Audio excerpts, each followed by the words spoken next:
come down here to Florida to do it. In my room.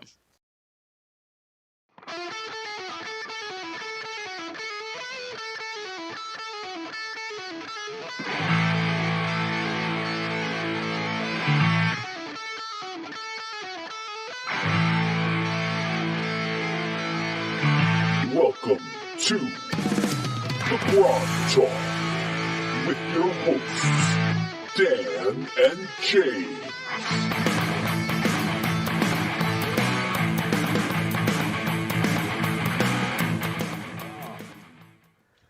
Well, hello there. Good morning, good afternoon, good evening. Welcome to Grogtalk. I'm James. And I'm Dan. Where are we from today, Dan? You know, we have finally made it to the free city of Haven.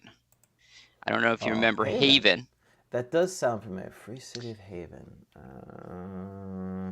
I don't remember. You're gonna. As soon as you tell me, I'm gonna be like, is that Dragonland? No, that's not Dragonland. It's too late.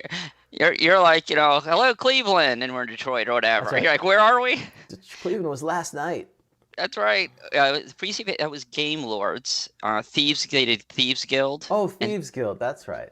And it wasn't just for Thieves Guild. It was meant to be just an RPG city. And so we're at the Free City of Haven. We're at the sign of the Jester. We are in the borough of the South Corridor. James, just so you know what kind of crowd we're dealing with here, because I know you need to know what kind of buttons to push. Yes. Literally and figuratively. Right. It's a small tavern. I think you're going to like this place, James. This place was built. This was made for you. Okay. A small tavern catering mostly to circus people. Okay, that's good. Yes. Oh, sorry. I thought maybe we. That's what I thought was coming. So you had a button pushing look on your face. So I stopped. How long have we worked together? Okay. It's been a while. So there you go. A small tavern. There is more, James. But wait, James. There's more. That's right. A small tavern catering mostly to circus people, run by old Olaf, a small hunchback, and his partner, a 7-foot Krendorian ex-gladiator, called San for short. And I think when they say partner, I mean, this is the 80s. I don't think they mean partner, right? Okay. The patrons trade tales about their experiences on the road, drink beer, throw darts, and grouse about the Guild of Entertainers. Everyone's always complaining about something. Non-circus folk are viewed with suspicion, although another carny is freely welcomed. So are you so I don't know. I was thinking with your playing. You're a musician. You're in the Guild of Entertainers, aren't you? I'm in the Guild of Entertainers, and I would say I'm in like the orchestra pit, like from Cirque du Soleil. Don't they have an orchestra pit there when we go to Cirque du Soleil? Have you been to Cirque du Soleil? I have not. I have not been to Circus. You've not been to Cirque du Soleil? Unbelievable. But in events of 1981, James, there's going to be an entertainment that I think it says James, and I think you probably were there in 1981, but we'll just have to wait for that. But so we're at the sign of the Jester. James, you are welcomed. Will you vouch for me, please? Vouch for you that you're welcome here as well. Well, I'm not a carny. Of the two of us, you're as carny as I am. I mean, I would be working more of the concession. The mutton or the leg of turkey legs that they'd have. You'd be working the how much do you weigh? That's what I see.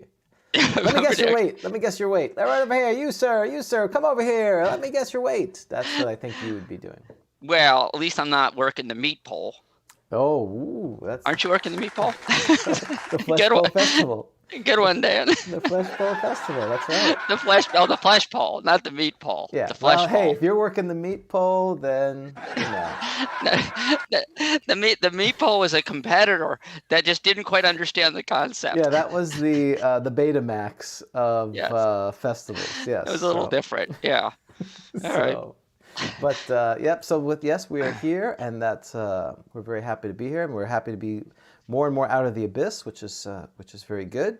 And we have a pretty good show today. Pretty good. Yeah, I mean, it's all right, not bad. It's meh. Men's. Let's see. So we have our announcements. Well, as we know, GrogCon is coming. yes, GrogCon is coming. Oh, I'm That's scared. right. I'm scared to go now. That's right. It's like a horror movie. If you're staying in this room, it is. GrogCon is coming. That's right. We both.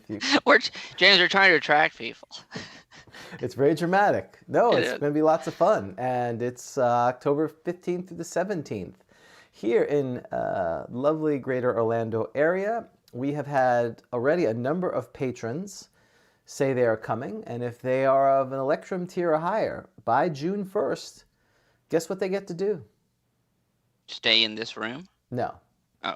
Oh, that's no. We Well, that won't was do the. that to you. That was, okay, That's that was a different one. that's only for Asians, people coming Okay. from Asia. If they Got come it. from Asia, and they're willing to fly halfway around the world during a global pandemic, we'll let them stay at your house. Right. That's the reward you get in the cat room. Hey, Yeah. where the meat poles are worked in the cat room. That's it. See. I don't know what any of these phrases mean. I feel like I can't say. Well, yes. Well, or my favorite new one. Yeah. James, you son of a bitch. I knew that was coming. I would have been disappointed almost if it wasn't. That's It right. wasn't there. But October 15th through the 17th. So if you are a patron of Electrum or higher by June 1st, when we buy the tickets, because we're physically buying the tickets from Crucible to allow your access, you become a patron, you let us know you're coming. Later in August or so, we're going to buy the tickets for you and send them to you digitally, and then you can sign up for games and things. That part's going really well. So we're looking forward to seeing everyone who's can that. That seemed like a lot of steps just to play a game. It is a lot of steps. Okay, If you all want right. it to be simpler, great segue. That's why you're the brains behind this organization. You can go to our Grognards Guild online, where we have play-by-post on our Discord. Go to our Discord, which is the link below. If you're listening to this on YouTube, or it's in the show notes in the podcast, and you can play by post. People are playing games by post, like very old school, but using a modern twist. There's also people setting up games there for online using either Roll20 or Meetup, various technologies. You can put if you're looking to play or host a game. And our dear friend, the Captain General from Appalachia, DM Brian, is sponsoring a spring tournament, June 5th. Go out to Discord for more information. That is June 5th. He is going to run a tournament. And I think he'll offer a prize, and we will be sponsoring the prize. Don't know what the prize is going to be yet. Probably, 3 days, 2 nights at the cat room is Yeah, what? sure, at least. Yeah. I don't know if it's a prize or people will be wanting to kill themselves right off the get-go. You are expected to care for the animals, so that's That's the way part it of the works. experience. It's like Animal Yes. Kingdom. Yeah, it's like what was the Billy Crystal movie on the ranch or whatever, where he went to take a vacation? No, yeah, it's not Northern Exposure, but it's the same with Jack Palance, right? He's the guy who was Yes, yeah. So he that's died. the way it Yeah. is. Right. You're like on a dude ranch. You're working the cat room. City Slickers, I think it's called. City Slicker. Oh, someone said that on the chat, didn't they? No, they have not yet. Oh, okay. They have not said it. I tried Yeah. to catch you cheating. The people are pretty quiet right now. This is the very passive group at this point. They just said hi. They were very obviously.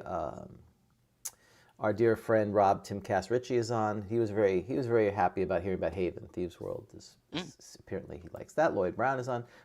Minion, of course, aka Rob, is on. So, spring tournament.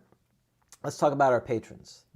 They provide much needed support. This way, Dan and I don't have to pay for hosting, all this other stuff that we have to do that costs money. People Groceries. Groceries, that's right. Rent. That's right. The Garcon Studio. You could couldn't we? Come on. That's patron money. You're a part of your mortgage, Right. because that's the Grogcon Studio, Grogtalk Studio. Well, I don't know how to say this.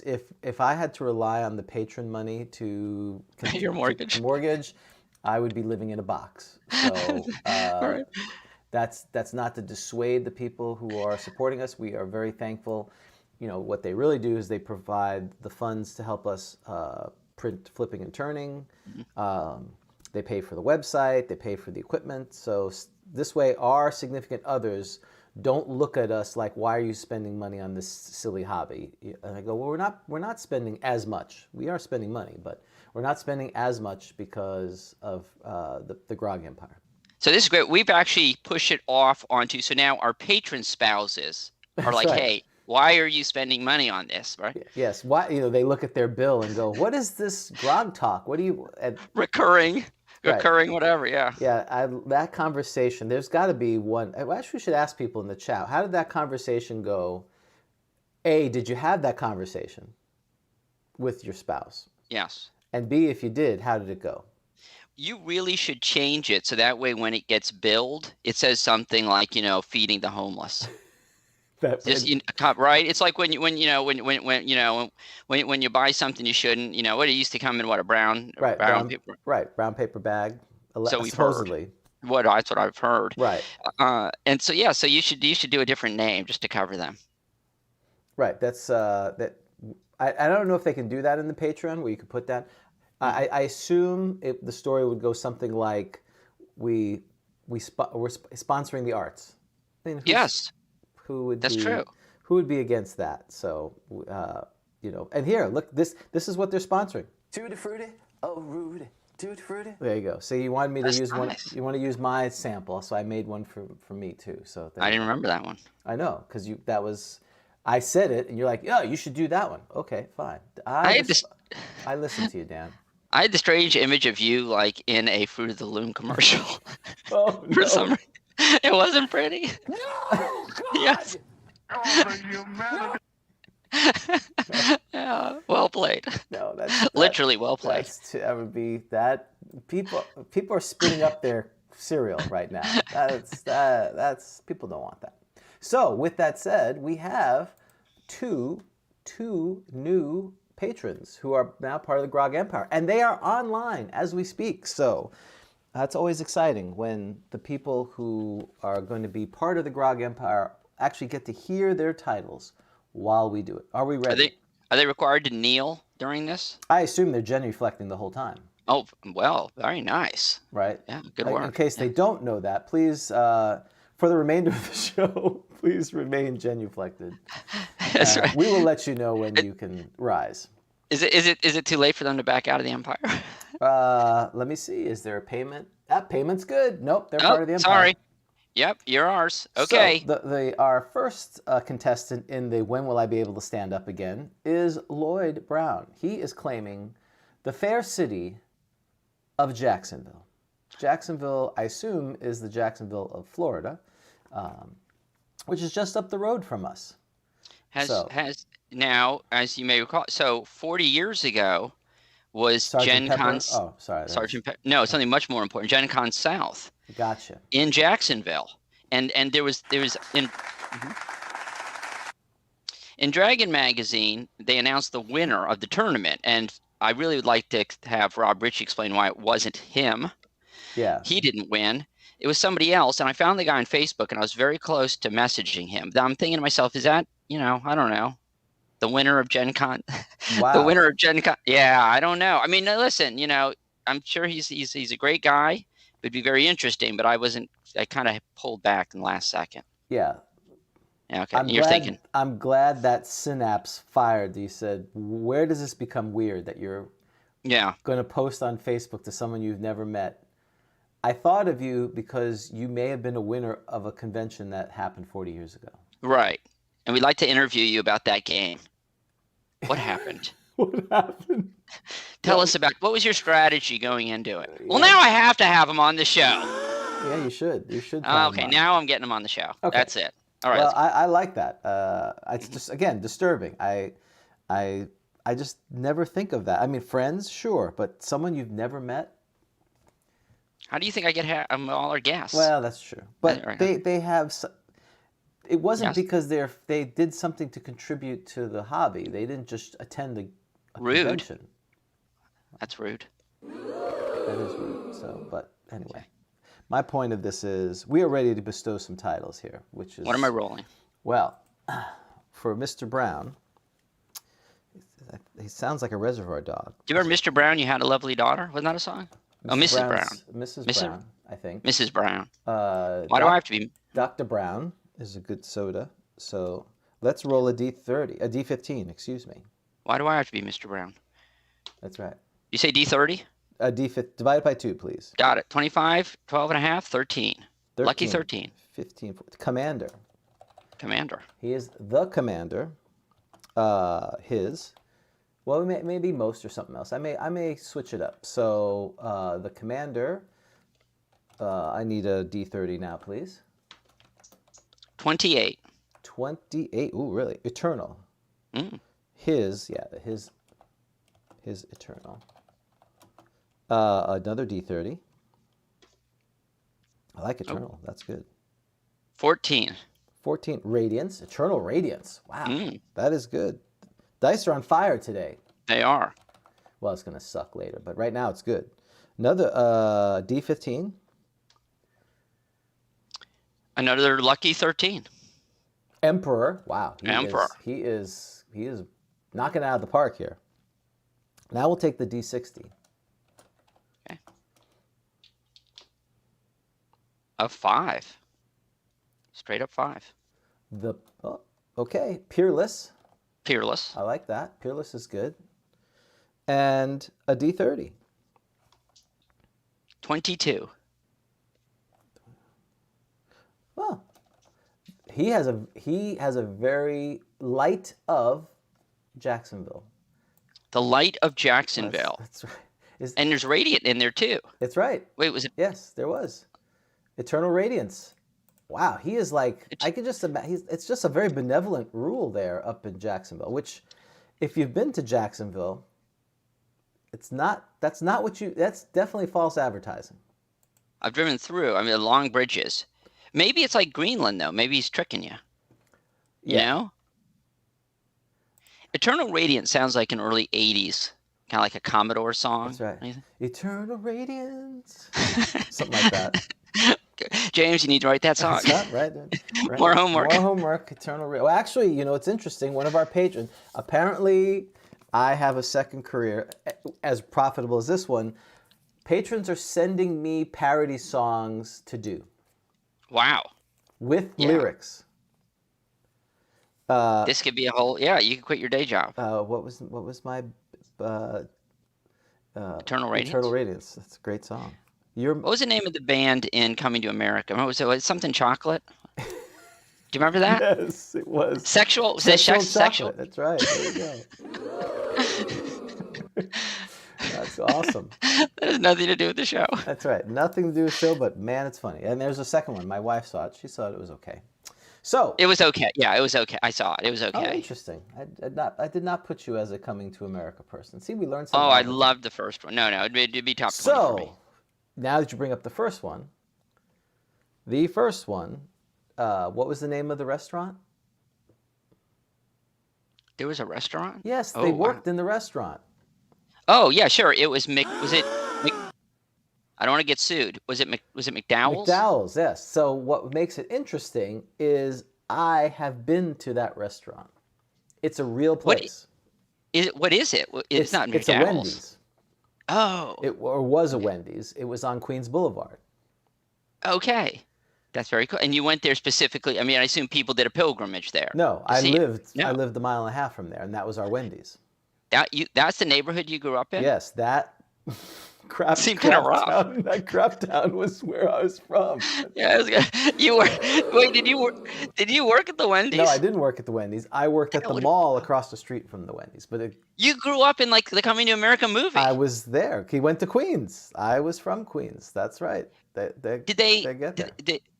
So do you remember them shooting the film when you were there? I don't remember seeing it, but I remember when you saw the movie, you're like, oh my God, that's right there. It's in Queens. It's right there in Queens Boulevard. We gotta look for you. Maybe you're in there somewhere. I was Louis Anderson if I was in there. You're Louis Anderson. Poor Louis. So, with that said, we are now ready. I gave you the title. We are now ready to bestow to Mr. Brown his title and being part of the Grog Empire. So now, by the power vested in us, by us, for the exclusive rights and privileges of us, we now bestow the following title to Mr. Lloyd Brown. Lloyd Brown, you will now be forever known in the Grog Empire as the Commander, His Eternal Radiance, Emperor, the peerless light of Jacksonville. Congratulations, sir. Well done. Well done. Clapping, cash ring for us, clapping for you. And That is a very good title. It is. It all fits together. Right, the dice don't lie. Mm-hmm. So that is very good. Now we move on to our next person who's added into Empire, Mr. Jack Bloomfield, who is claiming the county of Suffolk. Suffolk in England, by the way, not Suffolk County not in here. So we are very fortunate to have that. You know what's famous about Suffolk, at least from my perspective? There's a town. I will give you the town that I find it famous for. Ipswich. Ipswich. Was it the first carnival was there? Let's see. No, Okay. it was not. It was not the first carnival. It's related to my other hobby. It was the first plant for the Fruit of the Loom Company. Ooh. No. Okay, And I'm now running you out of brought up ideas. Fruit of the Loom, which means people are imagining me in underwear singing Tutti Frutti. Tutti frutti. Oh, the humanity. Oh, God! So that's terrible. No, I'm all out. That's okay. That's pretty good. It would be an obscure reference if you didn't play music. Celestian speakers were built and made in Ipswich, England. I think they still are, but a lot of them were made in China. Now they're back in England. That sounds like the kind of thing that would be in my 1981 book, doesn't it? Right. So thank you very much. That's a cash ring. So Ipswich is Celestian speakers. Well, pretty much every Marshall amp has, which are also made in England, in Milton Keynes or whatever it's called. They were made there, and they use Celestian speakers, which is in Ipswich. So we are now going to bestow Mr. Bloomfield his title. Are you ready, sir? Is he the first one in England? He's either the first or the second. I have to look it up.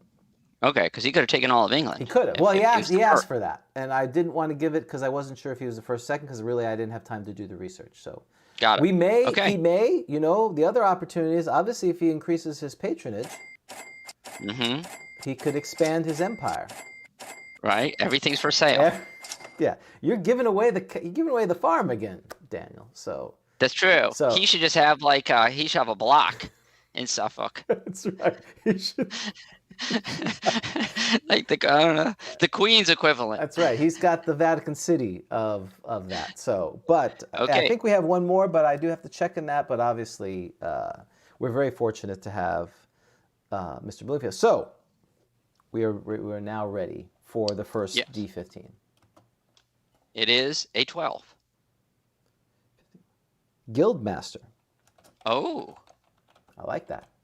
very interesting. Let's see what kind of guild. We can guess what kind of guild it is based upon his other Right. title. That's right. With Guildmaster, we have allowed ourselves to figure out what guild it is.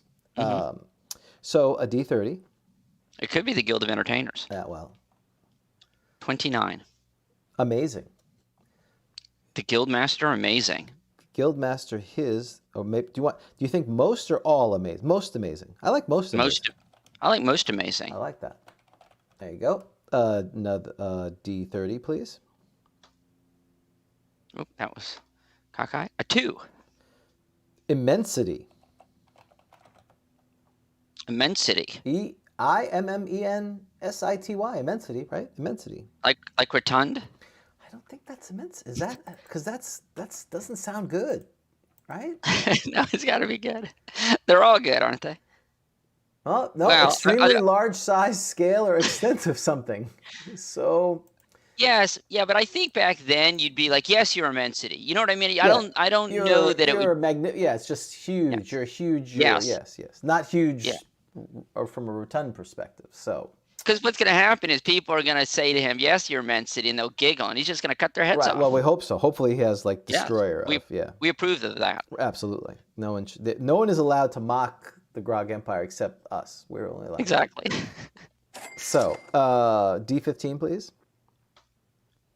7. 7. He is an Earl. Earl. The Immensity Earl. Okay, now we need a D60. So we could just call him Earl. Of course, he is the Duke of Earl, which never made any sense to me. 11. Straight up 11. Renown. Mhm. Earl Renown. Let me figure out how to spell that. Oh, is Sandwich? Is that a place in England? Yes. The Earl of Sandwich. I- Wasn't that something? I believe so. Yes. Well, the Earl is a title, and Sandwich was a place. Yeah, absolutely. Yeah. He's the Earl of Suffolk, basically. Yes. And now the D15. What is he an Earl Renown of? 7. 2. We have our second Queller. A Queller, another Queller. Well, he's a Queller across the pond. Right. Someone's got to quell that place. They're out of control. Mhm. Okay.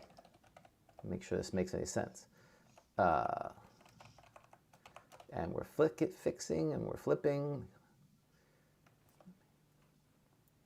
Okay. Well, you know, it does have kind of a British feel to it, only because, you know, it's got a little wordplay, which I like. So, anyway, let's see if people are mocking. Where are people mocking me? Are they mocking? It's renowned. It's renowned. ED, right? We need to make sure this is done properly. Well, it's. Or is it renowned? Well, the renown. Well, see, the renowned. Yeah, I guess it would be renowned. Yes, I'm going to go with renowned. I agree with you. Well, because however we say it, even if we screw it up, that's what it is officially. Because Right. this is the official session. Yeah. So let's redo that. I don't want to screw that up. We want it to be perfect for Mr. Bloomfield. So, Jack Bloomfield, you, sir, will now be known forevermore in the Grog Empire with the following heraldry and title. You, sir, will now be the Guildmaster. Most amazing immensity. Earl Renowned Queller of Suffolk. Congratulations, sir. May your reign be long. Very good. And now we give claps for everyone. It's too bad, we should consider having our voice talent on to do those names. He would be good at it, right? He would be excellent. I think, I'll bring it up. I'm sure we'd have to pay for that, because now you're asking people to get up at 8 a.m. That seems. That's what we're paying for. we're not really paying for the time. Oh, I do it for free. Right. What you're paying for me is getting up. Right. Okay. Literally at 8:30 to do these. That would have to be a special night Grogtalk where we bestow titles. Oh. Grogtalk Under Dark. Ooh, I like that. Like that? I like that. We get a golf clap for that. Grog Underdark. Brought to you by the Flesh Pole. At least it's not the meat pole anymore, so that's good. No, that didn't make it. It didn't taste quite as good. So thanks to all those. And again, if you want your title, become a patron. Very simple. Even if you stop becoming a patron, you're still that title. You may have no lands anymore. You may be landless, but at least you'll have that title. So we urge people to become part of the Grog Empire. You also are able to go out and go on the Discord, and we just have a lovely community out there. It's a lot of fun.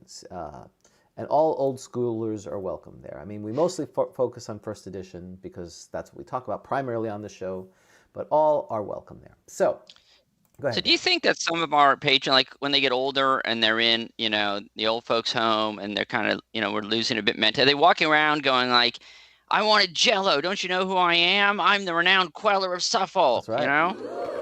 I think they should. Absolutely. Right. Well, I mean, people have it. It's in their. It's on their Facebook things now. I mean, this is serious. So. Well, now, James, I'd like to do two things real quick.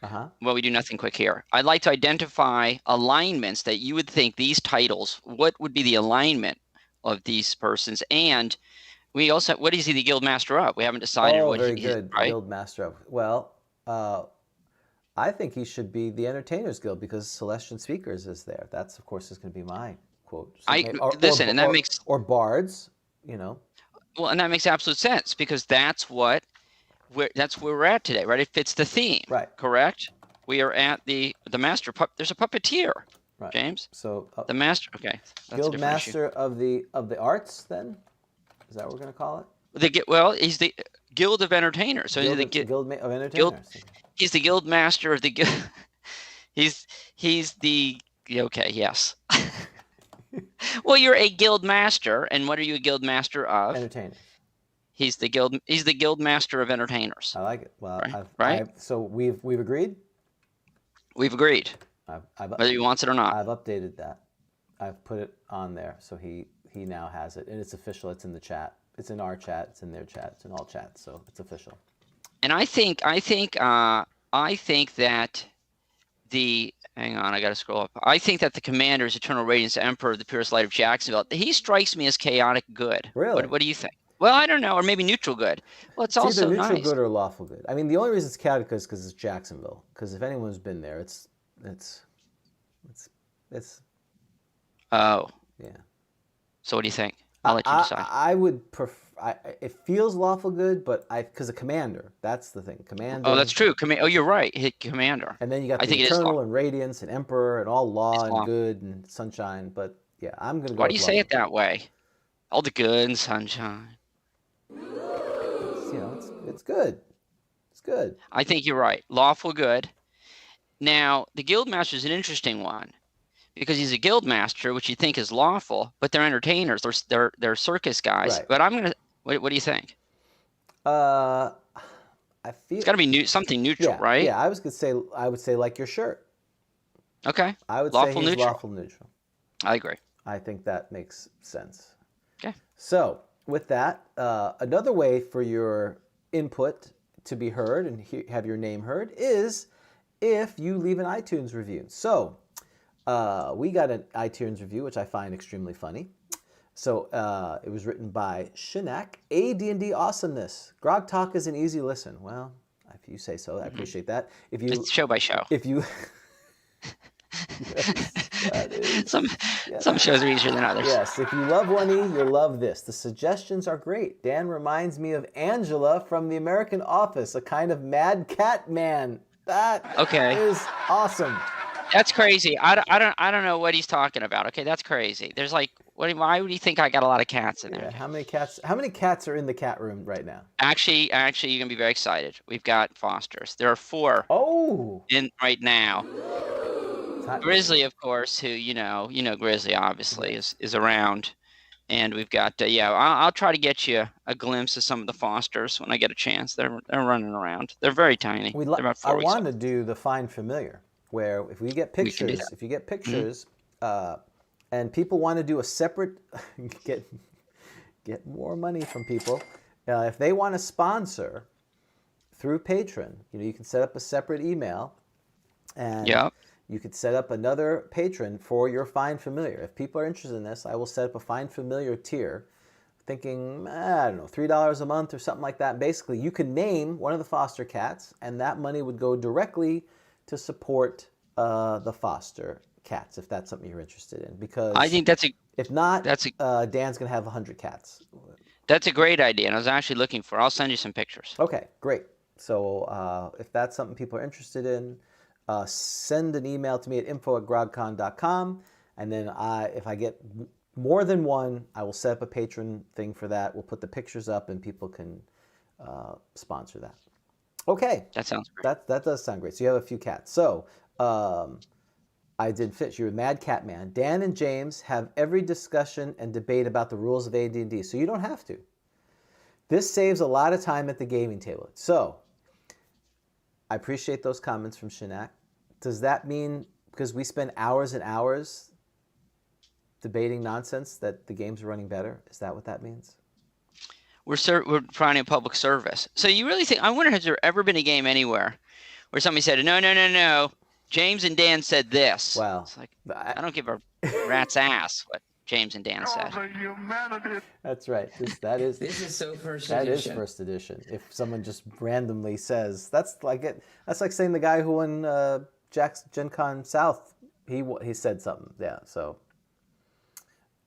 Oh, he's coming on. He said they said that was me. I'm glad I can entertain. Yes. Well, we appreciate that. So actually, one of our patrons, the one we just bestowed, our new guildmaster, he was the one who put that up there. So thank you, sir. Thank you. But he thinks you're a mad cat man. Oh, I see. Oh, put that up. Well, I am. It's true. it's funny because it's true, right? Yes, it is. It is funny. Well, it's true, and it's somewhat Oh, funny. it's thank you. Now, going on to our next exciting thing. One of our I other. had to ask. Go ahead. I had to ask my daughter because she watches The Office. I didn't know who Andrea was, so Oh, you know. I'm like, who? I'm like, yeah. I'm like, I asked my daughter. I'm like, yeah. Someone likened me to this character on The Office. Is that a good thing? no. You know, she doesn't care that. She was like, nah. She's kind of neutral about it. Yeah, it's. I mean, She it's didn't really. not the worst thing. It's. I mean, you dated Dwight at one point, so that's. Hold on, kitten. Oh, Kitten. there's a kitten. Oh look! Oh look at that! Wow. All right, off you pop. So, another thing we have done because of this show and all the great work that our Tim Cass, Rob Ritchie, the Chamberlain and Brandywine have done is flipping and turning. This was issue 3. Issue 4 is starting to work.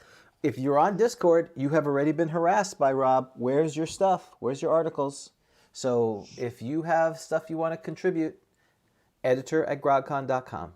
There we go. Do you have your article done yet? Yeah, I've submitted I've submitted 2 things. I have a little intro that I'm late on, but no, that's not the right. yes, I've submitted 2 things. Well, inspiration struck. Okay. Well, that means I got to get busy. And then hopefully this month, which is what I've been working on, is we will have the second installment of the Grogtalk Adventures online gameplay, where I'll be DMing. That should be happening in 2 or 3 weeks. More details to come in the Patreon. If you're a patron, and I'm going to put a post up there. If you send a message, depending on when you send it and what level patron, our goal is to have as many people to play as possible, but we have also obligations. People who have are patrons at a higher level, we want to thank them for that by allowing them to play with us if they want. So, but we eventually want to try to get as many people, regardless of level, to play, because we're very fortunate to have such great community who wants to help us, and some people, they're not in a position where they are giving out of love, which is super cool. So now we are ready for the best of May 1981. Okay, so James, this is a lot happening. Really? 40 years ago. Okay, I'm ready. I understand. Because now I have my. I was using the cash ring, which you were a little disappointed on, but now I have the ding ding. So. Got it. Thank you. So, boy, the theme continues. April 22nd, 1981, the largest bank robbery in U.S. history to date, takes place in Tucson, Arizona, when thieves robbed the First National Bank of $3.3 million. Do you think it was something where everyone's trying to up one another? Is it sort of, someone robs a bank and it's like the largest robbery ever, and so somebody's like, oh, really? Well, and maybe that's what's happening. We have the Guildmaster on, because this book you feel is British, correct? Yes. Yes, it feels British. One of the first things it has on there is Charles and Diana. I see the picture, and it has a computer. And a lot of the references are British. So is there an obsession with bank robberies in England? That is the question. It's a lost art, don't you think? Well, it's a lost art here. We don't do it now. It's very petty. It's not. You're not scoring millions of dollars, but it seems that they were obsessed with American bank robberies for a lot of it. They did. Maybe you know what? They probably still imagined us as the Wild West. Right. Even in the 1980s, they probably, when they thought of America, right, they thought of the Wild West. I'm just curious. Like Dan has an obsession with all things British, and you have a perception. I had I had looked at that play that was a D&D play, and I was obsessed with that for a while. I kind of ran into a dead end. I did get some of the material there. That's the songs I got to work on. I really would love the score. If I could find that D&D play, if it was Firestone or something like that, that would be amazing. So, but we have a perception of other folks because we don't live there, and then we get there, and it's totally not like that. So what else? So that's all right. What else? Now, James, I was talking about entertainment, an event that really, when I saw this, I thought of you, and I feel pretty confident. There's a good chance you were there, even though it was in Missouri. On Monday, April 27th, 1981, the first car crushing show by a monster truck Bigfoot takes place in St. Louis, Missouri. This is what the Brits think of us. That's right. Bank robberies and Yeehaw. monster trucks. I need a yeehaw. Yeehaw. You know what the sad thing is? America. It's not that far off from being true. Right. I need like America and a yeehaw. Okay. There you go. So we're a bunch of car crashers and bank robbers. This is one for you. Yeah, after the monster truck, we go rob a bank. This is the one. There's going to be a fill in the blank. Okay, so this is like a Mad Libs for you. Ready, James? The Xerox 8010. You remember the Xerox 8010? The first personal computer to include a blank is launched in the USA. To include a blank. Well, a Xerox 8010. The first personal computer to include a blank is launched in the USA. I'm going to say a scanner. I don't know. Mouse. Oh, a mouse. That makes, I see. And I should have known that because Xerox, they in the Park Labs, that's where Steve Jobs went and saw it and they stole it from Xerox. I should have known that. That was a mistake. Okay. All right, we'll do another fill in the blank for you then. The former Beatle, Ringo Starr. Oh, I was going to say, I thought it was Best, right? Wasn't he a former Beatle? He was the first. He was, wasn't he? First. This is the same day. I can't imagine both these things happened the same day. April 27th, 1981. The former Beatle, Ringo Starr, marries the actress blank in London. Barbara Bach? You are correct, sir. Oh, come on. Eileen. That's right. With Barbara Bach, now that's not Daisy Duke, is it? Who's Daisy Duke? I think it was, wasn't it? Was that Barbara Bach? May have been. They I were can't in remember. a movie, weren't they? Like in Caveman or some really horrible movie. I wonder how long. Well, I guess we'll see how long it lasts. We'll see if it lasts the year. We'll find out. That's right. Stay tuned, folks. Wednesday, April 29th, 1981, the British serial killer Peter Sutcliffe, known as the Yorkshire Ripper, admits in court to the manslaughter of 13 women on grounds of insanity. Okay, this is not good writing, James. The British serial killer admits in court to the manslaughter of 13 women on grounds of insanity. What does that mean? He murdered them because they were insane? Right. That's not good writing. Maybe if you say it with a British accent, it makes more sense because obviously someone British wrote it. I'm not even going to try. No. And lastly, tomorrow will be announced the #1 song in the land. This is what, 1981? Yeah, you know why they mention it? Because it's a British singer. That's why they mention this. Ooh, British singer, 1981. I'm going to give you a clue, James. Okay.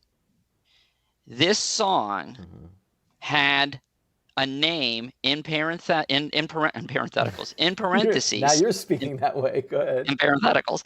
In parentheses, it had the name of another song that I think hit #1. I think we've seen it hit #1 this year, 1981.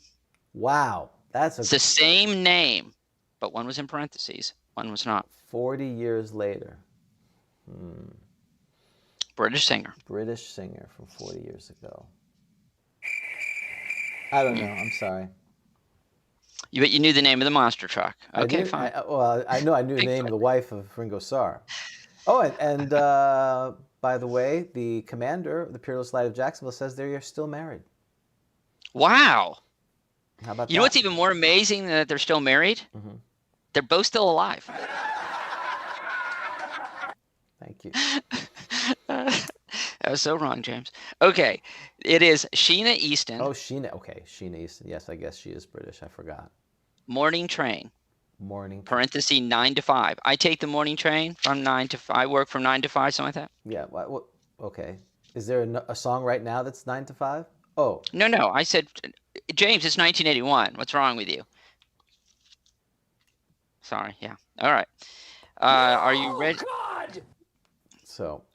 Real quickly, because I think 9 to 5, actually the movie came out in 1980 or 80. I don't remember when. But that's. I think the song. Well, maybe. I think. Well, okay. Moving on. Yes. Real quickly for some TV shows. Oh no! Wait, what is this? Is this? Oh yeah. Well, April 3rd. Okay, April 3rd. Thursday, April 30th. Yeah, that's right. This is perfect. Magnum PI is on tonight on CBS at 9 o'clock on Thursday, April 30th, Magnum PI. One of my brother's favorite shows. Yep. Okay. Something called Nurse, Long Day's Journey into Morning. I don't know what that does is. Not sound familiar. Okay. ABC's the channel to watch. Mork and Mindy. Oh, yeah. Then at 8:30, Bosom Buddies. Oh, yeah, Tom Hanks. And what is he famous for in the D&D? Mazes and Monsters. Right. Yeah. Very good. See, we are. Thank you. You know, a little rough start by me, but now we're moving ahead. We're on fire. And at some point we'll talk about D&D. Right. Barney Miller's on at 9. Oh, great. One of the greatest base openings ever. Yep. Indeed. 9:30, talk about great openings. Taxi. Love that show. Right. I thought what we could do is, at the end where it said "Good night, Mr. Walters," and he goes, Do you remember that? Yes, I do. Wouldn't it be great if we ended our show with like "Good night, Mr. Guy"? We just dubbed over it. "Good night, Mr. Gygax." Yeah. Okay. All right. And then, sorry, James, you got to go to bed because your parents are watching 2020. Oh, I love 2020. Right. You did? Yeah. Really? Yeah, and then Nightline would be on at 11. As like a kid in 81? Oh, yeah, sure, of course. Wow. I mean, I'm I impressed, remember James. watching the Ted Koppel and the Iran hostage, day 374 of the Iran hostage thing. I do remember that too. You're right. And a real couple quick notes because there are currently some conventions going on this weekend. It's not too late. Them. Yep. Not too late to get there. Mm-hmm. So if you are in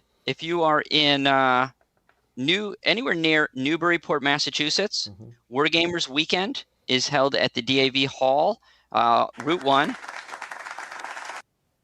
And obviously, since it's the Wargamers Weekend, the scheduled events will include D&D, Boot Hill, etc. Yeah. I still love that, right? Right. How Wargamers are, the wargaming conventions are bringing all the RPGs. I told you I need to get the puppet show, then Dungeons and Dragons. That's basically. The D&D, that would be great. D&D puppet show. Attacking? Yeah, like attacking. Is it orcs attacking? Yeah, they're D&D puppets. That'd be great. An orc. Ooh. Yeah. Right? D&D puppets. It's got to be a pig. You could probably get like a little pig puppet, right? Because they're the... yeah, that's the only orcs we'll have. They have to be pigs. Right. D&D we should make our own D&D puppets. We should. D&D puppets. We should just turn the whole show into a puppet show. Or we can get LJN, who used to do the D&D figures. D&D puppets from LJN. Stormheart, whatever the guy's name was, and Kelek, you'll never defeat me. Rah, rah, rah, rah. Wow, it writes itself. It writes itself. I didn't realize you already had a script. Hey, well, D&D puppets. D&D. Well, you're being tickled by that. Folks, I am D&D hand puppets. That's just great. For our listeners, Beholder. The eyes. You gotta have a lot of little blood packs too, don't you? Like the little ketchup packs or whatever, and you poke it and it splatters. And that does feel like something from the 70s, where you used to get the pop guns and you blew through all the pop guns so quickly, and then you couldn't shoot it, and you'd be like, "Mom, I gotta go back to the store. I need more pop," and she'd be so mad because you shot all the shots. She bought you like the starter set, and then the extra ones were like 5 times the cost of the pop gun. It would be the same thing, that you'd get like one blood packet, and you'd have to pay a lot of money for it. My mom said I couldn't play with guns. Okay, so for our friends in the Mobile, Alabama area, it's not too late to head over to USA Con. Now, we know it was previously scheduled for January 16th to the 18th. It will now meet this weekend. Same place, folks. Because of COVID? Probably. Same place, folks. The University Center at the University of South Alabama. Science fiction, fantasy, and historical role-playing and board games are planned. It's at USA.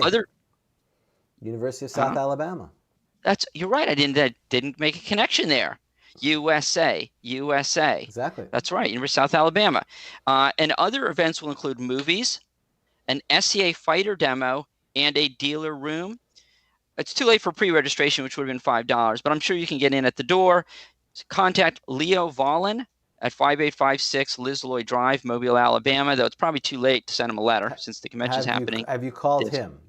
You're going to stalk some random winner, but you're not going to call Leo? That's who you should call. I have information, James, from the Grog text. Ah, really? What is it? Rob Ritchie says if we get this winner from Gen Con South on, Rob would like to be on. Oh my God, do you think Rob's angry at him? Does he know this guy? Yeah, I don't know. This Wow. could be this Yes. this Could be good. I like it. this could be good. Yeah. Wow. Yeah, you thought you got some lines from me to use. Yeah, that'd be. You're gonna get some great sound clips. You gotta get some great ones. That'll be awesome. That'll be All right. That'll be used in court. Now we just have to get Bill Willingham and that one dude who he took Oh his yeah, job. he stole his job. He's sitting at home, rocking back and forth, looking for him. All right, that was best of May 1981. Now we're ready for we're ready for Sage Advice. So why don't you preface this for our dear? Oh sure, and you will be asking me questions. So I really like the Sage Advice segment, and so I've asked James if we can do Sage Advice each episode, and he has agreed. And so we're no longer going to do it just exactly 40 years ago, because you got to find Sage Advice, and it wasn't in every issue. And of course, we have more than one episode a month.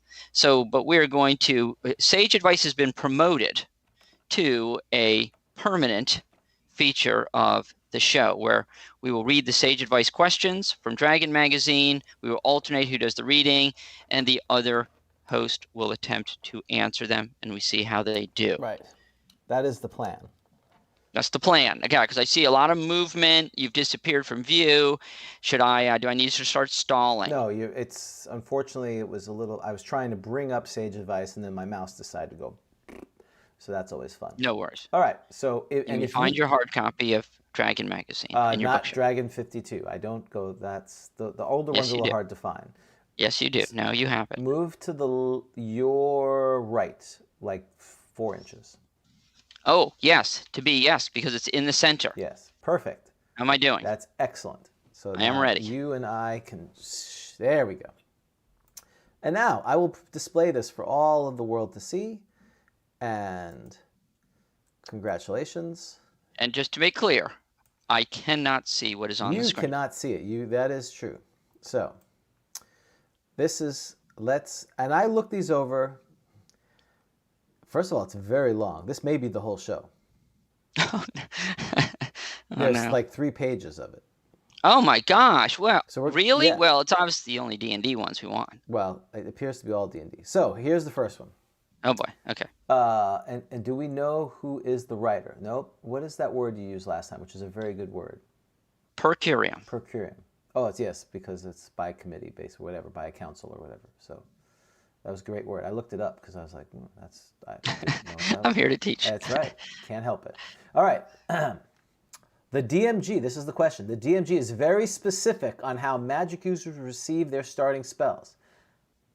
But I cannot tell how to give clerics their starting spells and how many of them to start with. Okay.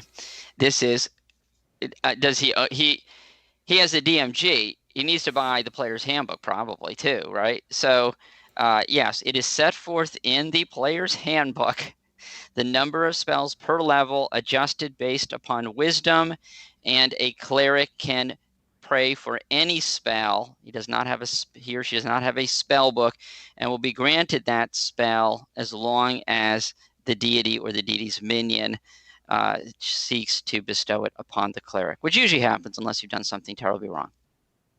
Survey says yes, you are correct. Very good. That's basically. So I'm going to read this very quickly because it's a 2-paragraph thing. Wow. I think this question falls under read your books. Yeah, they should have just said see player's handbook page, whatever. RTFM. Anyway, a cleric who is starting an adventure career has already spent a long time affirming and strengthening his faith. As outlined in the DMG, cleric spells of 1st and 2nd level are obtained by inspiration, that is, without needing the prior approval of a deity or servant of the deity, such as in the case of 3rd level or higher. Cleric is assumed to be in good standing with his deity when he begins as a 1st level character, is entitled to choose from all of the 1st level spells up to the limit allowable because of the cleric's wisdom score. 3 spells for those with wisdom of 14 more, 2 spells for 13, and always at least 1 spell if the cleric remains in good standing with his deity, which you mentioned. The continued acquisition of replenishment of 1st and 2nd levels will be automatic, assuming the cleric spends 15 minutes in prayer per spell level per day. Of course, they kind of assume that you've rested, but they don't say that there, which is in the DMG. However, the DM must constantly assess the relationship between the cleric and his deity. Transgressions by even a first-level cleric should not go unpunished, but that punishment always be meted out, or meted out, or meted, M-E-T-E-D, is it meted? I think meted out, right? Meted out. By mortal servants of the deity, higher-level clerics. Ooh, that's interesting. You must be punished. As punish...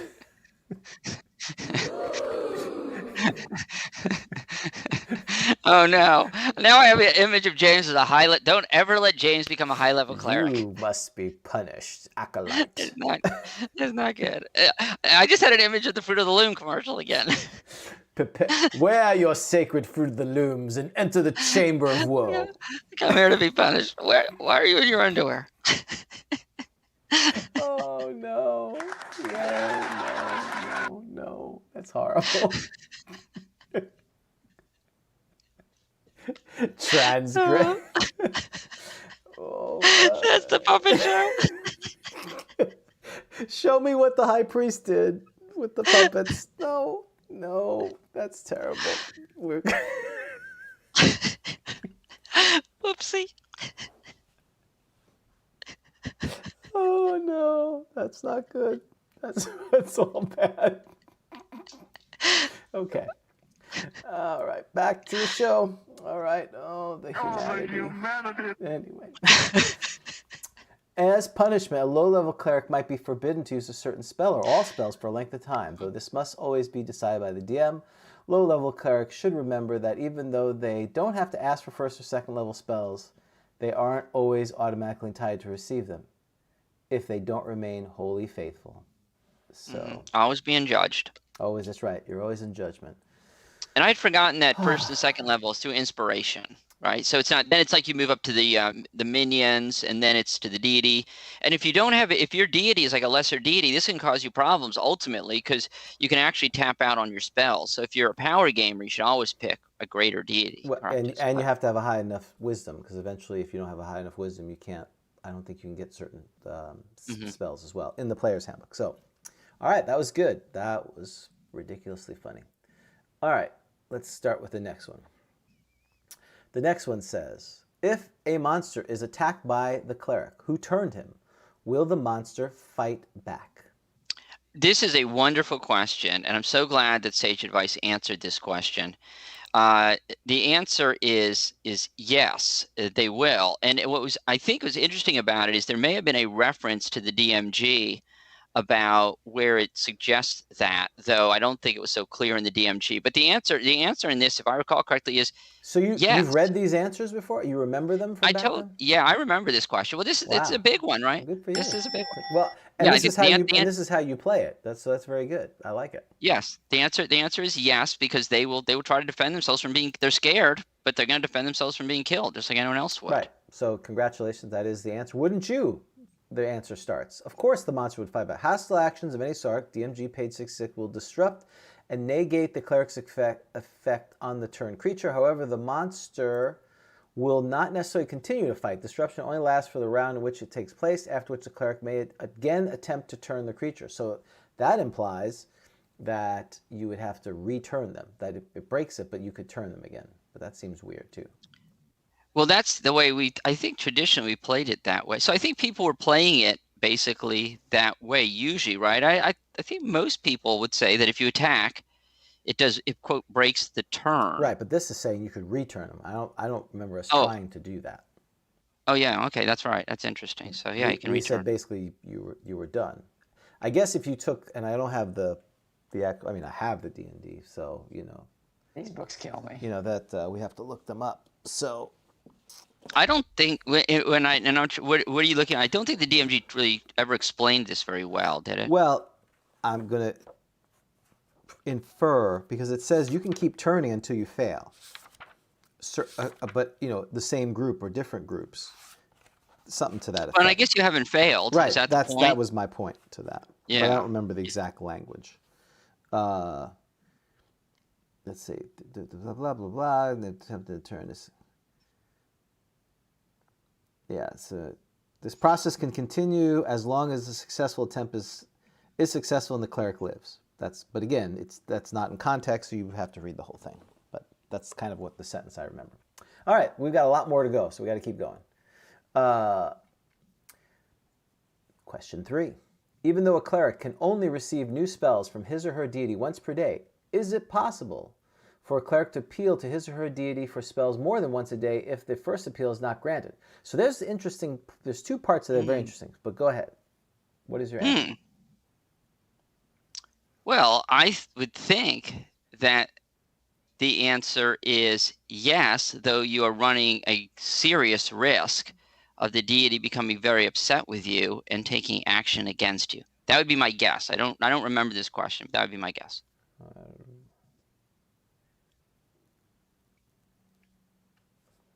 I'm gonna give you a ding ding. Oh, So, okay. They basically, well, anything's possible. So that's kind of a cop out. A cleric's chance of getting spells depends almost exclusively on how well he's getting along with the deity he serves. If a deity withholds spells because of displeasure with the cleric, praying for atonement would be the prudent thing to do instead of waiting, making the same request again right away. Of course, emergency circumstances can dictate extreme measures. A cleric may well justify asking for replenishment of 1 or more spells twice in one day if he's truly a life or death situation, or if some other serious peril make it worth taking the chance of asking twice. If the deity doesn't agree, you can always get a simple no. But that's the part they do mention it here, because the querier makes this statement, which we have never played, but you could, which is you can only get spells once per day. Yeah, could you read the question again? Even though a cleric can only receive new spells from his or her deity once per day, it's not explicitly defined in the DMG that you can do that. And then does he say, but if you don't get them? Yeah, What did he say? Is it possible for a cleric to appeal his or her deity for spells more than once a day if the first appeal is not granted? So it's kind of this, well, first of all, who's this DM that's saying, no, you're not getting spells? It's the player. Have you seen the player? Yeah, well, but still, it's the DM who's going, you don't get any more spells because you're being a big jerk and you deserve them. No one, well, I shouldn't say no one, I have no idea, but I don't think I've ever seen that happen. Right. So always the cleric, pick your spells for the day. I've memorized this, this, and this. And no one has pulled out the alignment graph. No DM has pulled out the alignment graph and said, okay, well, I'm sorry. You need to roll to see if you got them. But so I think, because that was the question, right? So it's a no. You're rejected. You're rejected because of some transgression is the idea, which I guess if you had a transgression, I think, and maybe because we were younger and I haven't had this issue, it's either you were good with with your deity, or you change alignment and you're a heretic. There was never this, oh, that's a really bad thing, you need to atone. It always, the DMs are very binary. I think when you're younger, it's a lot easier to be binary. Either things were great, or you killed the orc baby and that was a transgression, and now you're lawful evil or whatever. Yeah, but okay. So well, and I'm trying to look up recovery of spells, which of course I'm flipping and I'm turning and I'm flipping and I can't find it. But we never played that you can only do it once per day. I know there's some language about you have to rest each day, but basically if you had enough time to rest, you could rememorize spells. Oh, we did not, but yeah, because that's a little different question. If I understand the question correctly, it was, I want to get my spells, I don't get them. My deity's unhappy. Can I come back and ask again? Right. It sounds like what you're asking is the chart in the player's handbook a per day? Well, in the DMG, yeah. The DMG or the DMG says how long it takes daily acquisition of spells, 38. But it's daily. I feel pretty confident that it is. That's for clerics, right? That's per day, right? The number listed is per day. So if you cast the spell, so first level cleric is what? Are they 1 or are they higher than magic user? I can't remember. But I'm sorry. So I'm a first level cleric. So let's say I have 3 spells. Right. First if level you have spells. high enough wisdom, right? Wisdom. Once I cast those 3 in the day, it's done. Well, right. I mean, it's over, right? I can't rest. And I see what you're saying as long as I've rested, it's like recharging a battery. I feel like somewhere, I feel like Gygax said it's per day. Well, it may have, but under page 40, recovery of spells. Spell recovery, whether cleric, druid, or magic user, illusionist, requires about the same period of time. In order to pray and meditate for a new spell to replace one used, or in order to study and memorize such a spell, is necessary for the spell user rest and revitalize his or her mental faculties. When one or more spells are to be regained, the minimum time required to complete rest is usually required for the highest spell to be recovered. And then it talks about if a cleric or magic user needs only to memorize first or second level spell, he only needs to sleep 4 hours plus 15 and to gain as many spells as entitled. On the other hand, a character in question wants to also wish to include a 7th level spell, it would need 10 hours. So it says here in this mechanic how much hours you need to do, but it doesn't say you can only do it once a day. And that's the question. I think it's I feel it's definitely once per day, but I have nothing to cite. And that's why that question to me was interesting when he makes this assertion. Even though a cleric can only receive new spells from his or her deity once per day, he made that assertion. But I know for a fact we allowed people to rest more than that and get spells. Well, what's interesting is that even I feel somewhat confident that this does get identified at some point as once per day. But what's interesting is that I'm not sure it is actually clearly specified anywhere in the core books, which is interesting. So I can totally understand where, if you were just reading these books, you would come to that conclusion. Yes. Right? Because it never says it's just once per day. I mean, I'm right? sure I've read language where it talks about, because again, the idea is you adventure, you rest overnight, you get your spells back. That's the idea. But the practical thing is when the party, especially if they're lower level, or even if they're higher level, they're trying to get through the dungeon. They don't want to rest because, the longer it takes, they hate wasting time. They get beaten up. They don't want to return to town because the DM, of course, resets the dungeon and makes things move around. They hate that. So they want to rest as minimal as possible to get the spells back so they can keep fighting. So they go, okay, we're going to go away and rest for 5 hours to get their first level spells back. Right. And they're often doing it again. So take a nap. I'm going to take a nap. Right. And if it's, whether it's a cleric or a magic user, it doesn't say there. Now, there may be other things. I do recall seeing something about, they're supposed to rest a day or something like that, but it's written in that area where it says recovery of spells. There's nothing there. And the other supporting thing, which is not canon, is in many of the D&D video games, including the Gold Box, which came out a few years later, which was from SSI, approved by Dungeons and Dragons. You could rest. You can keep resting as whatever the minimum is to recover spells. And now, whether that was a concession to make the game go faster, the video game, that could be. So I don't have a good answer for that. But we meaning I, have always allowed if they have a rest. But it certainly would make it a little more challenging to folks if they had to wait a day, because basically they would have to go in and then say, okay, well, we got wrecked. We don't have any spells. We're going to have to go back. Well, I guess you could spend 24 hours in the dungeon. Well, it's kind of weird too. I mean, it is so at midnight when the clock strikes midnight. Right. Now you can get another one. Right. So can I go to sleep early? I wake up at midnight, and now I can do another one. Right. Well, that's the whole anything once a day is always a little challenging. Is it 24 hours when you cast it, or is it once a day? Is there a divine thing? Divine clock. Yeah. So anyway, that's that one. We have to spend that much time. If people have something in the comments, we can always update it later. Ready for your next one? I'm ready, sir. How much area may be caused to glow by a light or continual light spell? That's the first part of this question. Actually, there's three parts of this question, so you may want to write this down. Do the cleric reverses of these spells blacken 4 inches and 12-inch diameter sphere, respectively? If so, what's the good of darkness 15-foot radius?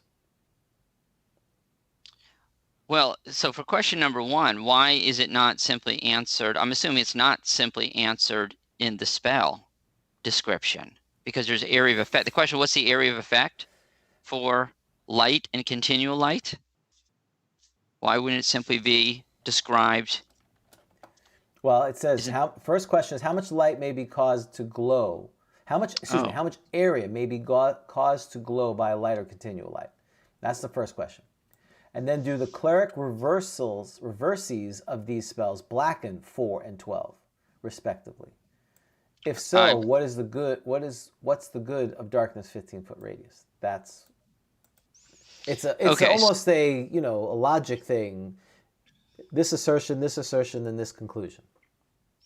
Okay, so yeah, I'm just gonna be guessing at this. So I don't know the answer to number one. I guess there's some question as to what is what how light it is. I mean, I assumed it'd be answered in the spell in the area that is lit. On question number two, so I know you told me to write this down. Question number two is what's the point? Is the reverse? I would think the reverse. I'm just guessing at this point.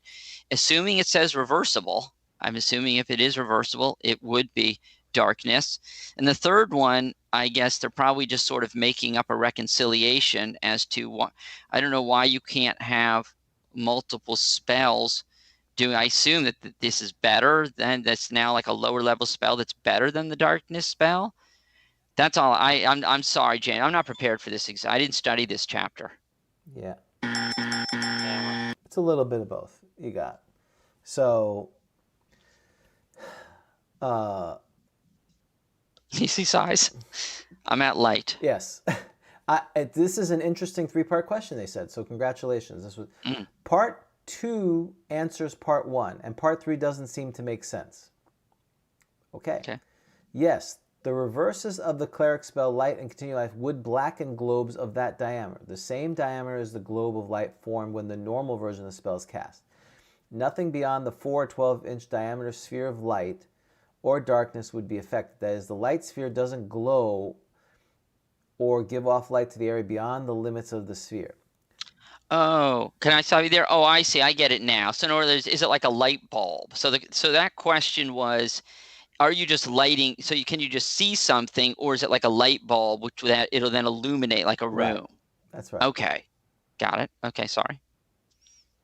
Oh, well, apparently, thank you, Rob. Not our Rob.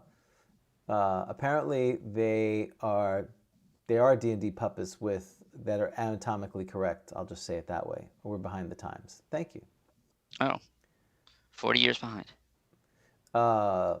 So that's what it says there. Then, nothing beyond the 4 or 12 diameter sphere of light or dark would be affected. So yes, it basically, it's not a giant 40-foot light. It's a light that illuminates out to 40 feet, and the darkness would do the same thing. It's extending and making the lights.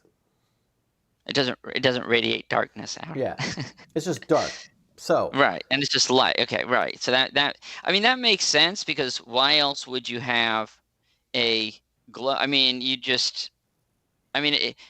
but wait a second.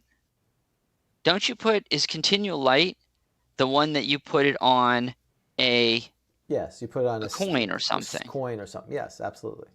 So the light spell is 2 inches. So that's 2-inch radius. So that's 2 foot radius. 20 foot. 20-foot radius. So that's pretty good. Which is 40-foot diameter. That's why I said 40 on it. Oh, right. So 40 foot. So that's not bad. That's like a what? It's like a torch or something. I know there's it's a little bit less than a torch. Okay. All right. I got it. All right. Is continual light the same? It just continues? Continual light is bigger. It's 60-foot radius. 60. Okay. Got it. Okay. So it's in between a torch and a bullseye lantern. Okay. So basically, the idea of in the darkness, within that 120 feet, there would be darkness, which is great.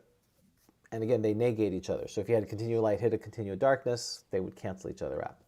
And you would go back to the default. So the third question is, if so, what's the good of the darkness 15-foot radius? Which is a very good question, because why would you cast that? It's a second level spell or something. Well, this is the part where you got not wrong, you just didn't have an answer.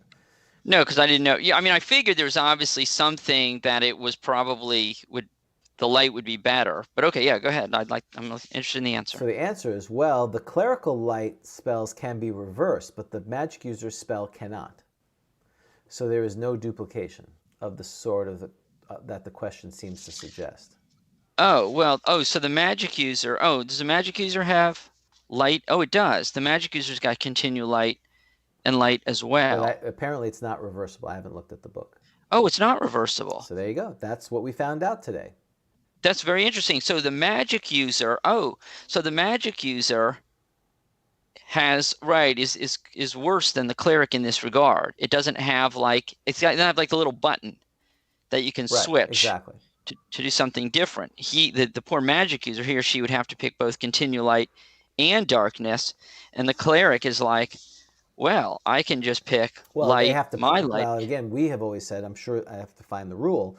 You have to pray for continual darkness. You can't just pray for continual light and then turn it and say, "I'm going to cast continual darkness." I agree with that. That's a wonderful question, though, and that makes sense to me. Oh, so that's So you have to know you're going to cast continual darkness, because typically it's the evil clerics who have the darkness spells. But you could, as a good cleric, do that. But again, you're back to what's inspiring you to cast darkness. So the downside. Grogtalk under dark. That's right. So the downside then with is puppets. With puppets. That's right. What the real downside then is that the magic user does not have as good a darkness spell. Right. The cleric has a more powerful darkness spell. Yes. Because it's the reverse of light and continue light, which is 40 feet, 60 feet in diameter. And now this is radius, so would it be 30-foot diameter for darkness for the magic user? Yes. Yes. Thank you. Yeah. Thank you. So okay, so the magic user. That's why we complement each other. I do the math, and you do the fancy words. Something. The fancy words. So the magic user just gets the 30-foot darkness. The cleric was it first level? First level. Yeah, right. First level gets a 40-foot. Okay. Yes. Got it. If they wanted to. Cleric better darkness. Okay, that was okay. That was a good question. Questions. Okay, I'm ready. Those are good questions. So those were good questions. And as far as we're reading the comments. Obviously, the Chamberlain is on, who we highly esteem. He says he would argue that you don't have to pick spells. Well, I'm pretty sure there's language that's in there, but I've seen people play it either way. Certainly, giving clerics more latitude. I've even played with DMs who basically say you don't even have to pick your spell. You can just pick it at the time of casting. So okay, well, I mean, you can do that, and there's probably reasons why people do that, but I've particularly in the modules, I've always seen them memorize. They don't just say cure light / darkness. They say not cure light wounds, cause light wounds. There, so there may be a rule or not. With that said, you ready for the next one? I am ready. How long? This is okay. Back to good writing, if that's a thing. How long do the paralyzing effects of a glyph of warding last? Oh, wow. I thought for sure you were going to talk about a ghoul. Yeah. Okay. All right. So, and just to let you know that in Polyhedron, in Dispel Illusion, there is information given on how long ghoul paralysis lasts. And you're like, yeah, we all know this. It's everywhere, right? There's a monster card. There's Dispel Illusion. There's Hamlet has it, and Hamlet's Gygax. This answer, I believe, was given by Gary Gygax, but I digress. So that would make it not only binding because it's Polyhedron if you actually follow that rule, which I'm not sure I want to, but it's Gygax. Okay, I have no idea. I did not really. You didn't tell me that glyph of warding, Professor. The review that wasn't supposed to be on the test. There was no PowerPoint during the review on glyph of warding, and you stick that on the test. So I didn't ask you, what does the glyph of warding do? That would even be more painful. What is it? What do you mean glyph of warding There's different. So if you let's go to glyph of warding. Okay. Well, so first of all, what's your answer? How long does it last? Okay, I'm going to say it lasts the same as. What do you think, kitten? I'm gonna say he's mewing. I'm gonna say it lasts. I'm gonna just say, how long does a glyph of warding? What's the question? What do you mean it lasts? You mean how long do the paralyzing effects of the glyph of warding? So you do a paralyze. I'm gonna say I'm going to say 4 to 24 rounds. I heard a bell. You heard a bell and a ding. Do you want to try again? 4 to 24 turns. Do you want to try again? How long do we have? You have this. Well, the point of this is it's the first line of this is that's up to the DM, so you can just put whatever you want. If you want no answer. If you want a recommendation, try 1 to 6 turns. Okay. I like recommendations. Yeah, that's a good recommendation. So, Okay, sure. So we have no answer. So okay. you can go to it's a second. So first thing you need to go to obviously is the player's handbook. It's a 2nd level or 3rd level spell. And it says the different types, but if you actually want to know what was on the test for DMs only, is on page 41, it has the glyphs and their pronunciations and what their effects are. And you see paralysis is pe. Oh. So this is some advanced stuff. So you could actually draw that like on your door. Right. In your bedroom. Stay out, Mom. That's right. This is a glyph of warding. You think anyone's actually drawn a glyph of warding on their bedroom door, like when that would be amazing. If someone has a picture of their old bedroom where they have a glyph of warding on, send it to info@grogcon.com. So where's the glyph of warding? What page on Player's Handbook? There, the spell. Yeah. I had it 2nd level. Oh, we get to roll for find familiar. Remember? We're trying to find a familiar for the show. Oh, yeah. There was none in range last time. Don't you remember? Oh, that's right. Yes. No, God. Right? Yes. And we also need a monster. Don't we need it for the convention for GrogCon?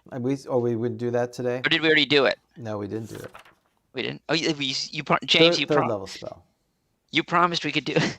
James, you promised we could do it this. Can we please? Sure, if that's what you want. Don't make you turn the show around. That's right. Okay. So, page 47. James, I got to use the restroom. Yeah. What page? Page 47 is in the player's handbook. Oh, I was in magic user. It's cleric. Shows what I know. Glyph of warding. There it is. So yeah, so you can do a paralyzation, but it doesn't tell you how long you're paralyzed. Correct. Okay. This talks about how to do it. It says typical glyph shock.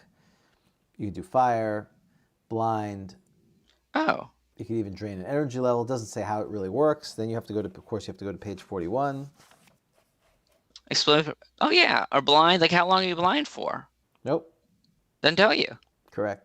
Oh my God, drain life energy level. That's right. horrible. Do you know how to say that? Ehato. That's so. You have to say that. What page are you on? Page 41 of the DMG. So I like the shocking one. Though, like, I put it on stuff so like you touch it and it's like one of those shock things. Yep. Well, that's interesting. That's lightning. Le. That's horrible. Or fire. Fa. Cold. Ku. Blind. Be. Paralysis. Pe. Okay. As to the design and the names of glyphs of warding, design your own. Oh, that'd be fun. Oh, so maybe we have maybe Rob for flipping and turning can have a design your own glyph. As to design and names of glyphs, design your own or use an encyclopedia to find interesting alphabets to use. So that's what the glyph looks like. So I mean, that's what you're drawing on the door. Yes. And I don't think. Well, let me go back. Now we have to go back to the player's handbook. So these are the names. Correct. Oh, so in the Greyhawk thing. They look like stick figures. So you could have these like on the back of your car, like instead of stick figures, you have a little glyph of warding. I thought we did glyph of warding. Well, I know it's been so long. Detect trap spell will see the form of the glyph. If detect traps will detect it, can you use remove? I know we've had this conversation. Can you use remove traps to remove a glyph of warding as a thief? That is a good question. We've had this conversation because it says in the player's handbook. This is my fault for our listeners, whoever's left now. I'm not sure if anyone's left. Dan asked, "Can we do sage advice? This is his favorite thing," and I said, "Sure." And now you're regretting it. Okay, all right. Moving on. I would say if you're a low level thief, no. High level thief, possibly. Okay. Because here's how I do it. Can you read languages? yet? Can you read script as a Oh, thief? that's interesting. So you think you could? Well, but it's a magical. You can't read. You The can. glyph doesn't appear, does it? I mean, you don't see the glyph. Well, we have to go back to the glyph now. Let's go to page 47. A glyph of... Go ahead. Okay. No, you go ahead. Sorry. Glyph of warding is a powerful inscription magically drawn to prevent unauthorized or hostile creatures from passing, entering, opening. It can be used to guard a small bridge, ward of entry, trap. When it's cast, the cleric weaves a tracery of faintly glowing lines around a warding sigil. For every square foot of the area to be protected, the 1 segment time is required, while the sigil itself is traced. A maximum of 5 by 5 area per level can be warded. When the spell is completed, the glyph and tracery become invisible. But any creature touching the protected area without first speaking the name of the glyph, which is why it's important, has used to serve as a ward, will be subject to the magic it stores. So are you telling? Oh, those are the names. So if I come upon, so you can't see it, Right. but I'm concerned because I'm suspicious because it's a treasure chest of a magic user or a cleric, whatever. So I cast a detect traps. You'll see the form of the glyph. So I'll see this paralysis symbol. Then, if I know that it's paralysis, You're not going to see the paralysis symbol. You're not going to see anything. Once it's cast, it becomes invisible. But wait, detect trap spell. No, it says on page 41, it says as a detect trap spell, we'll see the. So I've cast detect traps. Yes, correct. I'm So sorry. all of a sudden it illuminates, and there it is. Right. And then they're all standing around going, I wonder which glyph that is. You're trying to remember the PowerPoint slide from when you were an apprentice and all that. I know we studied glyphs of wording. Do you remember that? You'd hope that the cleric has, if they've cast the spell or are able to cast the spell, they would know the glyphs that they could do, the sigils. So would you do it? So would you force the poor player? Would you just show the drawing? You're the DM. Oh, yeah, that'd be awesome. You're just like, here it is. And you're like, hey, man, give me a wisdom roll. I would know what this is that whole debate between what do I know versus what do my player character know. Give me a roll. You're like, nope, this is it. And then you'd have to know not only what it is, but to dispel it. So you'd have to, so that's the word. Is that what you say? Mm-hmm. So you say it and you can cross through? Correct. You can. Those are weird. Huh? But you can, but if someone else doesn't, then bad things. So. Right, if you don't say the word. Right, it's like the secret, it's the password. But that's the password. See, wait, is that the word, pe? Or does it have another word? No, pe. Pe. Okay. So really what you should just do is, shouldn't you just write down fe, le, ka, be, pe, ihado? And then you say those all. Do you think you say, if you said one and then you said another one, does it replace the first one? Or can I say all of those? So do you, like when you're in school and you're training, any profession, are you just like, okay, guys, let's do the glyph of wording? And you're like, everyone's like, fe, le, ka, be, pe, ihado. Again. There's your song. That's right.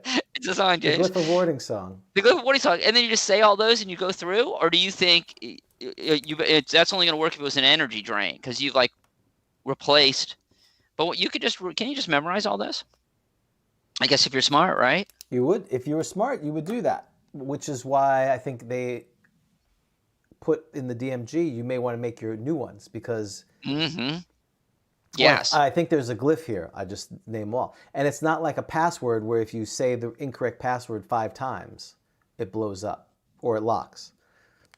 Yes, I'm liking these glyphs. Hang on. I'm thinking wizard in the marketplace. What was the glyph of warning? Okay, explode. So it just blows up. That's great. So you can make really cool glyphs of warding. Can I do them where like you're flayed? You could do, it's up to the DM, absolutely. Wow. Yeah. Okay. Yeah. Oh, that would be good for flipping and turning. New glyphs of warding! ! Right. That could be. And there you go, folks. Rob Ritchie, you hear that? We need new glyphs of warding. Send in your design and also the name, right? The design and the name and what it does. Okay. Right. Oh, that's going to be horrible. I mean, it's going to be great, but I'm scared of what we're going to get. So, yes. So he keeps going. There's no details in the AT&D game rules on exactly which glyphs should be employed in the campaign or what their characteristics should be. The glyph of paralysis, Pe, which is illustrated on page 41 of the DMG, along with some others, is meant as an example of how a glyph might appear and what its general functions might be. Other suggestions for typical glyphs are found in the spell descriptions of Player's Handbook, but players and DMs must take it from here, formulating all the special rules governing how severe and how long-lasting the effects of glyph are. So this is super fun if you memorize glyph of warding and then you have to figure out how it's going to work. So that's great. But that answers your question too of you can't just memorize them. I would argue that each deity would have different versions of it. Because this just says, for example. Right, these are here's examples. ones. So it's not even clear that these are the ones we got. I don't know if these come from Greyhawk or not. They are. That's my Oh, they understanding. are? Oh, so yeah, so these are just Greyhawk. So if we're not in so you're not in Greyhawk, yeah, you have totally different ones. Make up your own. Have a lot of fun. And you could make ones specific to your deity. You could make ones, maybe the symbol's different if it's in Elvish versus Goblin. So just to get around the thing of someone having a laminated scroll of all the glyphs. You could see the Master Thief. Yeah. I can read magic and find traps. Let's say you could argue, because later higher level thieves can read magical inscriptions. Oh, okay. So if they can read magical inscriptions, that means they can read what a glyph of I would combine that with find traps. If they made a find traps thing, I would allow that. Because that sounds super cool. Well, now this symbol comes up. Now they have their scroll and they're looking through. What is this? Elvish, Orcish, and they figure out, oh, this is the glyph of, and you must say it in Orcish, like whatever. Yeah. So it's they're all scratching their head, and this is associated with this seems to be a glyph associated with Orcus. What could go wrong? Right. Exactly. You go. You push the guy. You push the hireling. Go, hireling. Or just cast a spell magically. It'd be a lot easier. Okay. Or that. Okay. So that was good. So that was a good one. I like that. We still have 27 to go. 20. You mentioned one Orcus. There's actually a question about this. We don't have to do all of these. Oh, okay. Well, let's do.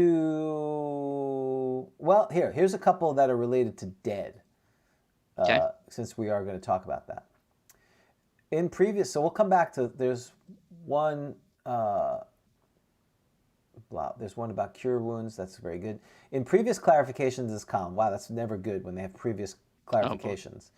And from the deities and demigods side, we know that elves and half-orcs have no souls and therefore cannot be raised from the dead or resurrected. We learned this, and we're going to learn this. We're going to talk about this later, assuming we get through the show. Since raised dead and resurrection return the soul to the body, it must reasonably follow that the reverses of these spells, slay, living, and destruction, release the soul from the body. Does that mean that elves and half-orcs are not affected by these reverse spells since they have no souls to release? Wow, that's a great question. That is a great question. I don't even have a good thing for that because it's, I'm going to give them a golf clap for that. That's a good question. So this is a great segue into what we're going to talk about later. Yeah, because we're on raised dead reversal. Is that what we're on? Can I look up the spell? I'd like to look up the spell. Sure. Is that fair? Because it's not answered, right? Because obviously it's answered. They answered it. Right, but meaning it's not answered in the books clearly, right? I'm assuming. I assume that's correct. What level is raised? Oh, there it is. Ooh, raised dead fifth level. It is reversible. Where is the discussion of the reversal? I'm on page 50 of the player's handbook. The reverse of the spell, slay living, allows the victim a saving throw, and if it is successful, the victim sustains damage. An evil cleric can freely use a reverse spell. Being absolutely certain that the victim of the slay living spell is evil, and that his or her death is a manner of great necessity. So, when the cleric casts a raised dead spell, he or she can restore life to a dwarf, gnome, half-elf, halfling, or human. Yeah, so elf and half-orc. This is a wonderful question. Wow. Okay. I think, I'm telling you, I think, my guess is they're going to say it will kill an elf or half-orc, but I think it should not kill I buy what this person is saying. If this is a soul-based spell, brings a soul back, it does not exit. I mean, I guess it could exit your spirit. I think it should not have any effect on them, but I think I'm not going to be. It's not going to be agreed with by Sage Advice. So this is now becoming a debate or logic class, because here's the answer. Good question, but your reasoning isn't quite sound. Oh, I've been insulted. Well, yeah. Okay. Yes. The unreversed forms of those spells do indeed return the soul to the body, but they do a lot more. They reintroduce biological, physical life into the body. Otherwise, a lifeless body with a soul inside would be just that, a lifeless body.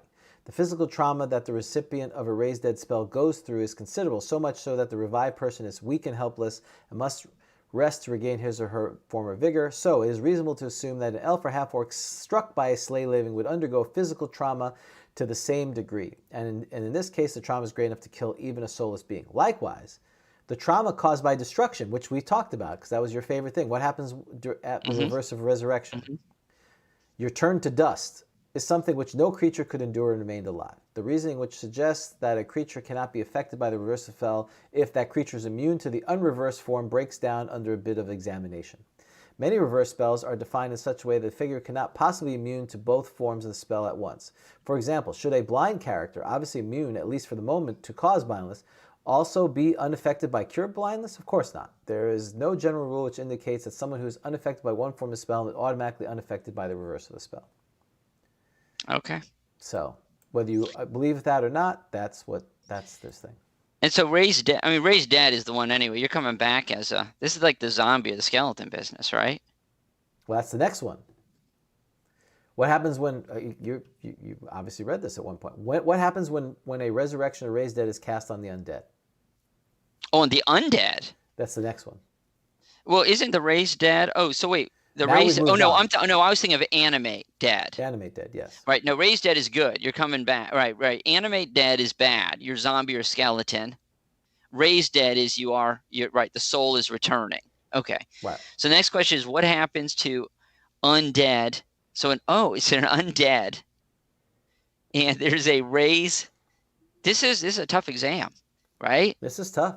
This was not in the review. You're like forcing us to think. I like it. Make connections. Extrapolate. Exactly. This is college level. This isn't high school. This is like a senior level class. This is a senior level Sage Advice class.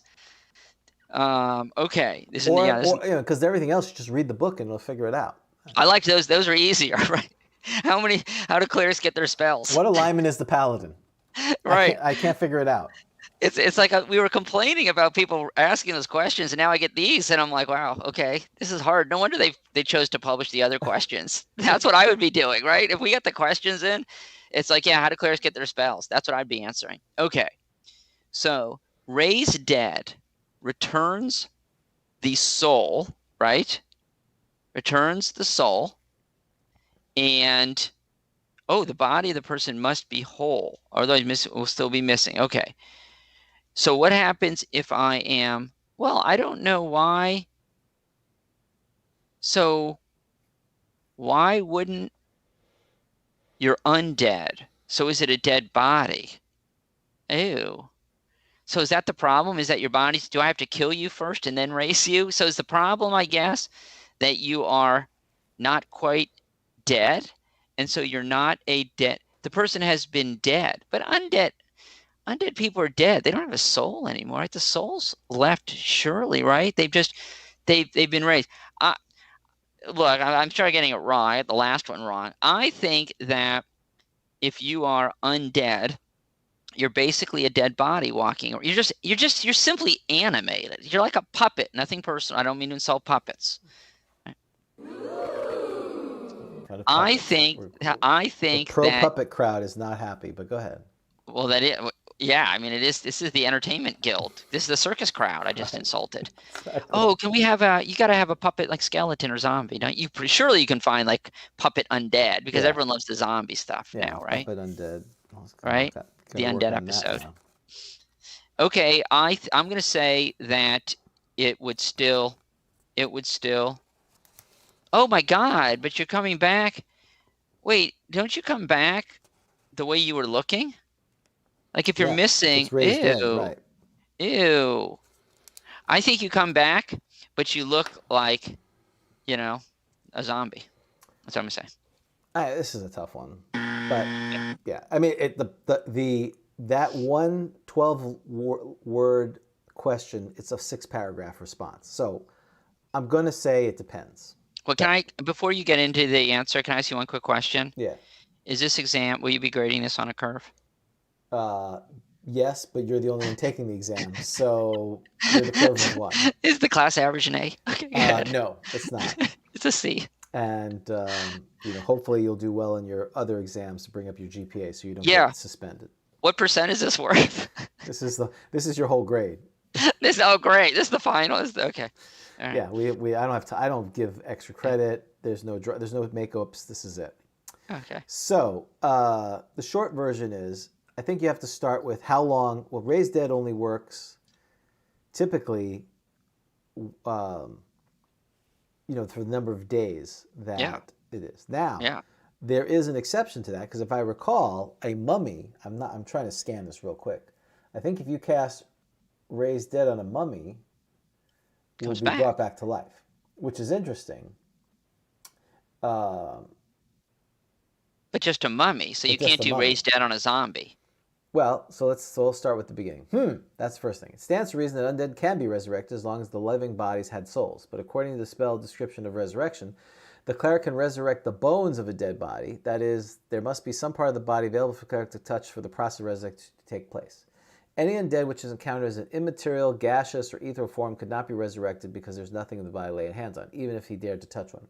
Wait, say that again. Wait, what was that again? Say that sentence again. What doesn't have a body? Like wraiths. Wraiths don't have a body. Specters wraiths. Oh, right, or like a ghost. So you can't. Okay, so you need a body. So you couldn't do a raised dead on a ghost. For the purposes of bringing them back to life. Okay.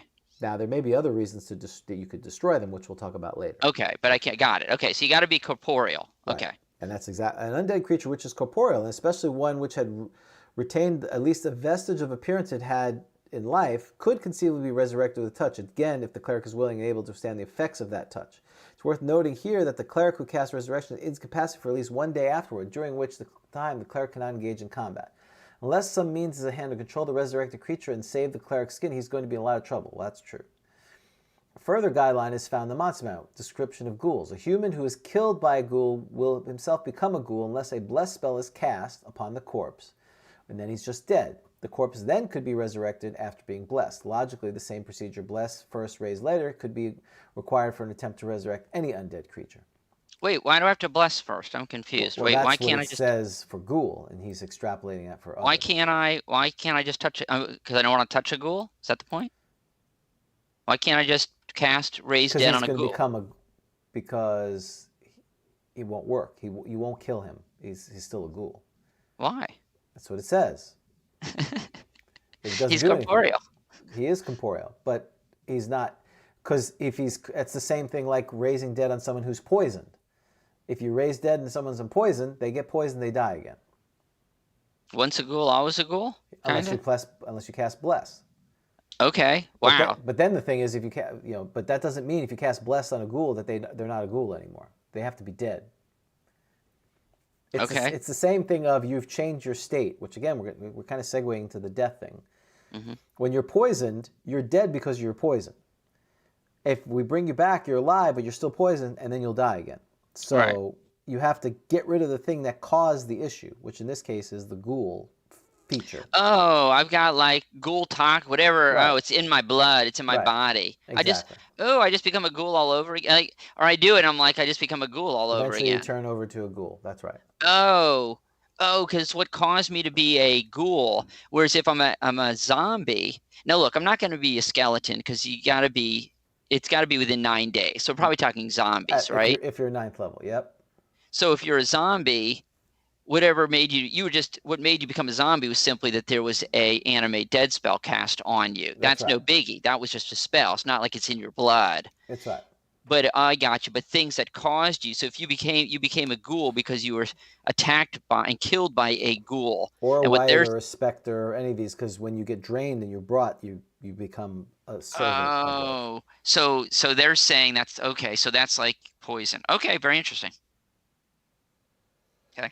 Now, so there's something a little controversial, but okay. Depending on the DM's interpretation of touch, it might be possible for a cleric to lay hands on, for instance, the immobilized body of a vampire without suffering the loss of 2 energy levels, which accompanies a vampire's hit on a victim. Since the vampire isn't doing the hitting or touching, he can't do any damage. But what about the mummy? Its touch inflicts a rotting disease on any hit, but it's logical to assume that anyone who initiates contact with mummy would also be subject to the disease. Since each type of undead is at least slightly different from each other's, there is no general rules which can be applied. Whether or not to require a blessed spell, whether or not to assess damage, these are up to left DM's discretion. Raise Dead is a different matter entirely. So that was for resurrection. The spell description pretty well covers it. The vital parts of the body must be present, which rules out skeletons, any non-corporeal undead, and the undead creature must be in a non-alive state for a length of time which does not exceed the limits of the spell's power, which we talked about. The Monster Manual gives specifics for such cases. Specters, wights, and wraiths will be destroyed by a Raise Dead spell. Unless they make a save versus magic, a mummy can be resurrected by casting Cure Disease followed by Raise Dead. Same kind of thing. But again, that brings up the interesting topic of I have Raise Dead, and I cast it on the wight to destroy him. Do I lose a level? And we've talked about. Oh, because is it touch? Yeah, it's a touch. But that's what he said. The DM could decide, no, the creature has to touch you as an attack form to do a level drain, not just because you touch them, all of a sudden if you brush up against them, you don't get a level drain. Yeah, I understand that. Okay, so can we talk the bless spell? Yes. They said you can use the bless spell on you bless. It's like a recipe. So I bless the ghoul. I buy a ghoul. Right. And then I need to bless it first, like I'm prepping it. Right? They say bless it first. It's like marinating it. Yep. Marinate it. So I bless the ghoul? Yeah. Is that right? Well, you bless the dead ghoul.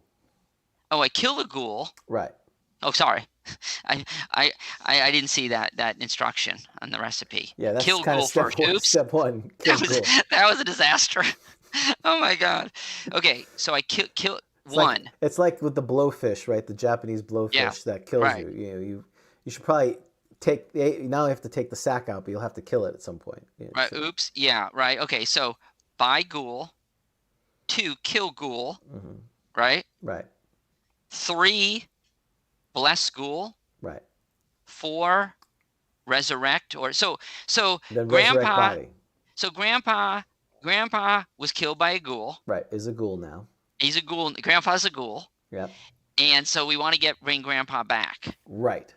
And so what we need to do is we need to find grandpa, capture grandpa, kill grandpa, which is sad. Sorry, Right. grandpa. Right. Kill grandpa, bless grandpa, raise or resurrect based on how long grandpa's been undead, right? Right. Oh, wait, when do you die? Can I use raise dead if I just killed the ghoul? So let's say the ghoul's been around for, I don't know what the lifespan is for ghouls. Is it in the DMG, like lifespan? Can I be a ghoul, James? I'd like to play a ghoul. Or I'd say it's between ghoul and aquatic elf. I haven't decided. I'll let you know. We don't know the lifespan of a ghoul, do we? Do they die of old age? Undead die, surely, don't they? Well, and obviously zombies wouldn't because they're magically. Do ghouls have a lifespan, do you think? No, they're perpetual unless they destroyed. Okay, sounds good. No wonder there's so many. So what if, do you think, can I use raise dead as long as the ghoul, I've killed the ghoul within 9 days or whatever? Or Yes. Okay, so you think that, so because you think they're not actually, if you're undead, you don't think you're technically dead yet? I'm not dead yet? I see your point. So let's say the guy died, became a ghoul 50 years ago. Right. Yes, I would allow that. That would be super cool. You allow raise dead. The clock starts ticking when I kill the ghoul. Right. Got it. So bless spell does not talk about this. Where does the bless spell come in and why? It's the same thing like mending doesn't talk about the homunculus needing it. It's in this thing of a ghoul. I think you have to look at ghoul. Oh.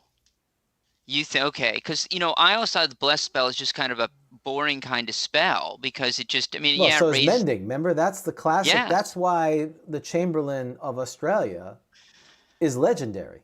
That's when we knew we had somebody associated with the show. He was a keeper. Right. Legend. It is. It is legendary. I defer everything to him. Even when I know I don't agree with him. I still defer to him because Was Mhm. that's legendary. The fact that he knew that mending was needed for creation of a homunculus, that is graduate degree Yes. research. Immediately an honorary degree Right. was bestowed upon him Absolutely. immediately, right? He's like teaching the class. This is when you know, like, this, you don't want to ever teach students that are smarter than you, right? Right. That's bad. Yeah, And this is what was happening. I'm teaching first level prestidigitation. You can't even say it. Right. I can barely say it. Right. And I'm discussing all the spells, and I mention, and I kind of poo-poo mending, and someone goes, but that's necessary for the creation of the homunculus. And the whole students look at the guy who said it, and then they all turn to you. Yeah, and then they turn to the other guy, and he keeps talking, and they're taking notes. It was like, remember, it was like in Back to School, right? Where they're all like listening to him now, and you're like, hey, what the? I was watching online. Don't ask me why, but I was watching this guy who's giving an econ lecture at MIT, and you're crazy smart if you're an econ professor at MIT. It was quite riveting. You're crazy smart. Wait, and what was funny? You were watching an econ lesson? Yes. Online. Yes. I was curious. We're leaving a pandemic. This is years ago. Oh, okay. Yeah, the first thing I want to do, the pandemic's over. Woohoo! Let's watch an econ lecture. Okay. And I'm sorry. Students. You can see why I was confused. I understand. He was getting his calc wrong, his calculus wrong. He was like struggling, and the students were helping him. Because, like, how would you know? All your students are MIT econ majors. They're like insanely smart. I'd be like scared to death. Okay, but the point. Okay, ghoul. All right, James. Let's see if you're right. Ghoul Well, are undead. I don't know if I'm right or not. I'm just telling you what it said in the thing. They feed on human and other corpses, although their change from human to ghoul has deranged and destroyed their minds. Oh my gosh! Wait, James. What's your mind like then? If you're missing a limb, oh my gosh, you come back with a deranged mind? Because does resurrect you also you don't get your limb back? I know raised dead. Resurrection, you get everything back. Okay, let's say it's raised dead. Yeah, raised dead. Yeah. Isn't my mind still deranged then? I'm going to say the blessing fixes that, but you could certainly argue the other way. That if you wanted to be, you. Okay, let me see. There causes humans, blah, blah, blah, but not elves. What about half-orcs? To become rigid, paralysis, and let's just say blah, blah, blah. Any human killed by a ghoulish attack will become a ghoul. Oh, there it is, unless blessed. Or blessed and then resurrected. Why do you say resurrected? Does that include raised dead too, probably? I would say yes. There it is. So you're right. It's like the Chamberlain rule. There's something tucked away. Okay, so then you got to bless them first. So that's another use for the bless spell. So you bless. And the magic circle of protection from evil will actually keep the monsters completely at bay, which is also very good because paladins, ghouls are scary stuff. So if you say you have that, 10-foot circle of protection. So there you go, folks. Okay. That was a good one. So that's why I said that's kind of hard. That really wasn't fair. That was. I wasn't ready for that. Okay. That was a little more than you should have had to deal with. Thank you. All right. Well, that was painful. I mean, that was great. So now, which by the way, also we mentioned this on episode 50. Dragon number 50. We skipped from 49 to 52 because there were no sage advices. To your point, they wasn't every month. But in issue 50 of Dragon is the Chapel of Silence, which you talked about last time. I think it's a great little adventure. I saw the title, I got nauseous, and I skipped right past it because I didn't want to relive what happened there. Yeah, undead goodness. It is undead goodness. So, we are now moving on to, I know it's 2 hours in, random encounter. How about that? Let's do it. All right, let's do it. So, I have a question. Yes. Before we start. Oh, I can move over now again, can't I? Yes, you can. You can move over. Thank you. Yes. We had talked about using the unarmed combat for flipping and turning. Mm-hmm. Are we prepared to do that today? I'm not prepared to do that. That's what I wanted to. I agree with you. I read it last night. Yeah. The Chamberlain did an outstanding job, but I think it would take us 2 hours to figure it out based on our level of prep. I think we almost need to do this offline at least once and then do it. Maybe we could do a tutorial with the puppets. Grappling. There was a lot of grappling. I think there was. Well, when you said, what did you say? It's just to come in. It's time for you to be disciplined. What did you say? I can't. That's I right. huh? It's time to be disciplined. It's And your punishment is due. Atonement must begin now. and it's like right. And I see you in your And then- Fruit of the Looms. Bring me the puppets. And then I envision a lot of grappling taking place. And overbearing. There you go. And possibly Okay. some pummeling with the puppet. Yes, indeed. All right, it's time for the Dorso roll. I don't I'm know. rolling I don't know. while I'm you doing punch the it. Billy Idol thing. You know, that's flesh pole for fantasy. That's my first concert. Billy Idol. There's another parody song, Flesh Pole for Fantasy. There you go. All right, Dorso rule. 4. That is Monster Man 2, isn't it? Yes. Okay. I don't even know our own rules. This is I the think problem with house rules. You forget your own rules. That's why you shouldn't do house rules. Well, but you have Okay, to. here I have a question for you. Go ahead. So the back of the DMG says what? It's all guidelines. Does it say that somewhere? I see a picture of Yes. a succubus. Okay, afterward. And this, it is the spirit of the game, not the letter of the rules, which is important. Never hold to the letter written. Okay? Does that mean that this is not a game? Don't games have to have rules? Isn't the definition of a game something that has rules? If I can change it. Okay, moving on. All right. What, we're going to read that now? You can't No, just, we're not. You can't just throw that out there and then just drop that bomb and just... Okay, read the afterword. I've read Isn't the it- afterword. It says basically... But I don't Well, I know. can- I don't remember the whole thing. Well, it is a game because the DM will decide what the rules are. What is the... Well, let me ask you. What is the purpose of the afterword?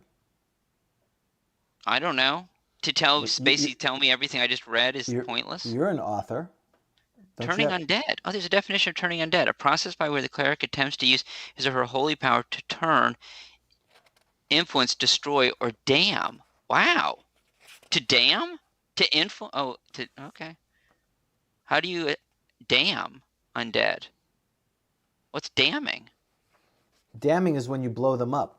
That's kind of like when they explode. When you're a high enough level cleric, good cleric, they just... That's destroy. Yeah. Destroys before that. No, this destroy or damn. Oh, well. Right. Damning may be bringing... So I think you can turn and destroy maybe demons. Or...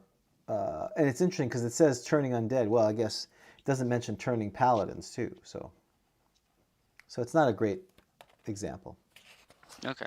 All right. So I'll read the afterwards while we continue with what do I have to roll? Okay, yeah, because I'm like the kid with like look sees the squirrel. Oh, 'Cause then that's I why see- you stopped. Never hold the letter to the letter written, nor allow some barracks room lawyer to force quotations from the rule book upon you. If it goes against the obvious intent of the game, as you hew the line with respect to conformity to major systems and uniformity of play in general, also be certain that the game is mastered by you and not by your players. That's what the intent of this. Within the broad parameters given by the AD&D volumes, you are the creator, final arbitrator by ordering things as they should be. The game as a whole first, your campaign next, and your participants thereafter. That's the important part. So basically, hey players, you're last.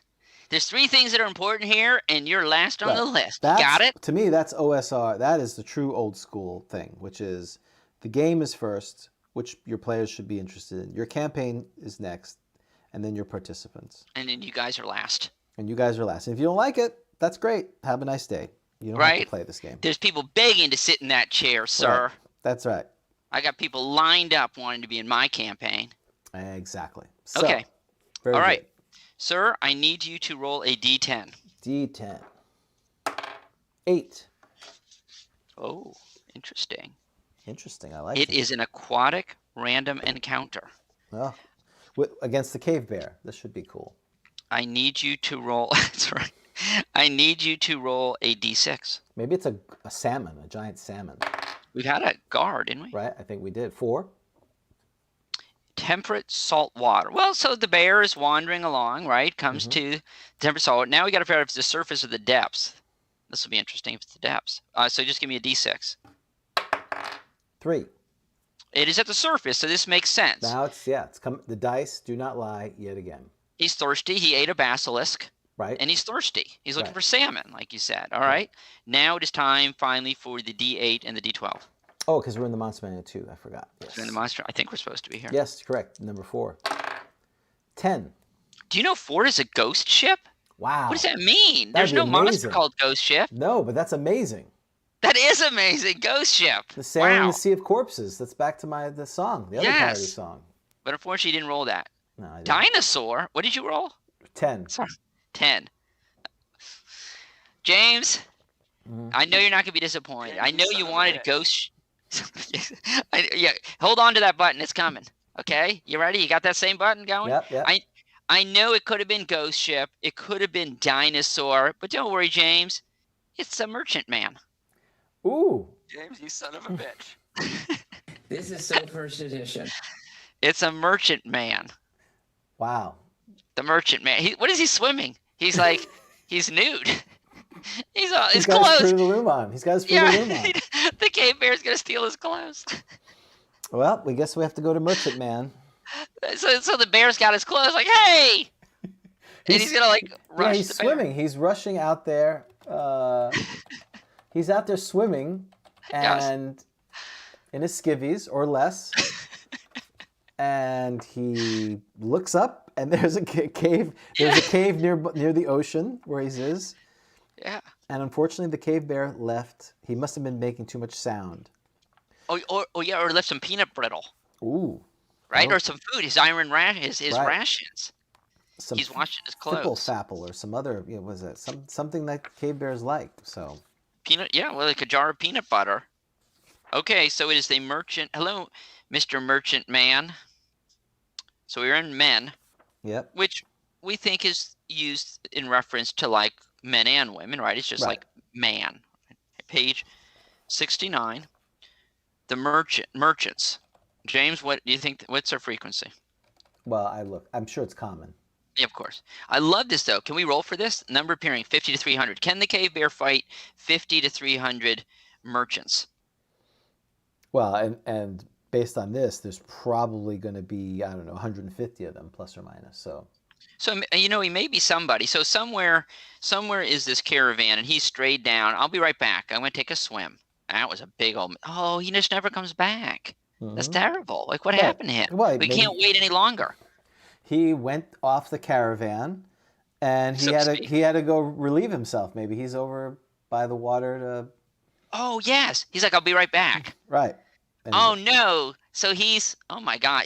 What you're saying is he's in a vulnerable position. That's right. Oh, the humanity. It's literally He never saw it coming. never. That poor guy. Don't. All right, so he's taking a leak Or down worse. by. That's He right. drops his drawers. Drops his Fruit of the Loom down, Drops his Fruit of the Loom. He's taking a leak. or worse. Okay, Or more. all right. Yep. So 1 to 6 hit points. That's not bad. I No, mean, he's better. He's a okay. hardy soul. Okay, so I'm this dude. I'm the hunted. So I'm gonna roll my hit points. You ready, James? It's 1 to 6. Yep. Oh, I have 6. Nice. That'll I'm be hardy. helpful. I'm never in my lair. I'm never at home. You're a traveling man. I am. I never leave. Okay. So my intelligence is very Very to high. high. That's it. They're smart. You gotta Obviously be smart. not. to be merchant. Obviously not smart enough. Yeah, you're from 11 to 14 intelligence. That's good. What I like is that I'm neutral. All I care about apparently is money. Right. Right. They Okay. trade in goods and like merchandise. Exactly. I'm like Anya in Buffy the Vampire Slayer. Okay. Merchants are, as the name implies, traders in goods and like merchandise. What am I trading, James? Goods and like merchandise. Oh, you can't be any more specific than that. Spices. So okay, we're spice merchants. Yes. These traders travel in caravans, pack animals and/or wagons from city to city in order to do business. So they are found nearly every. Do you think would a traveling circus would we be considered merchants? Probably not. It'd be a caravan. I think there's a caravan. Well, I'm in a caravan. Okay, I'll move on. Only 10% of any band of merchants will actually be tradesmen. I would say yes. Of the ones that we had here, unless you're going to say a dervish nomad, which would be caravan too, this would be the best to use. So this is the circus. This could be a circus, right? Circus, the spice and circus caravan. Right. because we don't make a lot of money from the circus. Circus is just to entertain people. Exactly. Right. Only 10% of any. Do we have the flesh pole with us? Of course. Only 10% of any band of merchants will actually be tradesmen. What does that mean? Oh, the balance will be, guards. 10% will be, what's a drover? D-R-O-V. I don't Isn't know. that a type of bee? I assume they're the people who, like the trade. They're the teamsters, the ones who actually drive the vehicles. You carts? think they're like a guild then? Like we hire them out, like to be drovers, like the Drovers Guild? Yeah. And we hire them out under the contract. Yeah, I don't. What is a drover? What do Okay, well, drovers you do? look up drover. 80% will be a mercenary. drover in Australia is. We could have waited for the Chamberlain. Typically experienced stockman who moves livestock, usually sheep, cattle, and horses. Oh, okay. On the hoof over long distances. Okay, so we've got some. So they're handling the Cattle animal. rustlers. Yeah, cattle wranglers. James, roll me a 10-sided, please. 2. Oh my! It's a drover. Because it's first 10% we're going to be the tradesmen, 10% drovers. Yep. The balance was going to be. Yeah. So this poor guy, he's a drover. Right. Okay. Maybe he has some sheep with him while he goes squats down and brings. What's happened is he's taken the sheep to get a drink, and while they're doing that, he's dropped his pants and let a load off and gets assaulted by the cave bear because the cave bear is coming out for the sheep. Yeah, you're right. He's watering the sheep. Yep. That's right. And he's going to so he's going to relieve himself as well. I love this. The guards, well, sorry. He's not a guard. Unfortunately, we do not have 6th to 11th level guard leading. Wow. So no, we've left the guards. For every 50 persons in the merchant caravan, there would be 10% chance for a magic user. Well, I think that ship has sailed for us, right? Because we're a drover. Yeah. We're not a magic user. Correct. We're not a thief. What am I, undercover? all the don't let a thief into your caravan. All the leaders, guards, and special characters will be addition to. No, we're not that. Okay. The mercenaries guarding a caravan will be mounted armored. So, if I'm a drover, do I get to roll? It doesn't sound like a drover would be in chainmail with a pole arm. You have nothing. Oh my God, my fist. Right. We need to do grapple. Oh, this is gonna be awful. This is going to be like that scene in that movie. Right, that you're talking about. Leonardo DiCaprio we talked about. Yes, this is it. Literally we're reenacting that. Leo. We are. So I'm Leo. Hey, I'm that guy. Who was that guy who was at USA Con? Wasn't he Leo?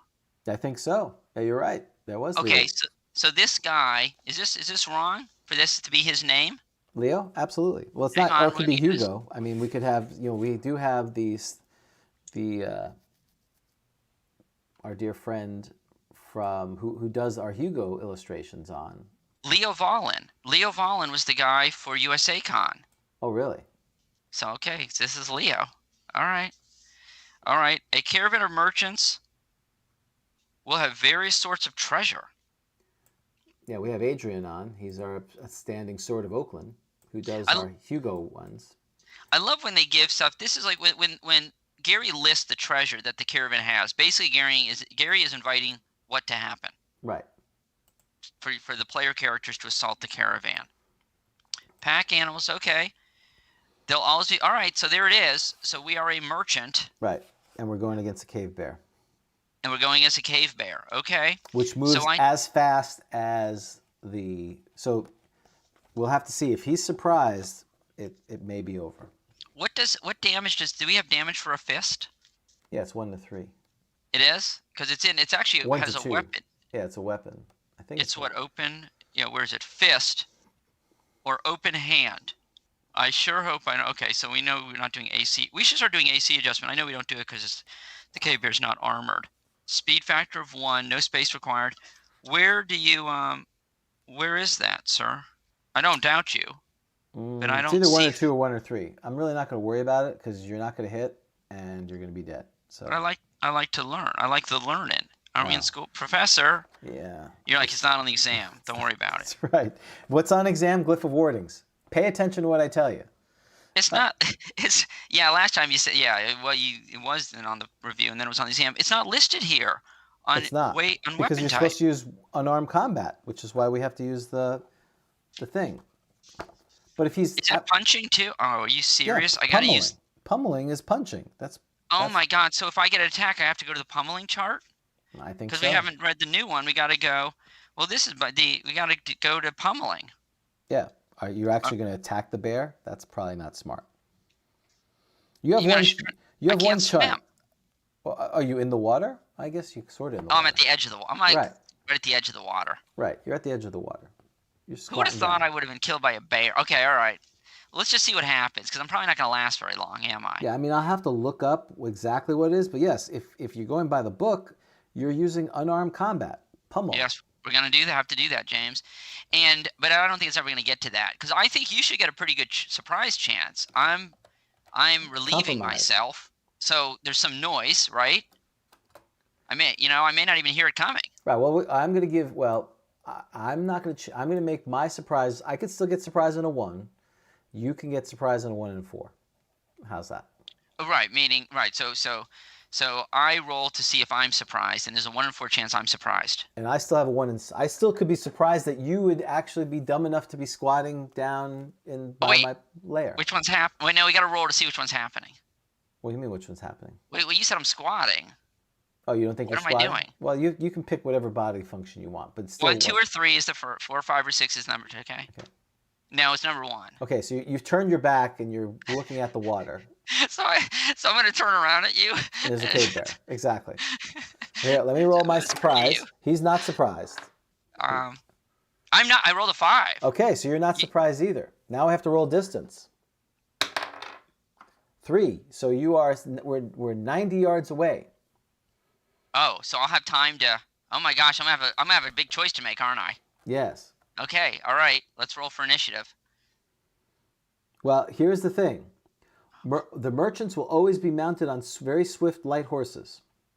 But I've gone down to the... Right. I mean, do you think I've left my horse? Oh, well, that's the question. Maybe the horse is getting water, too. I'll give you a 50% chance the horse is drinking as well. I assume you're not peeing off the horse. You'd actually get off the horse and pee.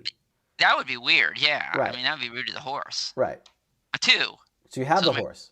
Okay, the horse is with me. The horse is with you. You hear a sound. You see a cave bear. It's not a bear that's charging towards you. That's what he's doing. What's your action? Just to let you know, the horse's name is Apple Butter. Apple Butter. I'll write He's kind of a brownish. What's the guy's name? Leo. Leo and Apple Butter. Apple Butter?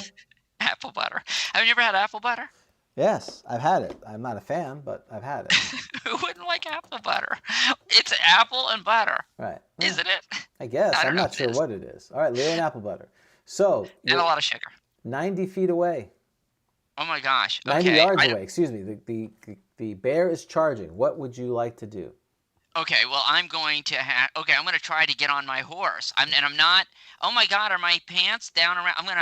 I'm gonna try to get on my horse, but my pants are down around my ankles, so you'll have to judge that. I'm jumping on my horse as fast as I can. I'm leaving those sheep. Okay, so I'm rolling initiative. Aren't I supposed to attack you though? Wait, I think I already rolled. No, you didn't roll initiative. You rolled surprise. Okay, I rolled a 5. All right, so you have initiative. So I'm going to say that you're going to basically grab. What are you going to try to do? You're going to try to grab onto the horse and tell him to ride quickly away? Here's the problem. On your time out for a second. Isn't the rule supposed to be we're supposed to have combat? I mean, isn't that the rule that you're supposed to fight? I mean, have we ever had creatures run? Yes, the member of the Night Watchman. He ran away from the Keiko demon, whatever it was, the Charon demon. Okay, so you think running away is acceptable? That's part of a combat. That's so first edition. This is so first edition. That's exactly okay. Right. All right, if you listen. Well, first of all, it hasn't happened yet. You still have to make. I'm going to say roll 3d6. Got to figure out his dexterity. And well, you also, when I say can we do this, you've already forgotten what you read in the afterword. You're supposed to tell me to shut up. It's your rules. You're the DM. Well, I'm allowing you to describe your action, and I'm deciding how that's going to be adjudicated. You cannot challenge my ruling. That's what it's basically. Got it. You can't tell me on page 27 the rule says this. But I'm a rules lawyer. Well, I'm lawful neutral. Yeah, These books kill me. So yeah, that's I am not pulling up my pants because I don't think. Oh wait a second. Oh my God! Wait, no, I got it because I got it. No, yes, because I got to be able to get my foot over. Yes, I'm pulling up my pants because I think I need to. Yes, because I don't think I can sit on a horse with the pants around my legs. I'm pulling up my pants as fast as I can. And Okay, trying to jump on now? horse. What's the worst image? Me in the Fruit of the Loom dancing tutti frutti, or you with your pants down, straddled over a horse riding away? It's not me. It's Leo the merchant. Well, everyone's putting you in that situation. You're Leo. Leo the drover? I'm the king. It's right, Leo the drover. Holy drover. Okay. Oh yes, Leo. No, it's Leo the drover. Like D-E. Yeah, Leo the drover. That's right. Leo the drover. Sounds I'm from very that Eastern area European. Queens. Okay. I work at Wendy's. All right, roll 3d6. Let's figure out your decks. All right. A 3, a 4. That's 7, and a 3, 10. Okay, so if you roll under a 10, you are successful. Okay. Let's do it. Oh, my 20 sides appeared. A 1! Oh, you easily launch yourself and you tell Apple Butter, ride like the wind. Yes. Okay, Now, I'm down at the ocean, so I don't know what the terrain is like. I mean, I could just be like riding on I could be like, who is that guy from those Harlequin novels? I'm riding down the beach with no shirt, hair's flowing in the air. Leo's a stud. I'm rolling my charisma, okay? Okay, fine. All right. Ooh, a 1. Yeah. A 5. Hold on, 6. A 9. No, not exactly Fabio. Yeah, you're not Fabio. Okay. Leo's riding down the beach. So now I have to figure out how many segments that took because the bear starts charging. He moves at 12. It's outside movement. He's a bipedal creature. We are learning. We are going over everything here. This is so advanced work. Charging for a quadruped outside, the movement is not doubled. Where did you learn this, sir? Ah, there you It's go. like a graduate seminar. This is so first edition. I keep forgetting it's not double movement. That's only indoor. Charging outside follows a different rule, and it depends if you're bipedal or quadrupedal. Okay. Charging. I have to go find that. Let me know a page when you get there. Oh, charge. Page 66. That's probably it. You got it. I lose the index, sir. Very good. Your movement outdoors at the bottom of 66. Movement rate outdoors. Movement bonus for charging in normal outdoor settings is 33% of base speed for bipedal creatures, 50% for quadrupeds. You're a quadruped, right? I'm a quadruped. What's TSR's swords and spells? We talked about that last time. That was like that. Not last time. We talked about it before. It's some kind of game. Okay.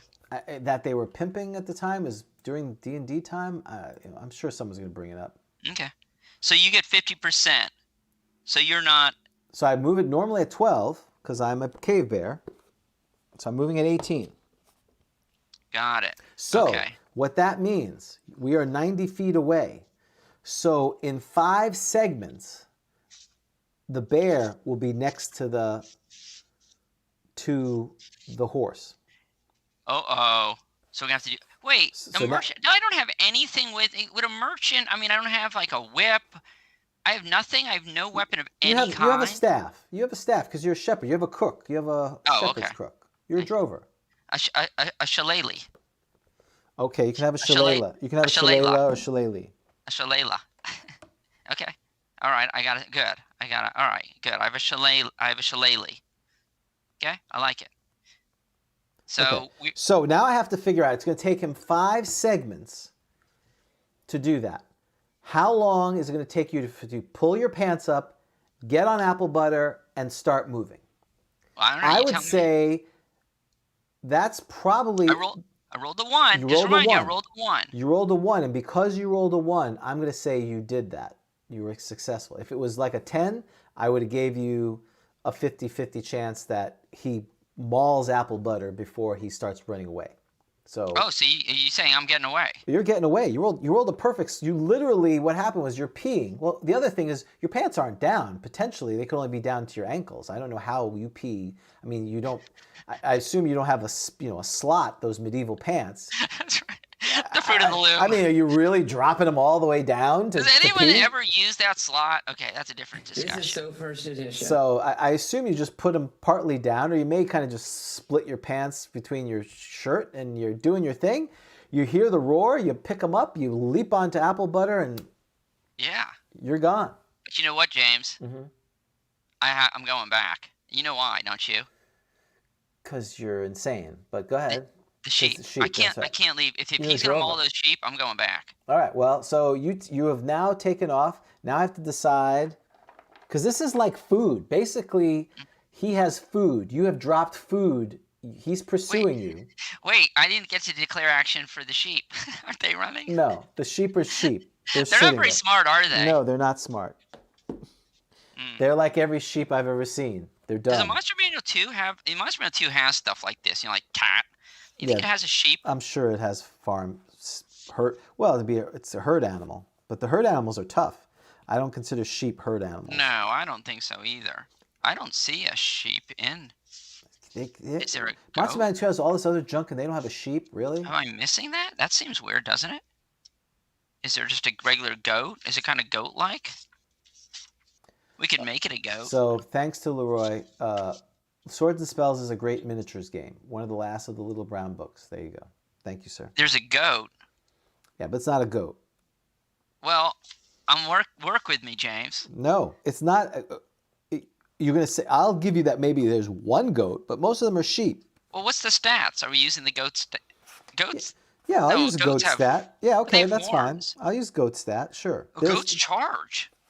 Okay. Do you Yeah, want to play the goat now? You want the return of Goatalicious? The sheep don't charge. No, sheep get eaten. That's what sheep do. They do. They just walk around. They're not very bright. No. So no, you give the stats for a sheep, and you can just give the stats. Okay. I mean, I don't know what it would be Well, like. first I have to decide if the guy's going to pursue you. Right. So here's what has to happen. Now we're on page 69. Oh, I forgot to tell you something. Yes. Apple butter is blind. How do you know that? I don't. Well, what do you mean? How do I know that? I'm Leo. He's my horse. How wouldn't I know You that? gouged his eyes out, or you bought a blind thing? Okay, fine. He's blind. No, I'm just kidding. Apple butter's fine. All right. Pursuit in the outdoors is generally similar to that set underground. The three general rules of likelihood of pursuit apply. However, pursuit will certainly continue until evasion is successfully accomplished. In outdoor setting, evasion is accomplished in a different manner. The variables being the relative speed of movement of the size of the parties, and the type of terrain. Okay. So, we have to figure out what time of day this is. Okay. Do you want me to roll a d12? A d12 and a d6? Yeah. Okay. So it is 4 a.m. It's 4 a.m. Okay, so it's dark. Excellent. So, upon encountering creatures from which the player party flees in order to evade, determine if it's condition of surprise. It doesn't. If the player is surprised, creature evasion is automatic. If there's no surprise, then follow the procedure below. If the party encountering creature is surprised, no evasion is possible. For the chance of adjust the base according to the variables, the pursued party rolls percentage dice, and if the number is less than or equal to the just amount, they escape. Otherwise, pursuing tells them the party is faster, and the pursued is okay. Great. So base chance is 80%.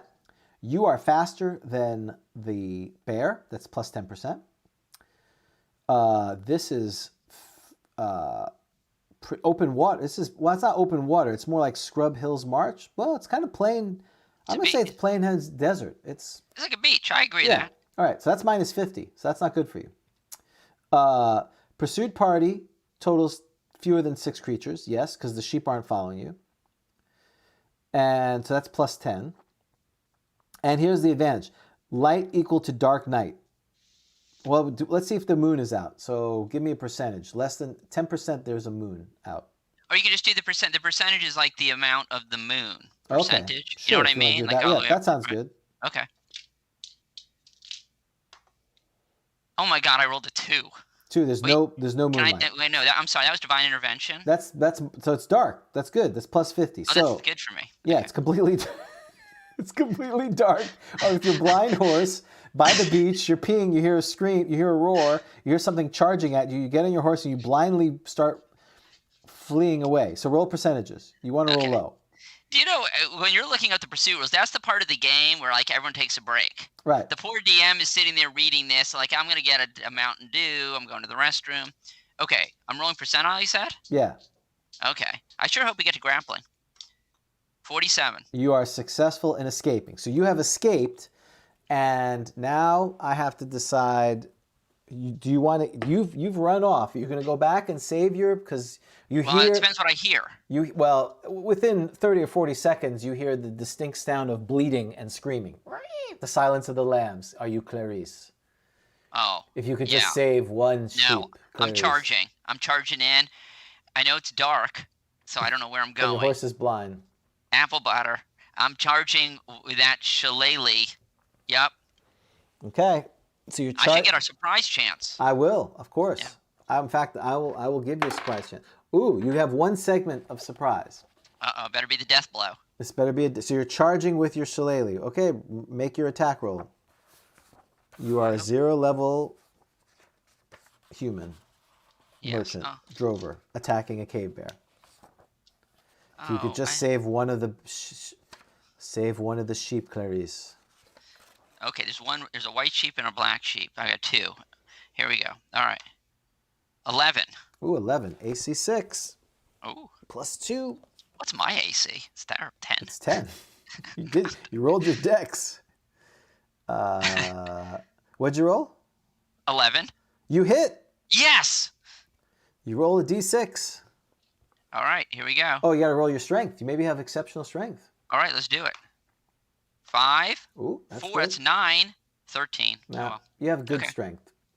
All right, shillelaghs 1 to 6. Yeah. Like I'll a give staff, you, a club. I'll give you a staff. Okay. I'll make it a 2. staff. 2 2. points. Okay. You don't know this, but he now has 29 hit points, and now it's initiative. All right. So wait, I literally poked the bear. You did poke the bear. Don't poke the You bear. see, him gouging on Oh, one of the sheep, and you whack him in the head. Woolberry. Yeah. Don't name your dead sheep. Yeah, it's Woolberry. He's got Woolberry. I gotta save Woolberry. Well, I don't know if he's dead. Actually, I shouldn't say that. He gets 3 attacks. You know what that sheep is? He's the traveling Woolberry. Oh. No, God! Well, let's see. He hit Woolberry 3 times. Oh. During that time, which is not good. So he gets the hug, right? In their hug, yeah. Oh. Don't they have a hug? No, they don't have a. Oh yeah, they do have a hug. Yeah. They If have he a hits hug. he hits with both claws, maybe. Blah blah blah blah blah blah. They tend towards a diet of meat, by the way. These gigantic cave bears. So there you go. This is a lucky day. Oh, and he scores a poor hit. If he hits 18 or above, which he did, does additional damage as indicated. So yes, so he does to what's his name? Woolberry? Woolberry. He does 7. Okay. I'm gonna assume he doesn't have 26 hit points, Woolberry. Oh, Woolberry. Just It was fast. Yeah. it was all quick. right. He died. But now quickly. he's eating. Well, he was eating, and then you smacked him in the head. Right. Can't enjoy a Because good you meal. ran off. Mhm. During that time, instead of pursuing you, he saw, oh, well, this is just as good. Poor Woolberry starts eating him, and then you whack him in the head. So now it's initiative. Okay. Well, at least Butterbur is still there. Butterbur, is he the other sheep? Yes. Oh, okay. Okay. I rolled a 4 for initiative. He's attacking you. I rolled a 6. Okay, you get your another attack. I bet it's better be the death blow.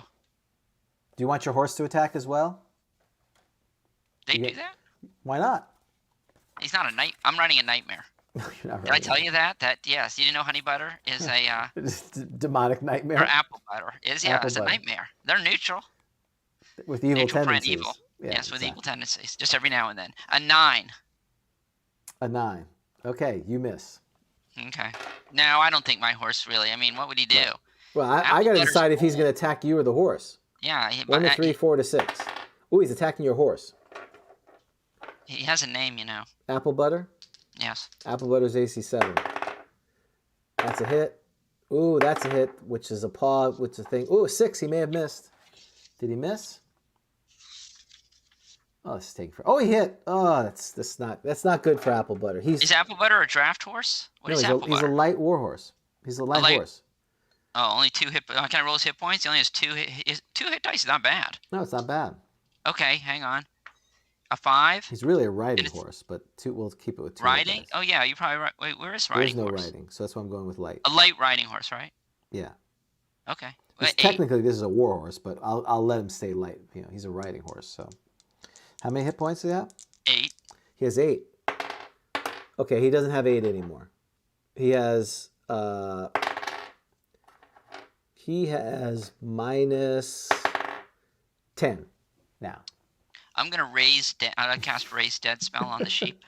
So now you need to make another dex check to see if you're caught underneath Apple Butter, who's now that's falling. right. Apple Butter goes down. Right. And I gotta dive off. Okay. Ooh, 15. This is not gonna end. No, you've fallen. The horse has fallen on you. Roll a d4 for damage. Oh no. Well, maybe he's full. 1 hit point of damage. 1 hit point. Okay, initiative. What are you gonna do? You're I'm trapped under a underneath the horse. Yeah. Well. I'm gonna not move. I'm gonna see what happens. You're gonna play dead. I'm playing dead. That's probably a smart thing. Let's see. Let's see if he believes you're playing dead. I'm gonna give you a pretty good chance because. What's a cave bear's intelligence? Intelligence. He's only semi-intelligent. You should do like a intelligence check, don't you think? Okay, I will. Semi's 2 to 4. I like so you gotta that. roll your intelligence. He totally buys it. I rolled a 20. So well, that just might mean he starts eating me. No, he's eating he's going back to eating the sheep. Oh. He eats the sheep. I'm gonna give a reaction roll what he does next. Yeah, he eats the sheep. He's good. Okay. He goes back. Wait, stop. Hold on. That takes some time. He's eating the sheep. He's eating the sheep. He's back to eating whatever his name is. While he's eating, I'm gonna try to creep around. You're and I'm stuck underneath the horse. Oh, I thought I got. Oh, I didn't get out. I didn't get out. No, you rolled ridiculous roll. You're stuck underneath the horse. Oh, that's right. I'm playing dead underneath the horse. Yes. Oh, that's right. I'm watching him eating. Okay, so he's eating the sheep. What happens next? I'm still just watching. He eats the sheep and he goes back to his cave because he's eating a sheep. He's pretty happy. Oh, good. So he didn't eat the other one. Apple Butter and the other sheep. No, he didn't eat them. Right. Okay. He ate. He's full. He's going back. You know, he's not a predator that's like, you know, like he's going to string up you and the other ones in his cave to eat later. Okay. Right. Was I finished doing my business when he attacked? I'm sure you peed all over yourself now if you haven't. I'd like to wash my clothes in the water. Sure. And then get the blood off of it from Apple Butter, but you're not doing anything. You're stuck in the horse. Now you need to make a strength check. Oh my God! I'm stuck under the horse. Right. Oh, he's dead. I'm gonna die here. I'm gonna die under a horse. I assume the caravan would look for you at some point. I'm gonna have to eat the horse. I'm gonna have to eat my way out of this. Yeah. Well, you think they'd look for me? Maybe. It is 4 a.m. and I just went down there. Well, you need to make a strength test first if you can pull your leg out. Okay. So I'm assuming it's like a one-time shot. Chances, right? I'm only getting weaker. Yeah. Okay, here it is. A 2. You got it. I'm out. All right. I was going to say, I assume you had a knife as well, you know, not a dagger. You could have cut your leg off, like those people get trapped in the things. I could have staffed it off, or like found a seashell. No, yeah, I assume you have a knife too. I mean, you're a drover. You got to have. Oh, now you tell me. No, the staff is better than the knife. Okay. Well, I would have hurled that knife at that bear as he's leaving. Okay. So I'm going to get on. Oh, Apple Butter's dead. Apple Butter's dead. Woolberry's dead. But I got the other one. Now who's getting divine intervention? Is it Apple Butter or the sheep getting? No. Oh. Wait, can't the merchant call for divine intervention? Sure. I mean, he's the one to go kill the bear. Okay. Slaughter that. All right, here we go. And then you got to roll to see if I ever catch up to my caravan or if I'm like gone forever. Nah, 49. Okay. So you're successful in doing that. Well, it's 4 a.m. I assume at this point you dragged yourself back to where the caravan is. Oh, yeah, they're sleeping probably. They're sleeping. Yeah. Okay. And you're like, guys, you'll never believe what happened. Where's Apple Butter? Oh, yeah. Or I show up and like the cave bear has slaughtered the whole caravan. They're all dead. Oops. Oh, the humanity. It's like they're all dead. They're all just history. So all right, so yeah, all right, so Leo, all right, Leo. Oh, poor Grizzly has something attached to his. Okay, so yes, all right, so Leo returns to the caravan. He survived, but He he lost. survived. He was defeated. So Okay, he goes on and makes Right. money. right, he's learned his lesson. Don't go peeing at 4 a.m. There is a lesson there, isn't there? Right. Don't go by Okay. yourself when there's literal monsters out there. Bring a guard. That was my mistake. Okay. Right. Bring a 11th level fighter with you. Yes. All right. All right. K Bear is still champ. All right. Obviously. Now we're ready for miscellaneous magic. Okay.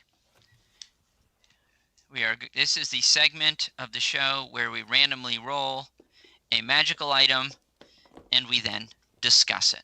Right. We're going to the DMG. We are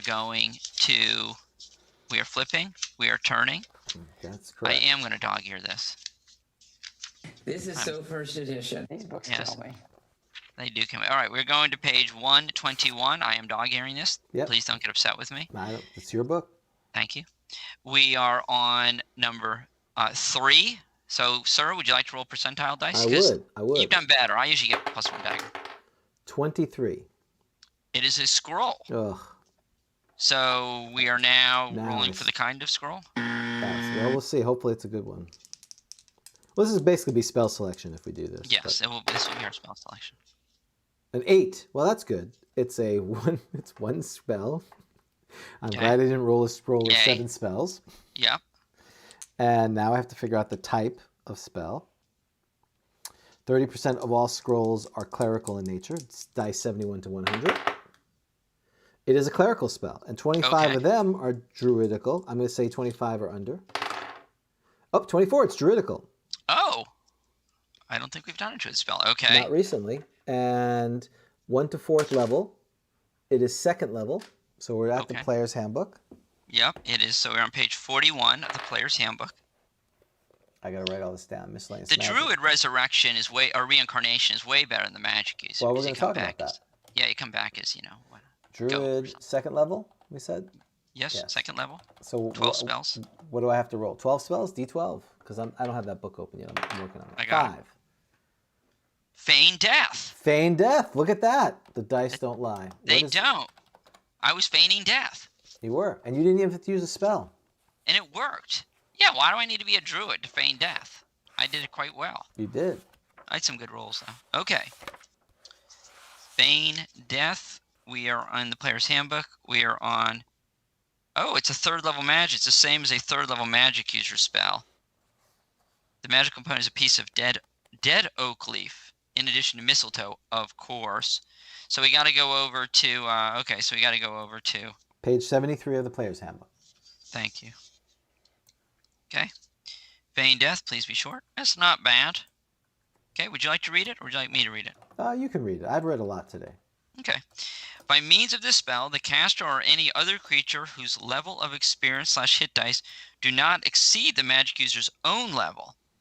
Oh, so this can be like an attack kind of spell. Can be put into a cataleptic state, which is impossible to distinguish from actual death.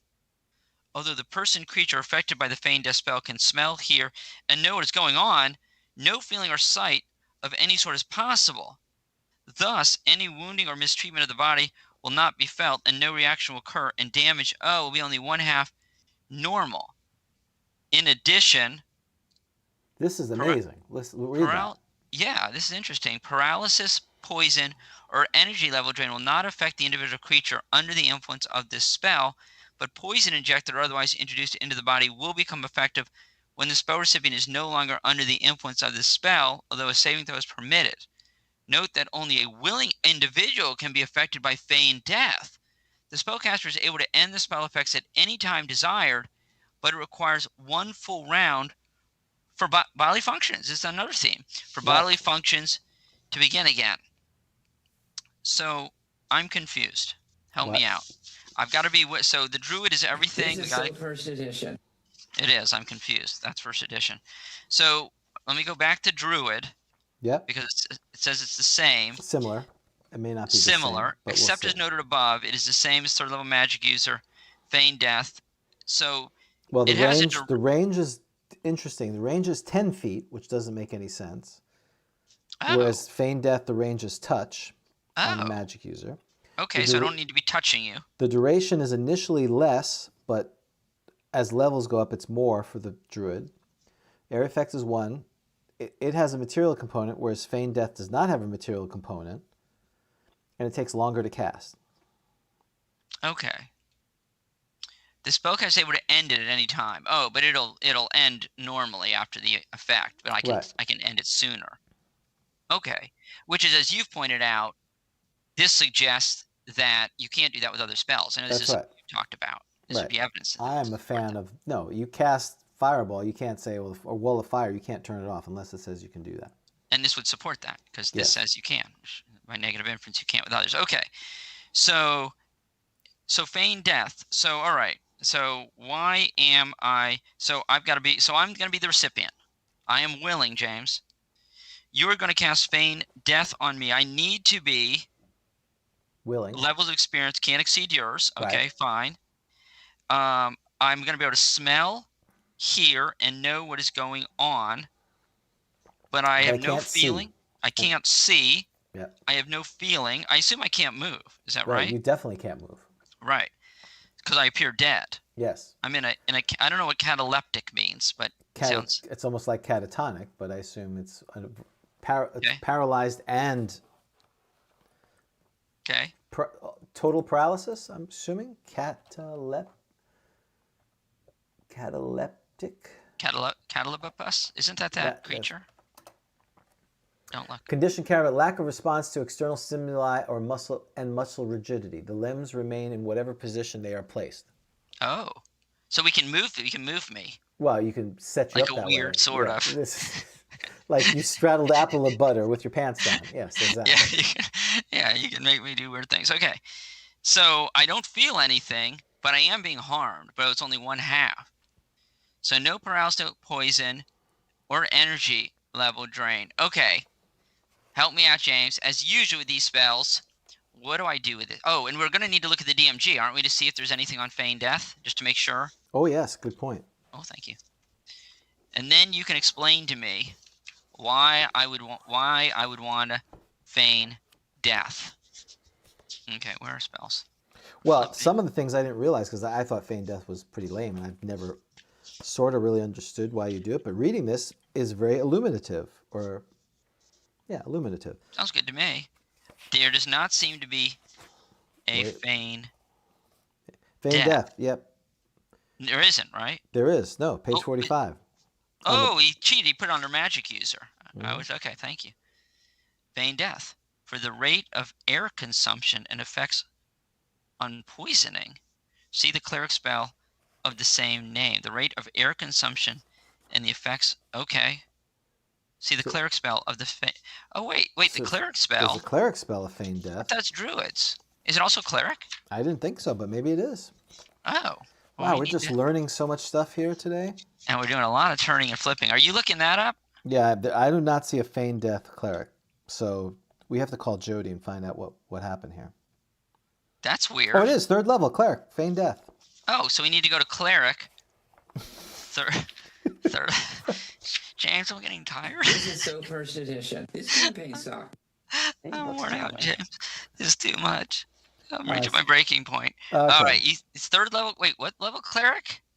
3rd level. Page 47. But it doesn't. Page 47 of Player's Handbook is cleric. Okay. Oh, I know, but there's nothing in the DMG illuminating it. Yeah, that's true. So why is he referring? Why in the DMG am I being referred over to? For the rate, it says for the rate of air consumption effects. Oh, so I guess so he's referring us to the Player's Handbook. Yeah, and so I'm on page 47. I'm not sure what's going on. What's happening? Except James? as noted, the spell is the same as 3rd level magic. Note that the character of any level may be affected by the cleric. So that's super powerful. And that material components are a pinch of graveyard dirt and the cleric's holy symbol. It doesn't say anything in here about rate of air consumption and effect on poisoning. Yeah, it doesn't. And the druid one talks about poisoning, but it doesn't talk about air consumption, does it? It doesn't say anything about it. Are we stumped? All right. We are stumped, but it implies, like the poison one, is it could be, well, I would read the poison one again. It basically says you would not die from the poison then. Right. But when you wake up, if the condition is you're still poisoned, you have to make a save. Okay.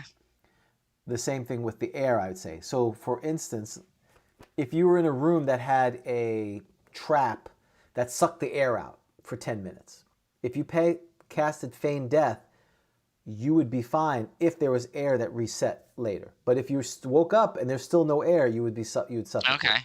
Or I've been like buried because I thought I was dead. Right. So you would not be dead then, but as soon as you woke up, now the clock is ticking.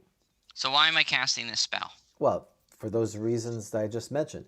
You have a hopeless situation. You're being attacked by whatever, animated creatures, maybe that attack live things. So you especially as a magic user, you feign death. Well, cave bear may not be as good an example. You're being attacked by a wight. Another one. Yeah. Look at that. Another kitty. He looks terrified. He's crying. Okay, so basically feign death is exactly what you think it would be. It's Just, to avoid, it's play dead. You're playing dead so that you don't die right then, and you're hoping that the circumstance change when that happens. Or you're using it in a role-playing situation. You know, you're trying to get into town. Hey, we need to go to the graveyard. My cousin died. Right. Right. Really? Is he really dead? Or you want to get into the church. I want to perform last rites on him. You cast Feign Death, and they poke at you and go, yeah, he's dead. You know, the only bummer about this is that it's got to be a willing victim. Right. Well, that's what, or else it would be ridiculous. Well, it'd be funny because it's like, you know, you get your rival buried. Like, yeah, he's dead. You go to the morgue. Yeah. Can you bury this dude? He's dead. Yeah, it's like he's one dead. Of those horror, that's like one of those horror movies where you wake up alive, buried alive. That's what I thought it was going to be for. Oh well. So, but it's the same. You know what it does is it does. You know, this is where the DM really. You know, when they say, you know, players kill them. You know, players kill themselves, not DMs. Well, this is the DM. The DM could decide, like I did. You have a chance to survive. The cave bear doesn't, you know, continue his murderous frenzy and starts murdering everyone. Or the DM could say, yeah, he totally kills you. Woolberry, the other one, the other sheep, he just murders everyone. The fish in the thing. So this is one of those situations that as the DM, you need to be prepared with how lethal you're going to be in this situation. Well, what's interesting is that you cast it on somebody else. I assume you can cast it on self? Yeah, you can cast it on self, absolutely. Okay. And for Wizard, it's a one-segment spell, VS, which is awesome. You basically could go, you could literally feign your death. You can say, that's it, I'm killing myself, and pretend you drink a poison potion and collapse down. Yeah, this is a good, okay, so this is a pretty good one. So if I'm like alone, I'm the wizard alone, or I'm just saying I'm the magic user, and I'm in, so what I do is, during combat, if it's going poorly. Right, you play dead. You're basically playing dead, and you really are dead. They look at you, and you're dead. They feel like, yeah, he's dead. Make sure that one isn't playing dead. How should we do that? You know, stab him a bunch of times. Yeah, stab him up. Okay. He's still dead. Maybe. Yeah. Okay. Well, yeah, but I'm taking damage. But you're taking half damage, which is the huge thing. You're not getting level drain. So if you're being attacked by, you know, another example is you're fighting a wight and you're not near the paladin, so you can't, you know, you're going to get level drained. You could do that, and he goes, oh, I'm not going to attack you. I'm going to attack someone else. So would this work on like a Balrog? I mean, these are smart. I guess there's not, like, it's not a magic resistance roll or anything. I can fool the Balrog. You're basically fooled. You're dead. For all intents and purposes, you're dead. So, okay, so in the Balrog, he's going to go on and fight. He's going to fight Gandalf. He's not going to. Yeah, he'll move on, and then I get up and I run. Exactly. So it's the spell of cowards. Yes, absolutely. That's right. I like it. Okay. That's exactly what it is. This is the spell of cowards. It's totally the spell of cowards. So what spells have you picked? Well, I got, I have 5 Slots of feign death. Oh, you're helpful. I have Feign Death. Well, and the Feign problem death is and mend. it's a 3rd level spell. That's the Wow. hard part for magic Wow. user. But for Yeah. druid, 2nd level is great. So if you're in the forest, 2nd level, you get that at 2nd level because druids accelerate their spells pretty quickly. So you're at 2nd level and you get that. That's awesome. So Okay. I'm a big fan of that. So for that reason, All right. if I was a druid, if I was anyone else, I wouldn't be as big a fan of it. So All right. Good segment. I like that one. that was good. We learned a lot. So I think we're now ready for our ongoing series, right? Where we I have to strike up the. So now we're going to do our segment. Why don't you introduce our segment here? So this segment is called Have You Ever Played a Bard Infiltrating the Assassin's Guild? This is from First Encounter magazine back in the early 80s. This one was by John Fraser, where you get to pick what you want to do. And our guy is North Runner.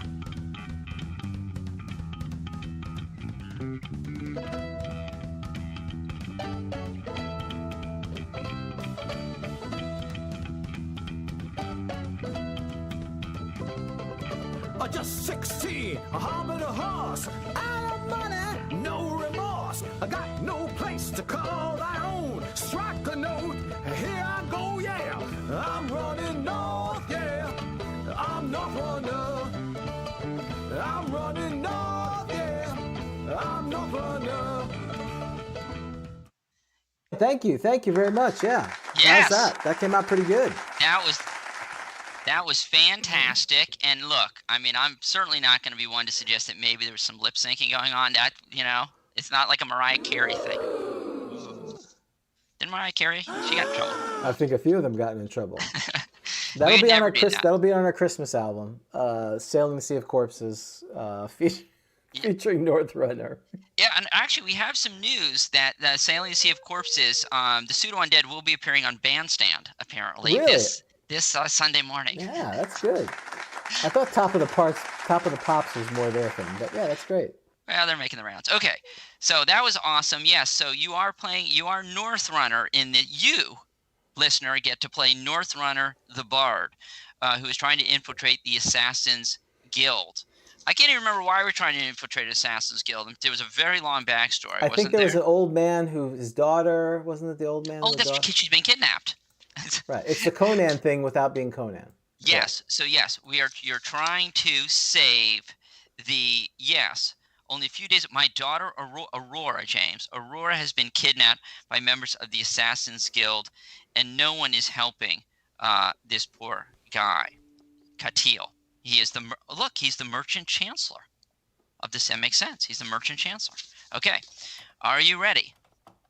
I am. I think our audience is ready too. So if you want to play along, what's going to happen is there will be 10 choices, and you have to pick one unless you're dead already. We have a few people who have not survived the first part of this adventure. Yes, and I think last time we were being attacked by beggars. The mob rules.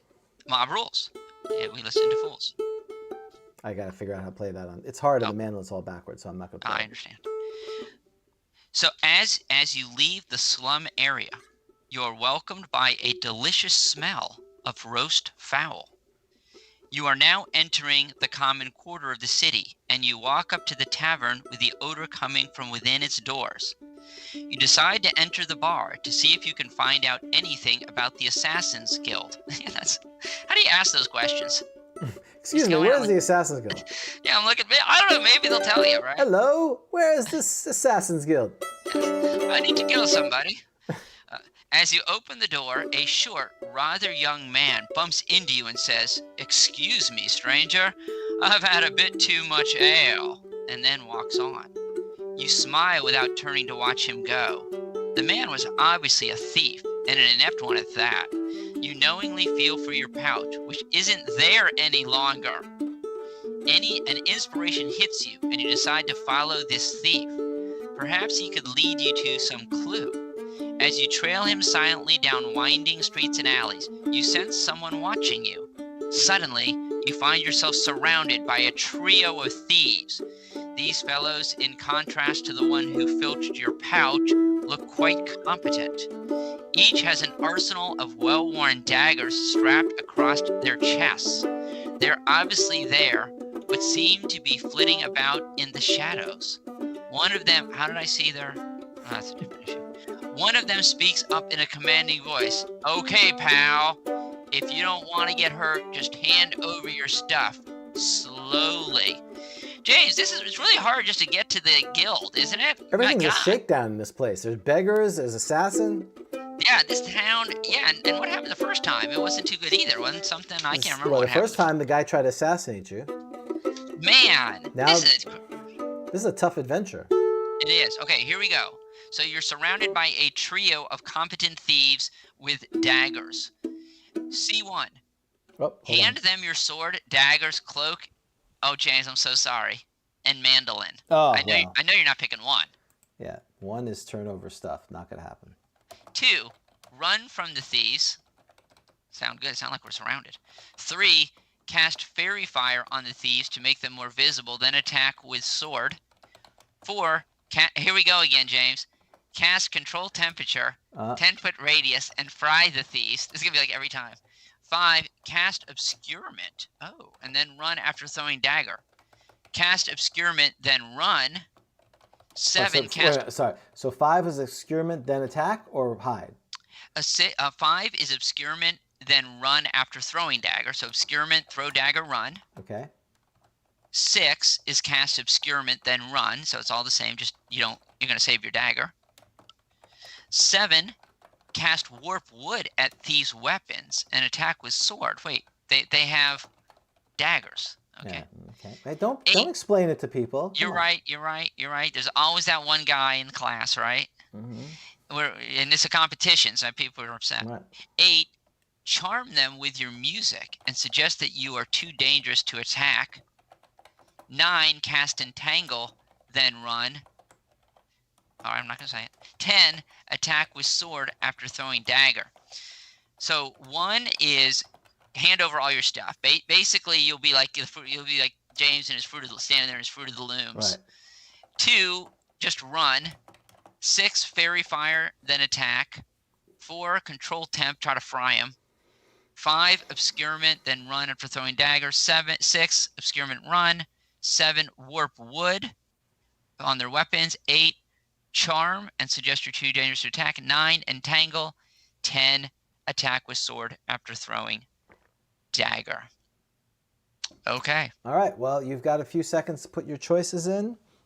I think you went first, Dan, so I'll go first. These are all terrible choices. They're not very good. At least there's no call lightning. That's good. So there's 3 of them. I'm 11th level bard, right, or something like that. I'm some ridiculously high level. Mm-hmm. Right? Some crazy. I'm some crazy. Yeah, I can get this information for you. You are a 12th level bard, sir. Yeah, 12th level bard. That's ridiculous. I'm a master bard. I have a 53% chance to charm with his own music. So I feel like if I get one of them, because it's charm then attack, or was it charm and then just that's it? Charm them with your music and suggest that you're too dangerous to attack. Yeah, I like that idea. Okay, so I'm going with charm. I mean, I'm a bard. I have a mandolin. I'm not giving up my stuff. I really don't want to fight everyone. They're not evil per se. They're just ruffians. Okay. So I'm going to play.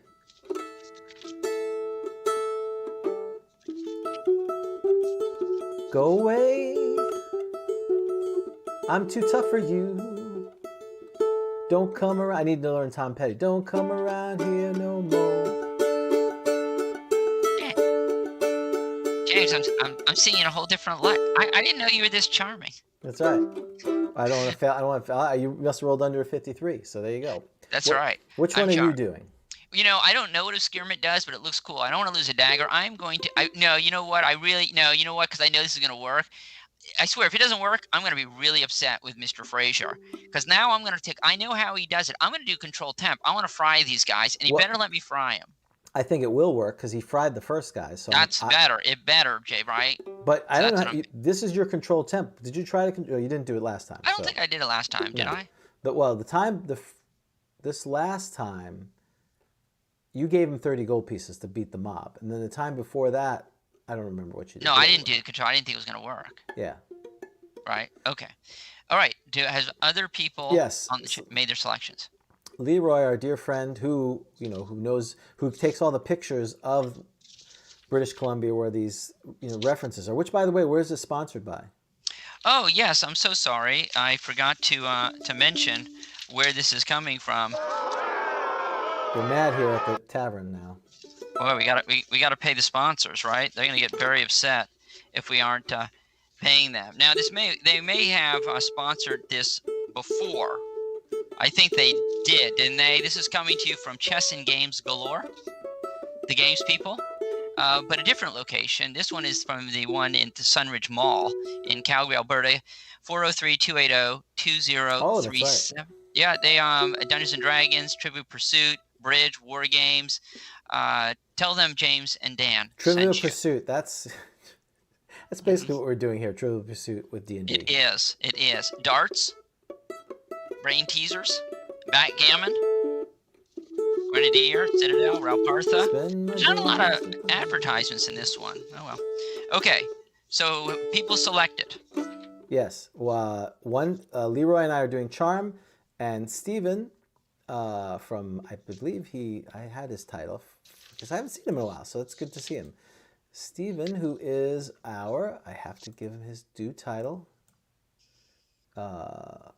holding, and we're flipping, and we're turning, and we're flipping. He is the Guild Master of Thieves. Oh. The Grand Master Prince Matchless Lion of New Jersey. So these guys probably work for him. It's probably work for him. These are his. He's going with 6. Okay. Which is obscure. That's okay. And obscure. run, I like no that. dagger. So go ahead. Did anyone pick number one? Was what? Was basically turn over stuff. Did anyone pick number 1? No one picks number 1. Number 1, the answer actually says fine. Period. They kill you after they rob you. Wow.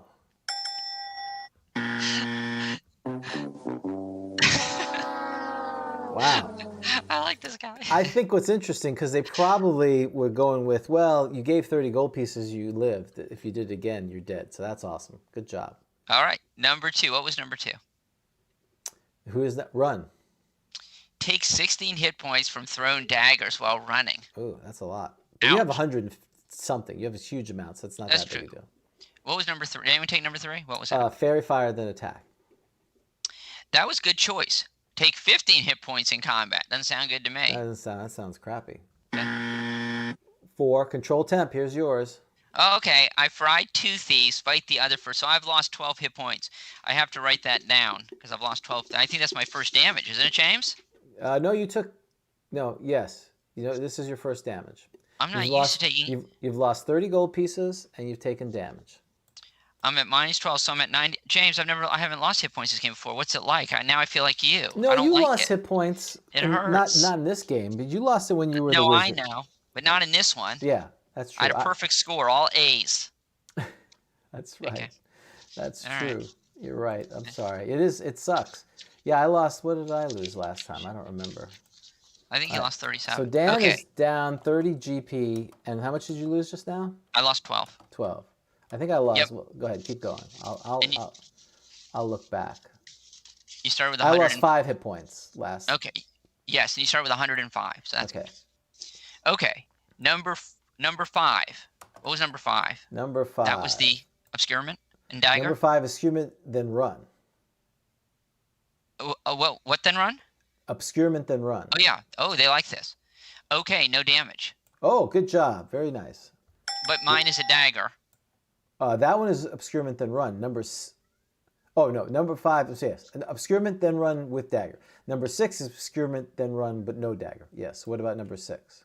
Same as C5. Okay, no damage. All right. So Steve, he's the thieves guy. He knew that would work. Congratulations. Yes, he knows his thieves. What was number 7? Warp wood, then attack. Did anyone pick 7? No. They were smart. The thieves have metal weapons. Take 22 hit points in combat. Eesh. All right, number 8. This is what the other two people took, myself What was and it? Leroy. Charm with music. Bards don't look that dangerous. Oh, ouch. They save and fight you for 24 hit points in combat. Oh, they all save. That's terrible. They had like a 80% chance of failure, and they still did that. Wow. So it's Well, this is what's interesting about it, is that John Fraser seems to have made an adjustment. Because what he says bards don't look that dangerous. And he underlined that. So it makes it sound like he's adjusting the save based upon how plausible the suggestion is. You know what I mean? So this is my response to that. And how much did I take? They took, I think it was a lot. It was at 24 hit points. 24. So I'm down 29 hit points now. So I've shot up to the lead. All right. That's 8, 9 entangled and run. Did anyone pick 9? Nope. They've learned, because remember, they keep doing this, and there's nothing around. Yeah, entangle only works near plants. You would have taken 16 hit points of damage. That would have been better. Yeah, right. Okay. So it would have been smart. It would have been smarter to try to entangle with no plants around than try to use suggestion on some low-level thieves. Right. Apparently, When are you going to learn, James? Yeah, exactly. And what was 10? Attack with sword. 28 hit points. So that's the worst. Interesting. Are we ever going to find the Assassin's Guild? No, we're going to die horribly. But, you did pretty well. But Steve did the best. All right. It is just a flesh wound. All right. He's our winner. So let's see. This time we did Thieves' Attack. Next it'll be Monk's Attack. Or the merchants, the drovers will attack. So, but tune in next time for this adventure. It's interesting because so many people died and a lot of people aren't playing because it was the NCAA. It is the NCAA. They're out. Yeah. Well, if you're out the first round, no, you don't care. You're like, whatever, I don't care anymore. Right. So, with that said, we are now ready to talk about death. Since we almost died here. Go ahead. You're not referring to that. You're not referring to the heavy metal band Death. No, you are a big fan of Death, the heavy metal band. Well, I actually wasn't, and I feel bad about that. Well, I think because they were local. Yeah. And I mean, I saw them when they played here, and I think it was the fact that I kind of knew them, and they were local. You know what I mean? So it was that kind of thing, like, well, how amazing can they be if they're from here? Which I think was clearly a mistake because people love them. They were influential. Yeah. The guitarist was, I won't call him the Kurt Cobain of death metal, but he was very influential and unfortunately died too soon. He did. Chuck, that's okay. Right. So we're going to talk about death because we kind of danced around death for a little bit.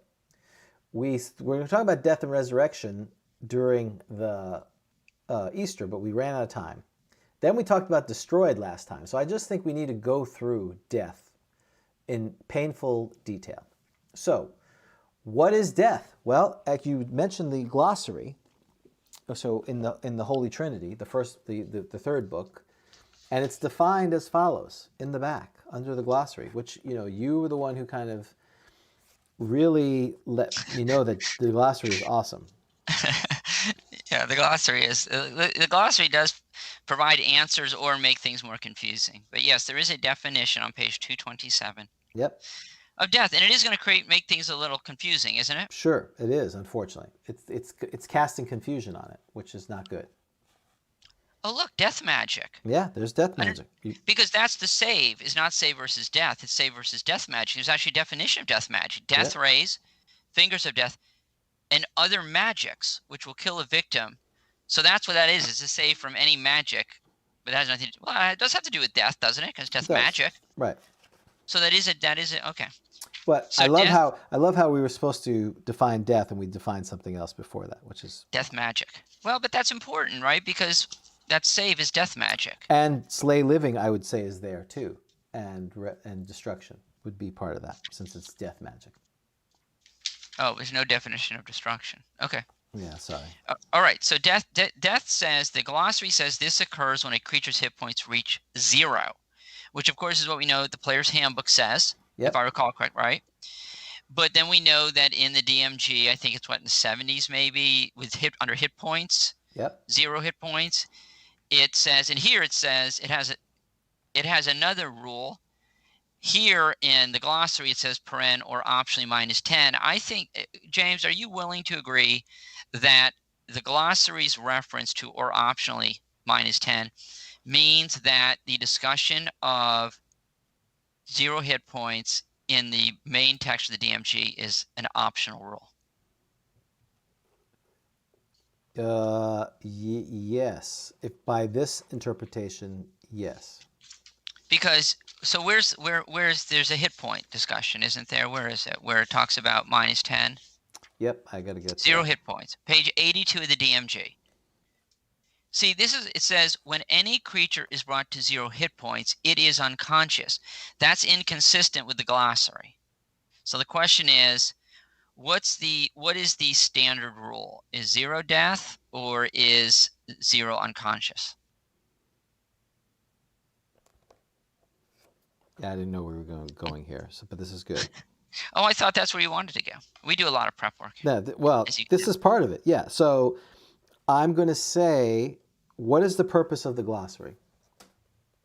To give definitions. Right. Whereas the ruling 0 hit points is the mechanic of how it works. But they're inconsistent. I understand. So that's a problem. It's just like most dead characters. It says the next sentence, which of course we never read in the next sentence, can be resurrected, although destruction of the body, among other factors, will prevent this. Well, what does destruction mean? So that was good. Right? I like that. Right. So death has a sentence. So destruction means, well, I think destruction in some of these spells means you are put to dust, right? Because one of the spells will talk about you need a bone. You at least need a bone, you need right? some part of him, or the body you want to bring back. Absolutely. So I think this is funny because I think, we had this episode where the spell or there's some deity or something said they will destroy. Right, exactly. And we laughed. That's why I wanted to bring it up again, because I think there was more to it and we didn't finish it up. So yeah. I agree with that. Because we laughed, right? Because we said destroy. And I just thought that was a funny word. And you did the little pew, right? Pew. That's right. Right. And that was funny. But that was funny. Right. What's not funny about destruction? Another good band, Death and Destruction. That was did they ever tour together? I doubt it. I mean, it's a great question. I doubt it. How could that not be the Death and Destruction tour? I mean, it literally sells itself. Death and Destruction. You're right. Well, Destruction was from Germany, and yeah, they were fans of it. So destruction is a term of art, right? I mean, destruction means I think you're turned to dust. Mm-hmm. It's like Buffy slaying the vampire. You turn to dust. So I think destruction, you're gone. So here to me, you can't. So that's a massive problem. If you've been turned to dust, you've got a massive problem because you cannot. There's no raised dead, right? And there's no resurrection. Well, right? We're going to get into that, but that's where some people would argue dust is you still have something. It's not bone, but you have dust. Okay. Well, let's get so here's the deal. So I like I love your thing of, does the glossary negate 3 paragraphs in the DMG? I think it's a totally fair question. And also, we typically never play the 0 hit points with any creature. Typically, right. We only do it for characters. We never do monsters can go to -5. When they hit 0, they're dead. You know what we should do is if you're fighting the shaman or the witch doctor, they should cast Feign Death. And then when you're like pilfering him, he's like, sticks in the gut. No, of course not. I mean, though it is a smart thing to do, is to, of course, go and kill off all of the creatures, right? Once they appear dead. Right. Because it does say creature, so they are technically unconscious. So don't forget, I mean, unless somebody binds them. I mean, if they're all unconscious, unless someone wanders by and binds them, they're gone. That's right. But so there's a couple problems here. The first problem is was that just a mistake that the glossary didn't get changed? Or does that make this rule on page 82 optional? There's a further problem. If you play the optional rule, it's not so clear what's going on. Is the zero mean you're unconscious? But if you're so if a blow takes you to -1, you're dead. So do you have to hit exactly 0 to be unconscious? That's right. Then trail down. And then trail down. Or if you go immediately to -1, because it makes it sound that way, right? Because it says an optionally as low as -3 if from the same blow which brought the total to 0. So it sounds like it sounds like you've got the standard rule, which is death is at 0, correct? If we're going to say the glossary suggests it's optional. We're trying to reconcile it. I think you got to say the standard rule is death is right, and that's the way it used to be done. As soon as you hit 0, you're dead. You got that in the player's handbook, which means number one, in order to override the player's handbook, I think it probably needs to be fairly clear, right? We know DMG supersedes, but it probably have to be fairly clear, wouldn't you say? Yep. When in doubt, we probably stick with player's handbook. Are you willing to say that? When in doubt? Well, when in doubt, player's handbook, monster manual, player's handbook, and then DMG. Okay, but so if it's not clear that DMG has overridden the player's handbook, you'd stick with player's handbook? Yes, that's right. Okay. If there's not explicit clarification of it, absolutely. That's right. Just answer the question, please. Okay, correct. So and isn't it fair to say? Right? Here we go. No! Go ahead. So we should do an episode on law in D&D. That'd be fun, wouldn't it? Yeah, that sounds great. Oh, the humanity. Then you can just say, James, you son of a bitch. It's all right. So we think that the general rule then is 0 is death. Right. Then there's an optional rule, which was because too many people were dying. Yes. Which seems to be if you hit and I'm not sure about what I'm talking about. But if you hit exactly 0, you're unconscious. But if the blow takes you directly to -1 or below, you're dead. So it's really not all that amazing a rule. I mean, it's a very slim sliver of hope, right? You have to hit perfectly at 0. Then there's the further optional rule, which is even nicer, which is okay if it's anywhere that same blow takes you 0 to -3, you're unconscious, which I think most people like. Yes. And then there's the fourth way, which I think is sort of like the monopoly money parking rule. I don't know that I don't see a lot of justification for it, but there's an argument actually, which is that you're unconscious anytime before you hit -10, which is mildly supported by the glossary, which said or optionally -10. Right. So is that fair to say those are kind of the four approaches? Yes, and we either did 0 is dead or we went straight to as long as you weren't -10, you were not dead. Right. And at any time you got past 0 or 0, well, we changed it eventually because even that was still painful. If you got 0 or less and you were not aided, you'd start ticking down into -10 land. So even if I'm hit, let's say I'm -5, right. I'm unconscious. Is that right? Right. Only when you pointed this out, when we started playing again, did I adhere to the -3 rule, which basically said if a blow took you below -3 in a single hit, that was it, instant death. Yeah. Okay, so that's that one, and I think we've talked about that before. And sadly, I don't think Gary was ever asked that on any of these boards, Dragon's Foot. So we don't know. But again, those are the options that you have that Dan laid out. Death is at 0.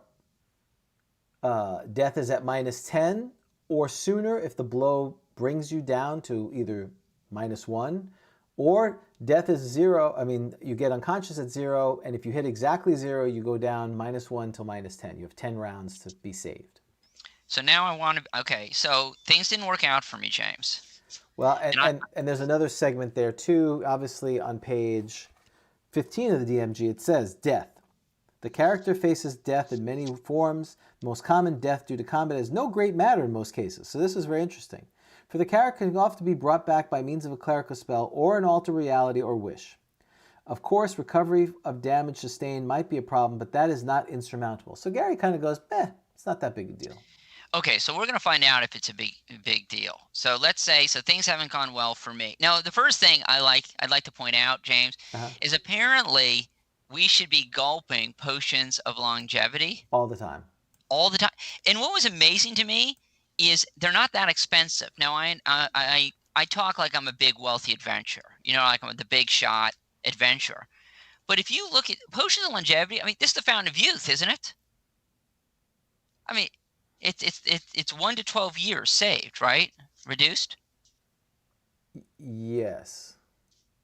So potions of longevity, the amount, do you know how much it cost? The gold piece sale value, that's like the market price, which I understand fluctuates. Well, that's the selling price. The buying may be much more than that, but yes, the selling price. Well, because you're being mean. But usually the selling price same as buying. I know what you're saying. What kind of capitalist society is that, where the selling price? These merchants got to make money. I see what you're saying. Right. So right. So there's the wholesale and the retail kind of and all Right. this stuff. Yeah. Right. And then the people that need like desperately need a Coins got to be dropped. But go ahead. How much is I'm with you. I'm with you. No, that's a very interesting issue too. Okay. Longevity is 1,000 gold piece sale value. Okay, so we'll do a markup. So that's what I'm the adventure. So I have a potion of longevity. I'm going to sell it for $1,000 gold pieces. So let's say, I don't know, fine, make it 1,500 on the market. Right. That's still not a ridiculous amount. To reduce your age 1 to 12 years? Yeah. If you're a half-orc, you need these. Yeah. You have to be careful because if you reduce it too little, you become young again. You lose stats as well. But yes. That's true. So if you're like 25, probably, it's a little risky. I would probably wait till 4. I'd wait till I'm old.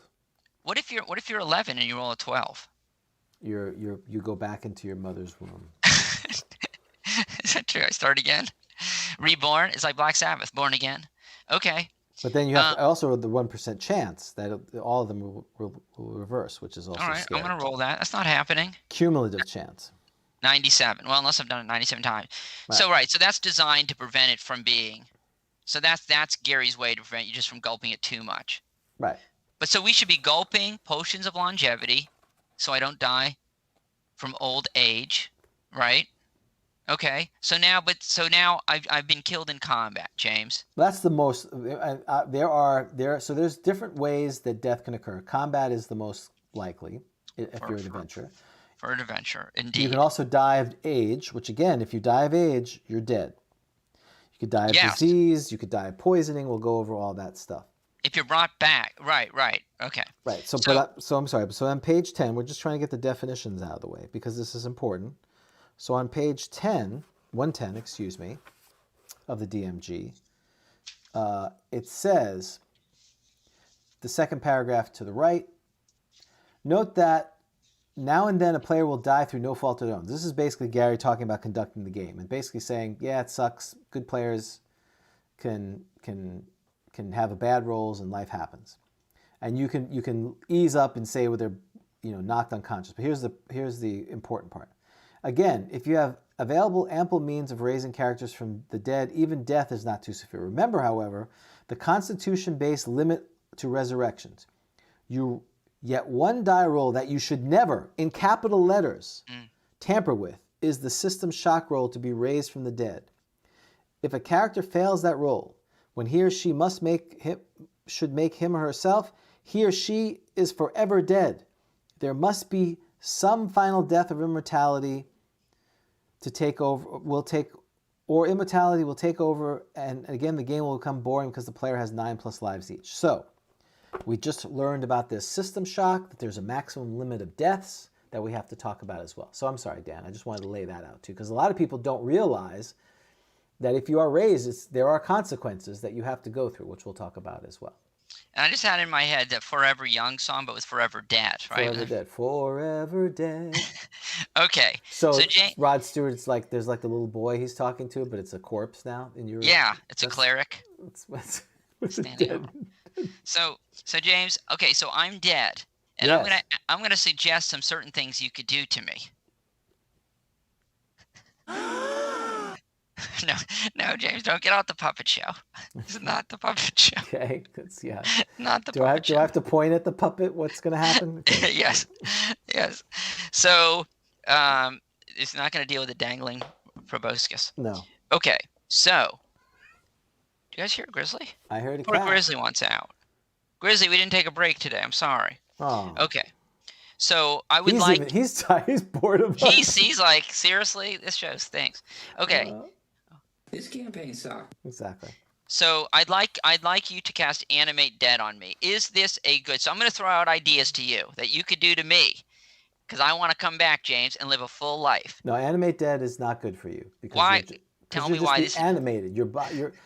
All it does is make your bones move around. It does, and as we learned 2.5 hours ago, casting Animate Dead, it does not raise the body back. All it does is have your bones move around. Right. So okay. So I don't want that. All right. How about Raise Dead? Well, so Raise Dead, you've been felled in combat. Mm-hmm. The first option, and in a campaign, so one of the things we talked about on Twitter is how deadly is your game? Well, first edition is very deadly, as we have a character graveyard, right, that we've Your cat, that one of your foster cats is on one of the holy tomes, but he moved off. We had a character. Don't get distracted, James. I can't. It's shiny button.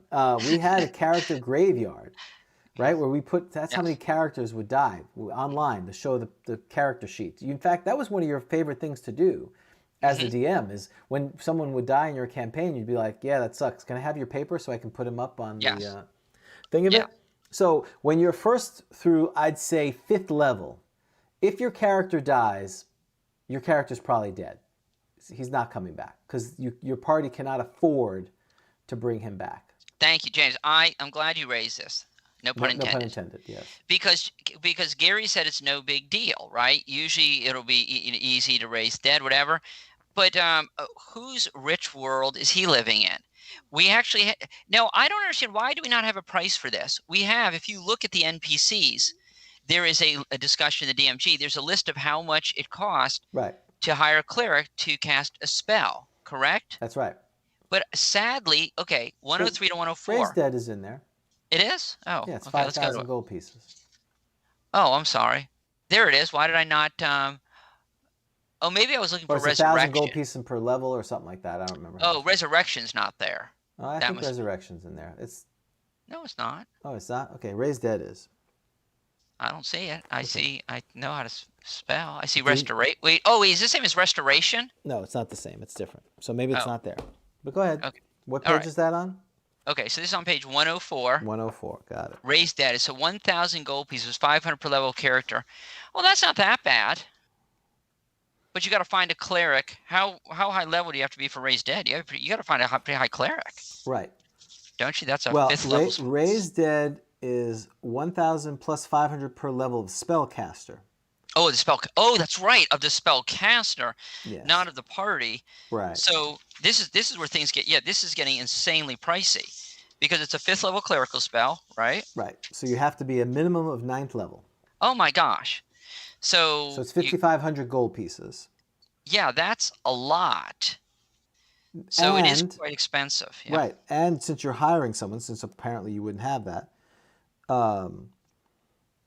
prices can be adjusted for faithful low-level characters. Likewise, they can be up a bit for those who are not regular attendees, et cetera, et cetera. There's a bunch of factors. So you could lower it based on this, but it's not going to be 50 gold pieces.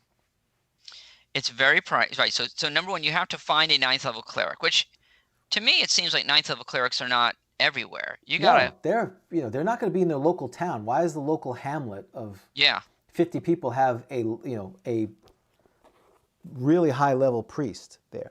It should be there. And James, the clock is ticking. Correct. That's right. Go ahead. 9 days, right?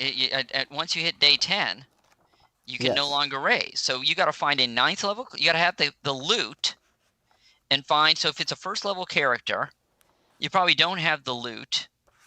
Even if you do have the loot, you've got to find a 9th level cleric within at least within 9 days. And the body must be in a state that when you raise it, it will sustain life. That's right. So and then you've got to make the system shock roll. The raised person is weak and helpless in any event, and he or she will need 1 full day of rest. That's fine.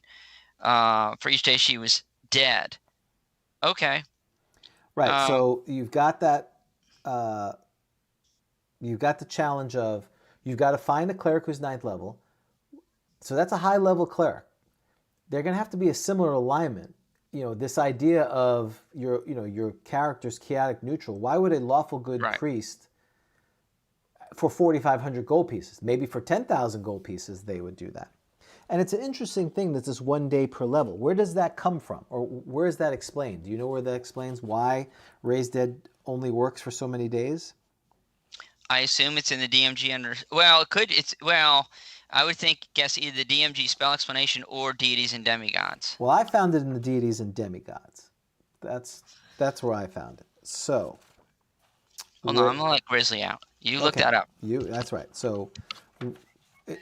The reason that you only have a certain amount of time to bring someone back is because when you die, your creature, your soul or spirit, take the long journey. So on page 11 of the deities and demigods. Oh, you got Junior Mints. That sounds good.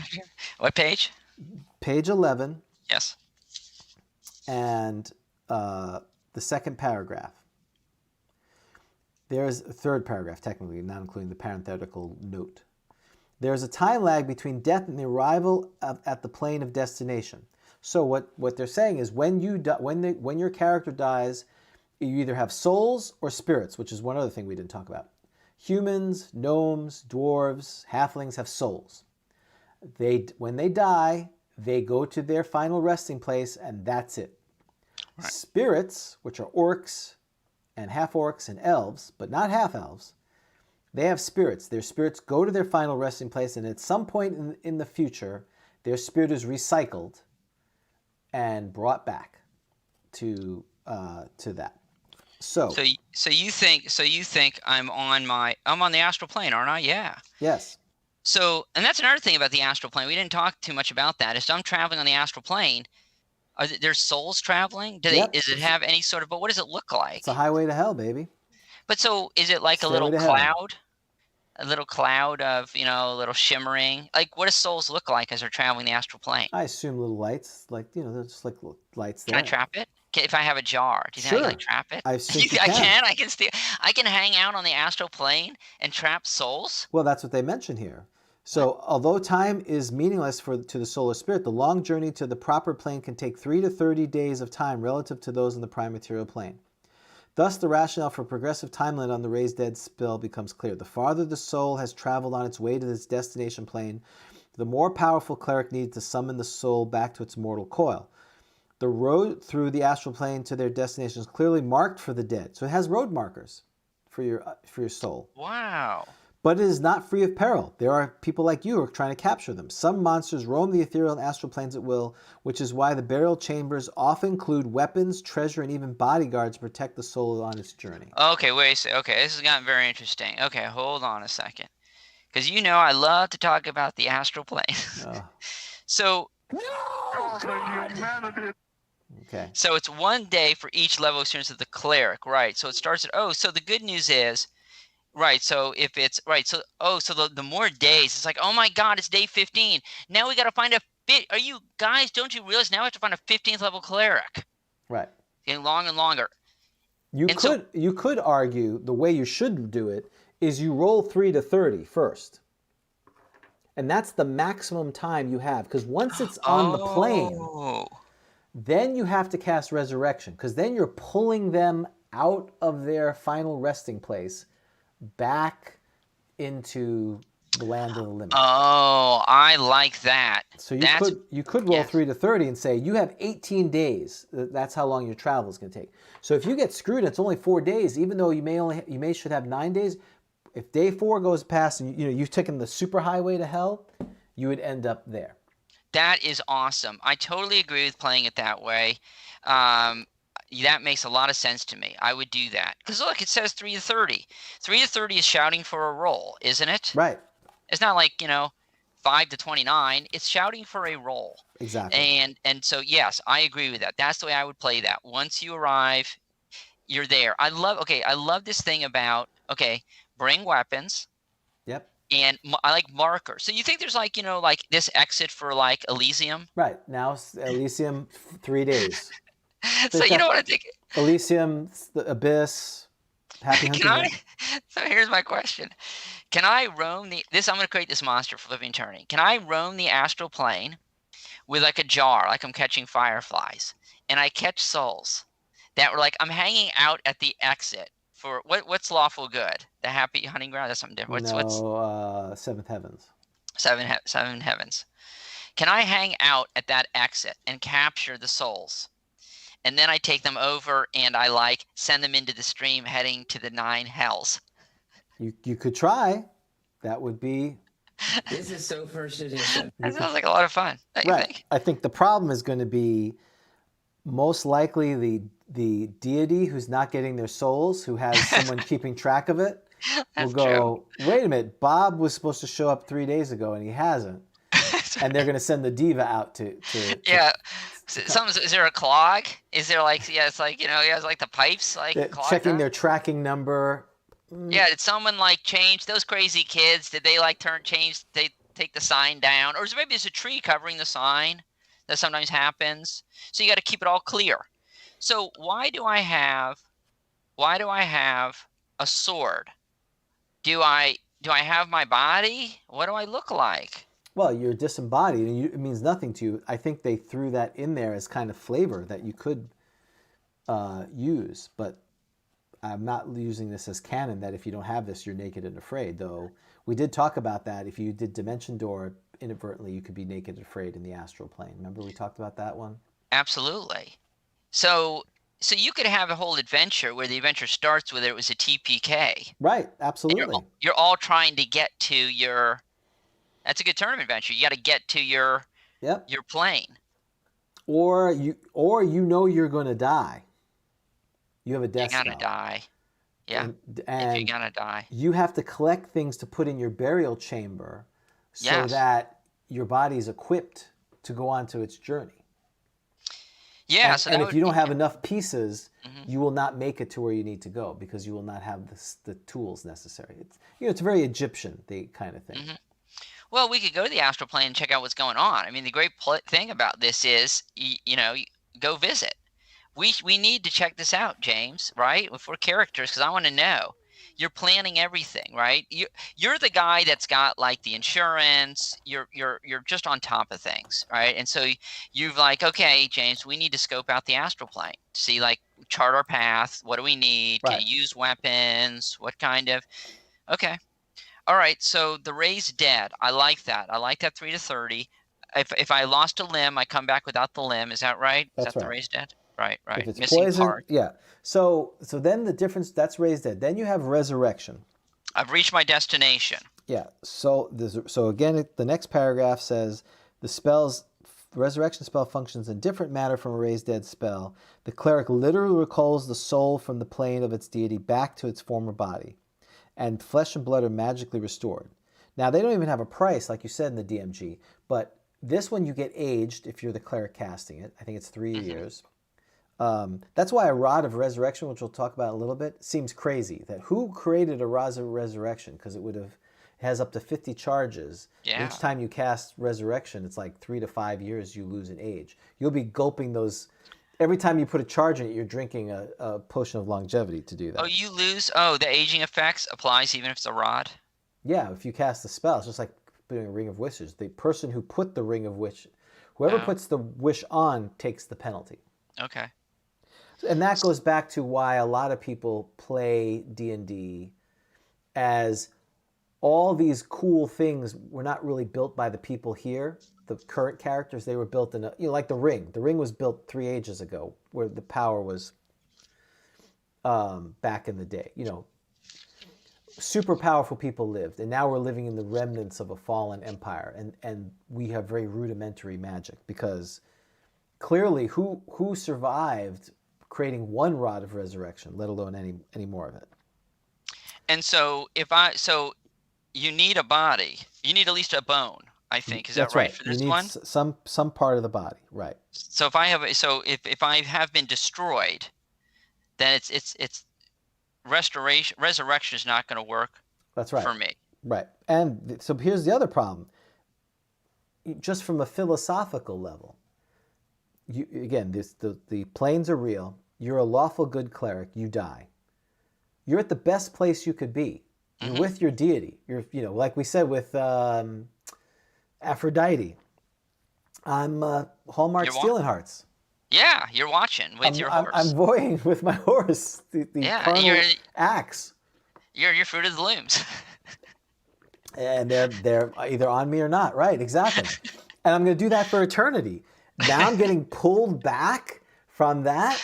Yeah, because you did what you needed to do to get to that plane, and now you're like, I got to take the test again. Right.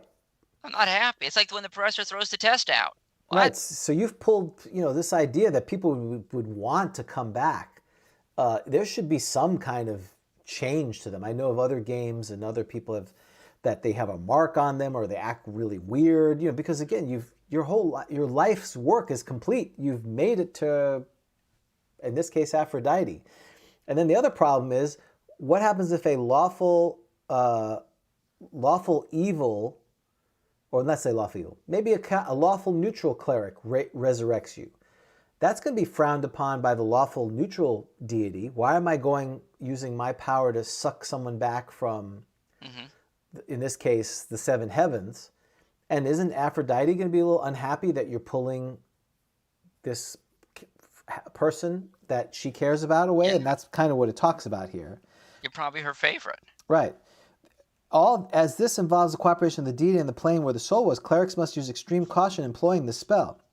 If a cleric resurrects a being from a radically different alignment, the cleric's deity who gave the spell might be greatly offended. Similarly, if the cleric resurrects a being from a different alignment simply to serve the purposes of the cleric or his or her deity, the deity in the plane where the soul was may be highly displeased and take appropriate action.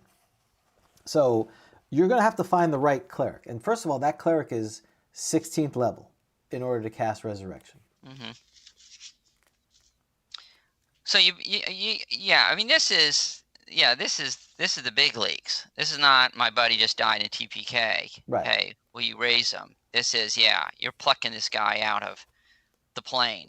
And that's why most people, unless they really love their characters, they go, I'm just rolling another character. Oh yeah, don't waste the money on me, guys. Yeah, it's well, especially first level. They're stripping your body, and they're like, no rest is going to happen. The lawful good characters are like stripping the body, even though you've got like a widow back there who's starving. Right. Or you have a life insurance policy. You have a $4,000 gold piece life insurance policy. That's right. At a certain point, there's probably a presumption of death when you just don't come back for a certain amount of years. Well, or you could buy adventurer's insurance. Kind of like scuba diver insurance. If you get you're out diving in Bimini and you get the bends, they'll fly you back and do this and that. Maybe there's a 75% off resurrection, raised dead price. Oh yeah, you mean it's like see these commercials with like the car insurance. Exactly. Like, hey, who is it? Ice-T? Yeah, Ice-T hates having to pay high car mechanic bills. I'm sure he does, right? Ice-T, that drives him crazy, man. Those high car bills, repair bills. So it's like this. It's like, hey, we've got to, Bob just died again. You watch The Thief. He's trying to open the trap. A poison needle. He dies. Oh, man, Bob died again. You know how much it's going to cost to raise him? No problem, guys. Before we left, I got adventurer's insurance. Yes. For all your needs. This would be great. So if you're a cleric, so this is what you do. If you're a cleric, you're absolutely right, James. I don't know why I didn't think of this. Right. Actually, and as soon as they do one of these. Hi, I'm Joe. I'm the local cleric. Worried about the high prices of raised dead? Then exactly what you're going to say. And we also can't afford the high-end policy. Well, you could also, this one will do animate dead. At least, your husband will still be around to serve you. So what the cleric should do, I like this. So the cleric needs to become an insurance salesman. Right. So the cleric is not selling them. They'll do that too, but the cleric is selling a package, right? So basically, the cleric is like, I'm going to offer packages. Right, monthly installments. That's right. Yes. Exactly. Right, okay. And it'll size it up based upon like, okay, so what kind of adventure are you? Well, I'm like a paladin with a lot of hit points. Okay, that's a little cheaper rate, right? You're like the first you're a fighter with 3 hit points. Are you going to the Chapel of Silence? That's not good. You're going to Keep of the Caves of Chaos? That's not so bad. You should probably take that test, one of these first encounters, see how you do. Like, oh no, you're a mess. Right. You're gonna get killed quickly. You're gonna get killed quickly. Well, James, let's say I can't afford. Is in the package? Is there? What about? I feel like I'm at now the insurance. You're like the insurance salesman. Well, this all seems very expensive. Is there maybe? What about? I've heard something about maybe a reincarnation. Is that an option for me, James? Well, that's interesting because if you don't have any of the body, or it's been too long. Now you have to go to the alternative market. You've got to go with, And So it kind of diverges. There's I don't call it a low rent thing. There is a different option which is not as good, or a great option, but it's very expensive. So I come into your shop, and I'm Right. like, and you ask me what do I have? Where's the body? And I'm like, body? I need a body? I don't have a body. Ooh, that's not. Oh, that's good. not good. That's not good. I don't even have a tooth. Right. Is a tooth a bone?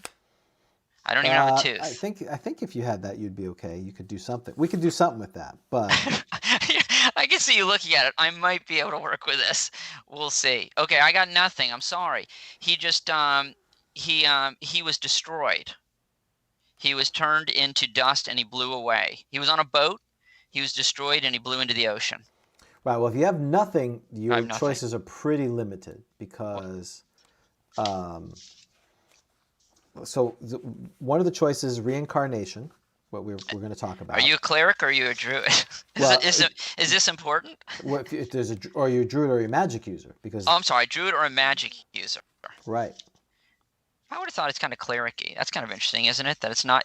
There's no cleric reincarnation. Okay. There is no cleric Okay. reincarnation because they don't believe in that. This is because it's literally Oh, you're right. it's a different animal. You're right. No pun intended. You're right. So what level is So a magic user? let's start with the druid one, 7th level. So it's the same high level, and you still need a body. That's the problem. But this one's not nearly as good. I mean, my husband's coming back as a chimpanzee. Well, that's the first thing. Do you want something really funky for him to come back as, or do you want something somewhat humanoid? If you want something humanoid, you want to go to a magic user. You don't want to go to a druid, because a druid's Very got honest. all kinds of things. Well, you'd hope you'd know this. You're an honest druid. You're being very nice. So Right. you're warning me. Right. Because you have reincarnation. And you show me the list of things. Well, okay, so reincarnation, bringing back the dead in another body. If death occurred, no more than a week before the casting of the spell? Yeah. This is terrible. So this is like raised dead in terms of time frame, at least for the druid. Right. But so if I don't have, so if I've been destroyed within a week, so short period of time ago I was destroyed. So if I'm just been killed, I can go raised dead recently because I'm on the astral plane, right? But if I am done, why if I'm destroyed, can't, other than the fact that the book says it, why can't you use raised? Oh, because there's no body to put it into. Right. There's no vessel. Yeah. I got it. So my soul goes, I got to go find another vessel, basically. Okay. So what I think is interesting is I'll have the majority of my former life and form. So I'm going to remember Sort of. the stuff. That's weird. Abilities and speech are like, all right. Any sort. So here's another benefit. If I'm an elf or a half-orc, I can be reincarnated. That's right. So that's kind of interesting. That is the big thing for this. Does my spirit then go? So my soul or spirit goes into this new vessel? Yes. Very interesting. So it's probably still on the astral plane. That's why it has But to it be comes within a back. week, but it's going to come back into this new vessel. Because there's nowhere to go. So it's recalled like a raised dead, but it's got nowhere to go. So it finds a new. Right. Got it. Well, the spirit, Okay. raised dead for whatever reason only works on souls. It doesn't work on spirits. So you have to use reincarnate. Wait, why does it say when the corpse is touched, a new incarnation will appear? Do you need a corpse? Apparently you do, which kind of sucks. Oh I my didn't realize gosh, for that. this one. Yeah. Well, that's for druid. It's person touched. There's a magic user? Yeah, magic Need user. Well, it says here, the spell is similar. It does not require any saving throw for systems. That is the other benefit. For system shock or resurrection survival, which is also super so if cool. that failed, I can then come back and try this. Well, So my system shock failed, Well, right? that is interesting reading of that. I would have not Oh. said that. I would have said you don't have to make the roll. If you fail it, I don't think you would be allowed to do that at all. But You're right. It said dead for. Well, it said dead. Gary said dead forever. Did right, you read that? It that's was like right. in caps. Dead He was forever. yelling at us. Exactly, dead forever. Okay, wait. So this spell. Okay. But if you had like low con, you probably would use reincarnation because you don't want to even tempt the fates. I got you. Oh, so that's quite a gamble. Okay, so I think I'm getting this. This has been a good study session. Thank you. You're a good study buddy. Thank you. Okay, you're with the smarts. Okay, so if I'm dust, am I done? Because it sounds like for reincarnation, both the druid and magic user, you need a corpse. Yeah, apparently you need a corpse, because even on page 85 of the Player's Handbook, Reincarnation, 6th level magic user, says the corpse is touched and a new incarnation of the person will appear in the area 1 to 6 turns. Oh, so this is... And now we're back to provide the person has not been dead for longer than 1 day per level of the experience of the magic user. So, what this tells me is if you haven't made your trip to your final resting place, you can raise dead or reincarnate. I like that rule. So you're applying that rule across the board to both reincarnate. I like that. If you've got to your resting place, you're now either resurrection, if you have some part of the body, or you're going to have to do something else. And so what's weird, so the Druid one, for those who don't have their Player's Handbook next to them, you could end up radically different. You could end up being a badger, or an eagle, or a hawk, or worse, a gnome, an owl, a pixie. Whereas at least with the magic user one, you end up with bugbear, gnome, gnoll. Yeah, it is ogre. interesting, and they're very, very different. And I was looking just to see if in the DMG there's any discussion. What level is the magic user? 6th. Six, It does let me note see. that very good or very evil persons will not be reincarnated as creatures whose general alignment is the opposite. So your paladin's not going to come back as a troll. Oh, okay. Oh, that's nice. So reincarnation, it says, see the cleric spell. They obviously mean, well, he calls it cleric, but it's a druid, right? Yeah. Of the same name. For commentary on this spell, what is the druid? I didn't see. Is there a commentary? I don't know.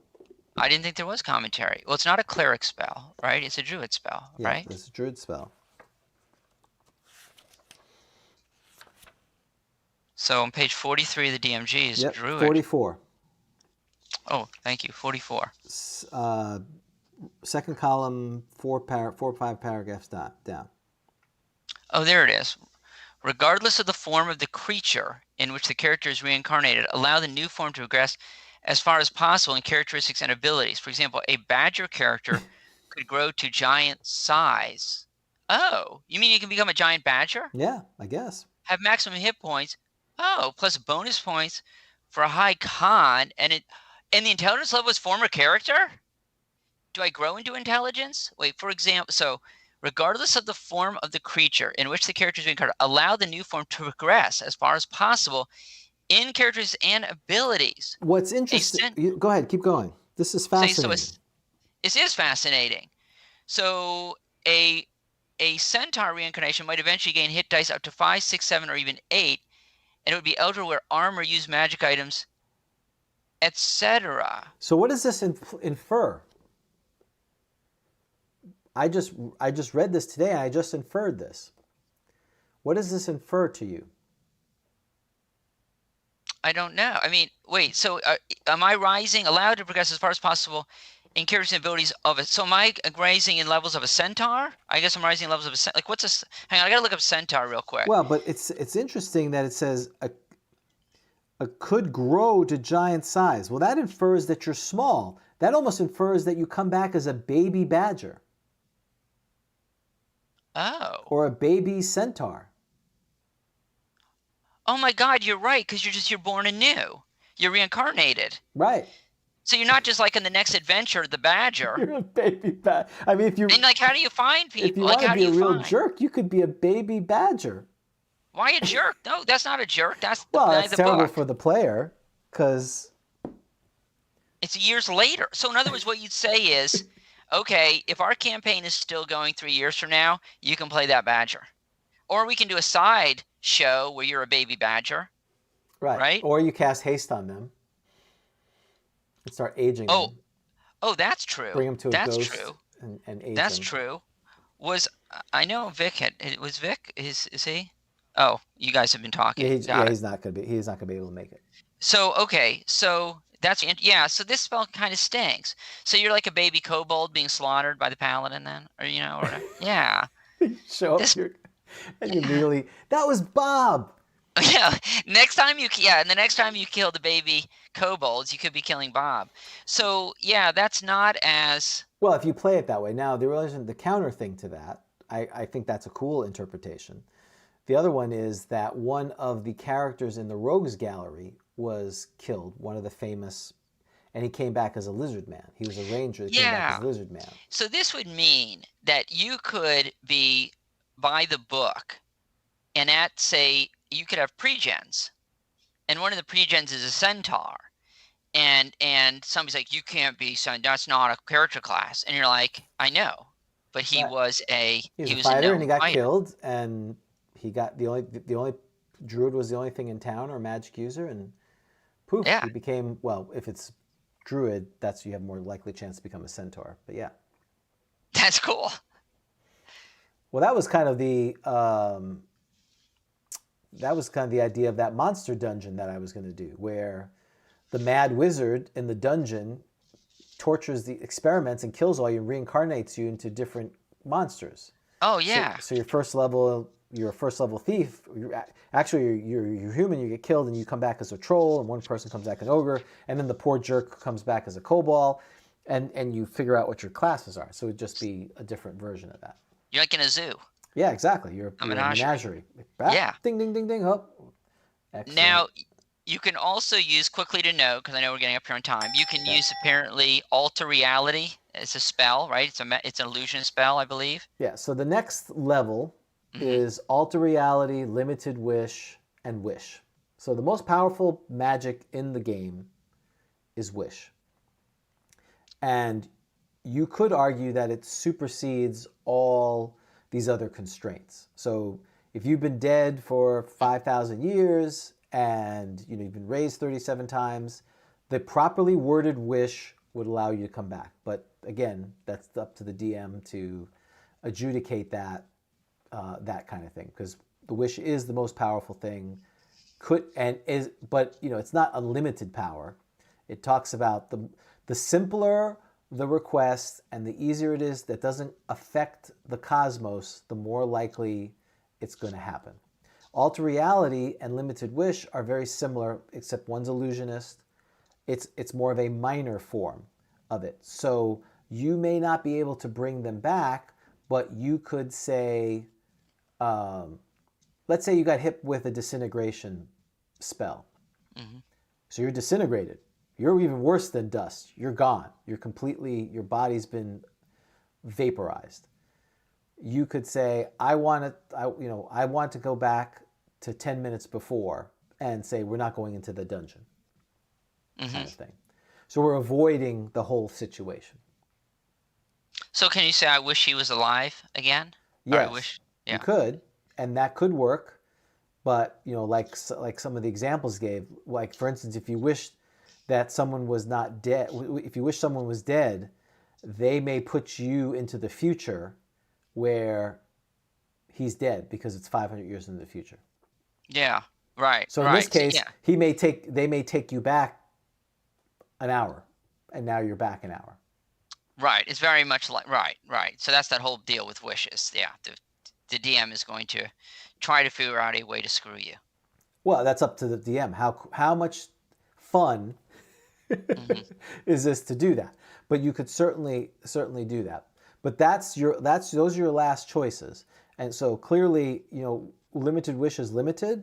So it would have to be those situations, like, for instance, you're disintegrated or something where, and again, I always look at the level of the spell in relation to the effect that's happened. So Raise Dead is level 5. Wish is level 9. It's going to be something between 5 and 9 in order for it to fix it. And the rod of resurrection is nice because you can resurrect the dead. So this is as if the spell. So this is, right, you can pull them back from and the nice thing about this is even elves.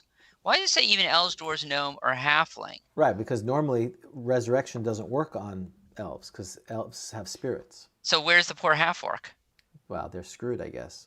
I would allow them to be healed. If it does elves, then it should do half-orc. But that doesn't follow your rule of interpretation. It says even elves. Why would it say even dwarfs, gnomes, and halflings? That should be obvious. They have spirits, right? I mean, I would have thought it says even elves. First of all, it says this is This is so first edition. These books kill me.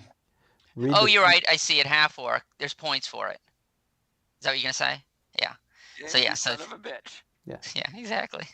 That's right. So okay. So that's the good news. So if I'm a half orc or an elf, I'm either reincarnated or you better find a rod of resurrection. Correct? Right. Or animate that. Yeah. If you're an elf or a half orc, and you die, you're gonna either need a rod of resurrection, chance of that, or you're gonna need a reincarnation, or you're gonna have to do a wish or something like that. And what is a ring? What does a ring of regeneration do for me, sir? So well, ring of regeneration. So this is also, go to page 130. Okay, I'm there. There's 2 forms of this ring. The standard regeneration restores 1 hit point per turn. It will bring its wearers back from death. So I'm always regenerating 1 hit point of damage per turn. It's just like on forever. Correct. Wow. And so if I die, so wait, only the destruction, so here that again, of all living tissue by fire or acid or similar means will prevent regeneration. Right. You're a soul, basically. So if it's dust, so if I'm destroyed, that's destroyed, right? So if I'm dust, I can't be regenerated. Yeah. At that point, the ring would fall off of you, I would say. Right. Someone would take it, and the rest of the party would take it. That's right. So okay, so this allows me. It must be worn, and its removal stops regeneration process. So I'm a troll basically. So like my body parts come together. Correct. Too. That's right. And if if a single blow takes me to -12? You get knocked out, and then eventually you would come back to life. Even at -12s. Right. Minus 5,000. Doesn't matter. Wow. So the ring of regeneration is not only attaching limbs, but it is also healing the body. Even after I'm dead, it'll bring me back to life. Right. And I've had rulings. So for instance, we had a situation where the whole party was put in a bag of holding. Don't ask why. Or no, portable hole, excuse me. It's a wild night. It was a wild night, and I woke up well, this was their mode of transport was the wizard had, the magic user had teleport. They'd put the party into the portable hole. He would teleport, then he'd let him out. Okay. Well, if I recall one time, and he could carry one other person with him. They basically warped in, like Star Wars, where they warped into the thing, and they were immediately attacked. The wizard and the other guy. The wizard gets knocked out. The other guy with him gets killed. So no one is able to open the portable hole. So guess what? They all suffocate to death, because it says you have 10 minutes of air in there, plus or minus. Oh, no. So they all die. Well, we remember later that one of them had a ring of regeneration. So when they open it up, as soon as he's able to... Yes. He comes back to life. But someone's got to open that thing up. Eventually, yes. That's right. Right? Because Which he's going to... kind of goes back to feigned death. It's as long as the state doesn't allow you to live, you'll stay dead. But once that state is removed, you can come back. So it's not like he keeps coming back to life and then suffocating like that. But that'd be horrible. That's his whole forever. It's like that thing on Tatooine, which is gonna. I never understood why it digests you for 1,000 years. Wouldn't you die from old age? Yeah. But okay. So the ring of regeneration is what? Wait, can I put a ring of regeneration on a corpse? Once it's dead, it's dead. Oh, you think it must have been it had to have been wearing the ring of regeneration when it was slain? Right. That makes sense. It sort of implies that. Yeah, well, because it's because the state is you have to be alive, and you can't die. If you're dead, you can't become alive because of it. Okay. It's not a restorative thing; it's a regenerative thing. Okay. So that's why it's so super powerful. Now, there's only one more topic, and then we're done. So you can see there's a lot of cool things, annoying things. The real penalty, why people hate death, and usually why they want to roll up their characters, is in the player's handbook. What were you looking at? Oh, I was going to say, no, James, we need to reincarnate you with the druid. Okay, with the druid. So roll, don't you think? Yeah, it sounds good. Roll percentile, see what you are. Roll. 73. A stag. Ooh. Yeah. I'd like to be a stag. Yeah. Yeah, that's right. Watch out for that cave bear. That's right. Hopefully I'm faster than the cave bear. All right, you're stag. You can get the ladies. I'm a stud stag. I like it. Oh, yeah. I love that. All right. That's awesome. So, what is the sad thing about dying besides death? In the purposes of D&D. Well, the thing that stinks is that everyone, you're lower level. You got to start at a lower level. Well, if you restart your character. You're right. But even if you, let's say you are fortunate and you have the life insurance. You got to wait. You got to rest. Wait, Well, no, that's bad too. That's nothing. You're not dead. I don't know. So on page 12 Yes. of the Player's Handbook. Yes. This goes back to the first thing we talked about when Gary said there must be final death. Oh. It is utmost important to understand that a character's initial constitution score is also the maximum number of times the character can be raised from the dead/resurrected, and that each such revivification reduces the character's constitution score by 1. Yeah. Wow, that'd be kind of a cool pre-gen too. That like your con's like 4. You've come back like 8 times. Well, and that's where you want to use reincarnation, because if you have a constitution of 4, your chance of resurrection survival is 45%. Yeah. Which is pretty crappy.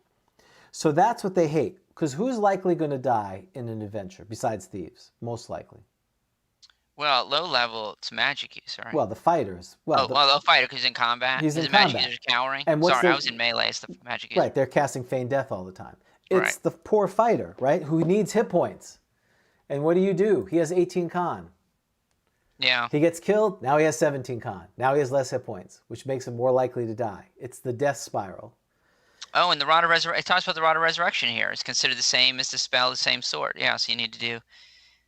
The 16th is final and irrevocable without, some means, like a wish spell. Okay. Which, again, why it makes Wish very powerful. But as some of the people have commented, if you're really altering the laws, some of these axiomatic laws, there should be a quest, penalties, that kind of thing, which, of course, players love that. They love making things more complicated. Well, that resurrection roll, I mean, we've all been there. Boy, that's a tense moment, isn't it? Right.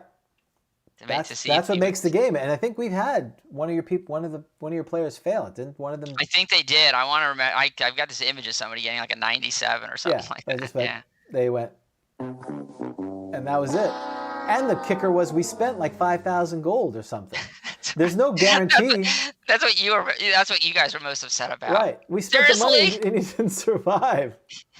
Right? Yeah, that would be rough. So just just don't die, okay? Well, just don't die, but that's why a lot of but that's what makes first edition, I'll call it special, in that death has consequences. And you don't have, I know a lot of people either go super hardcore where it's like you're dead, there is no resurrection, there's no raised dead. You hear Gary's comments in the DMG where, it's not that big a deal. I think, again, like most campaigns, early level, death is death. Mid-level, you start having decisions where it's annoyance / thing. High level, it goes from being almost not an annoyance, depending on your DM, to it should be a big deal because, again, you're a super powerful creature.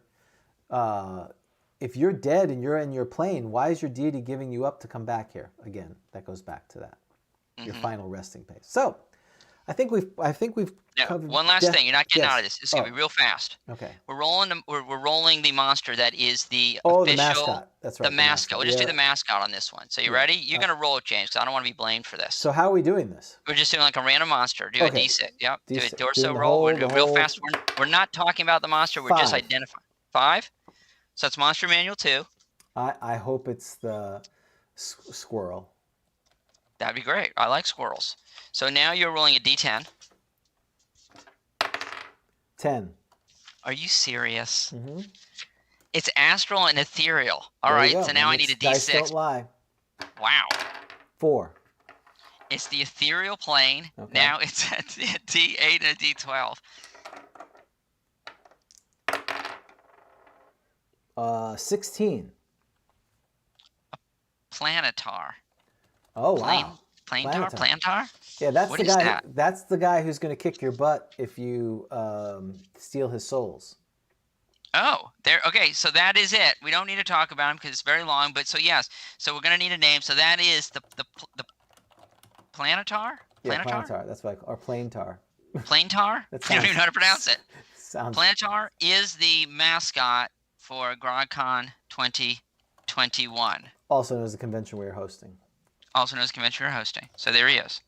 Excellent. Yeah, that's. So we'll need a name. That'll be very superhero-like, you know. Yeah, exactly. Okay. All right, so we need a D10. All right, I'm rolling it. We can make this happen. What'd you roll? A 1. Yeah, that sounds about right. This show sucks. Hold on. Do we have that? No, we don't. I can't say anything on this show. I'll just combine them. It's random buttons. Yeah, let's see what happens if I press them all. Yeah. There you go. Yeah. That's like your nightmare as host of the show with me. So let's press them all. Well, that's too bad. I thought we went over a lot of cool stuff today, but apparently Not. it wasn't that great. So, for Grogtalk, for Grogtalk, I'm James. And I'm Dan. And we'll see you next time on Grogtalk. Take care. Grogtalk was taped in front of a live studio audience.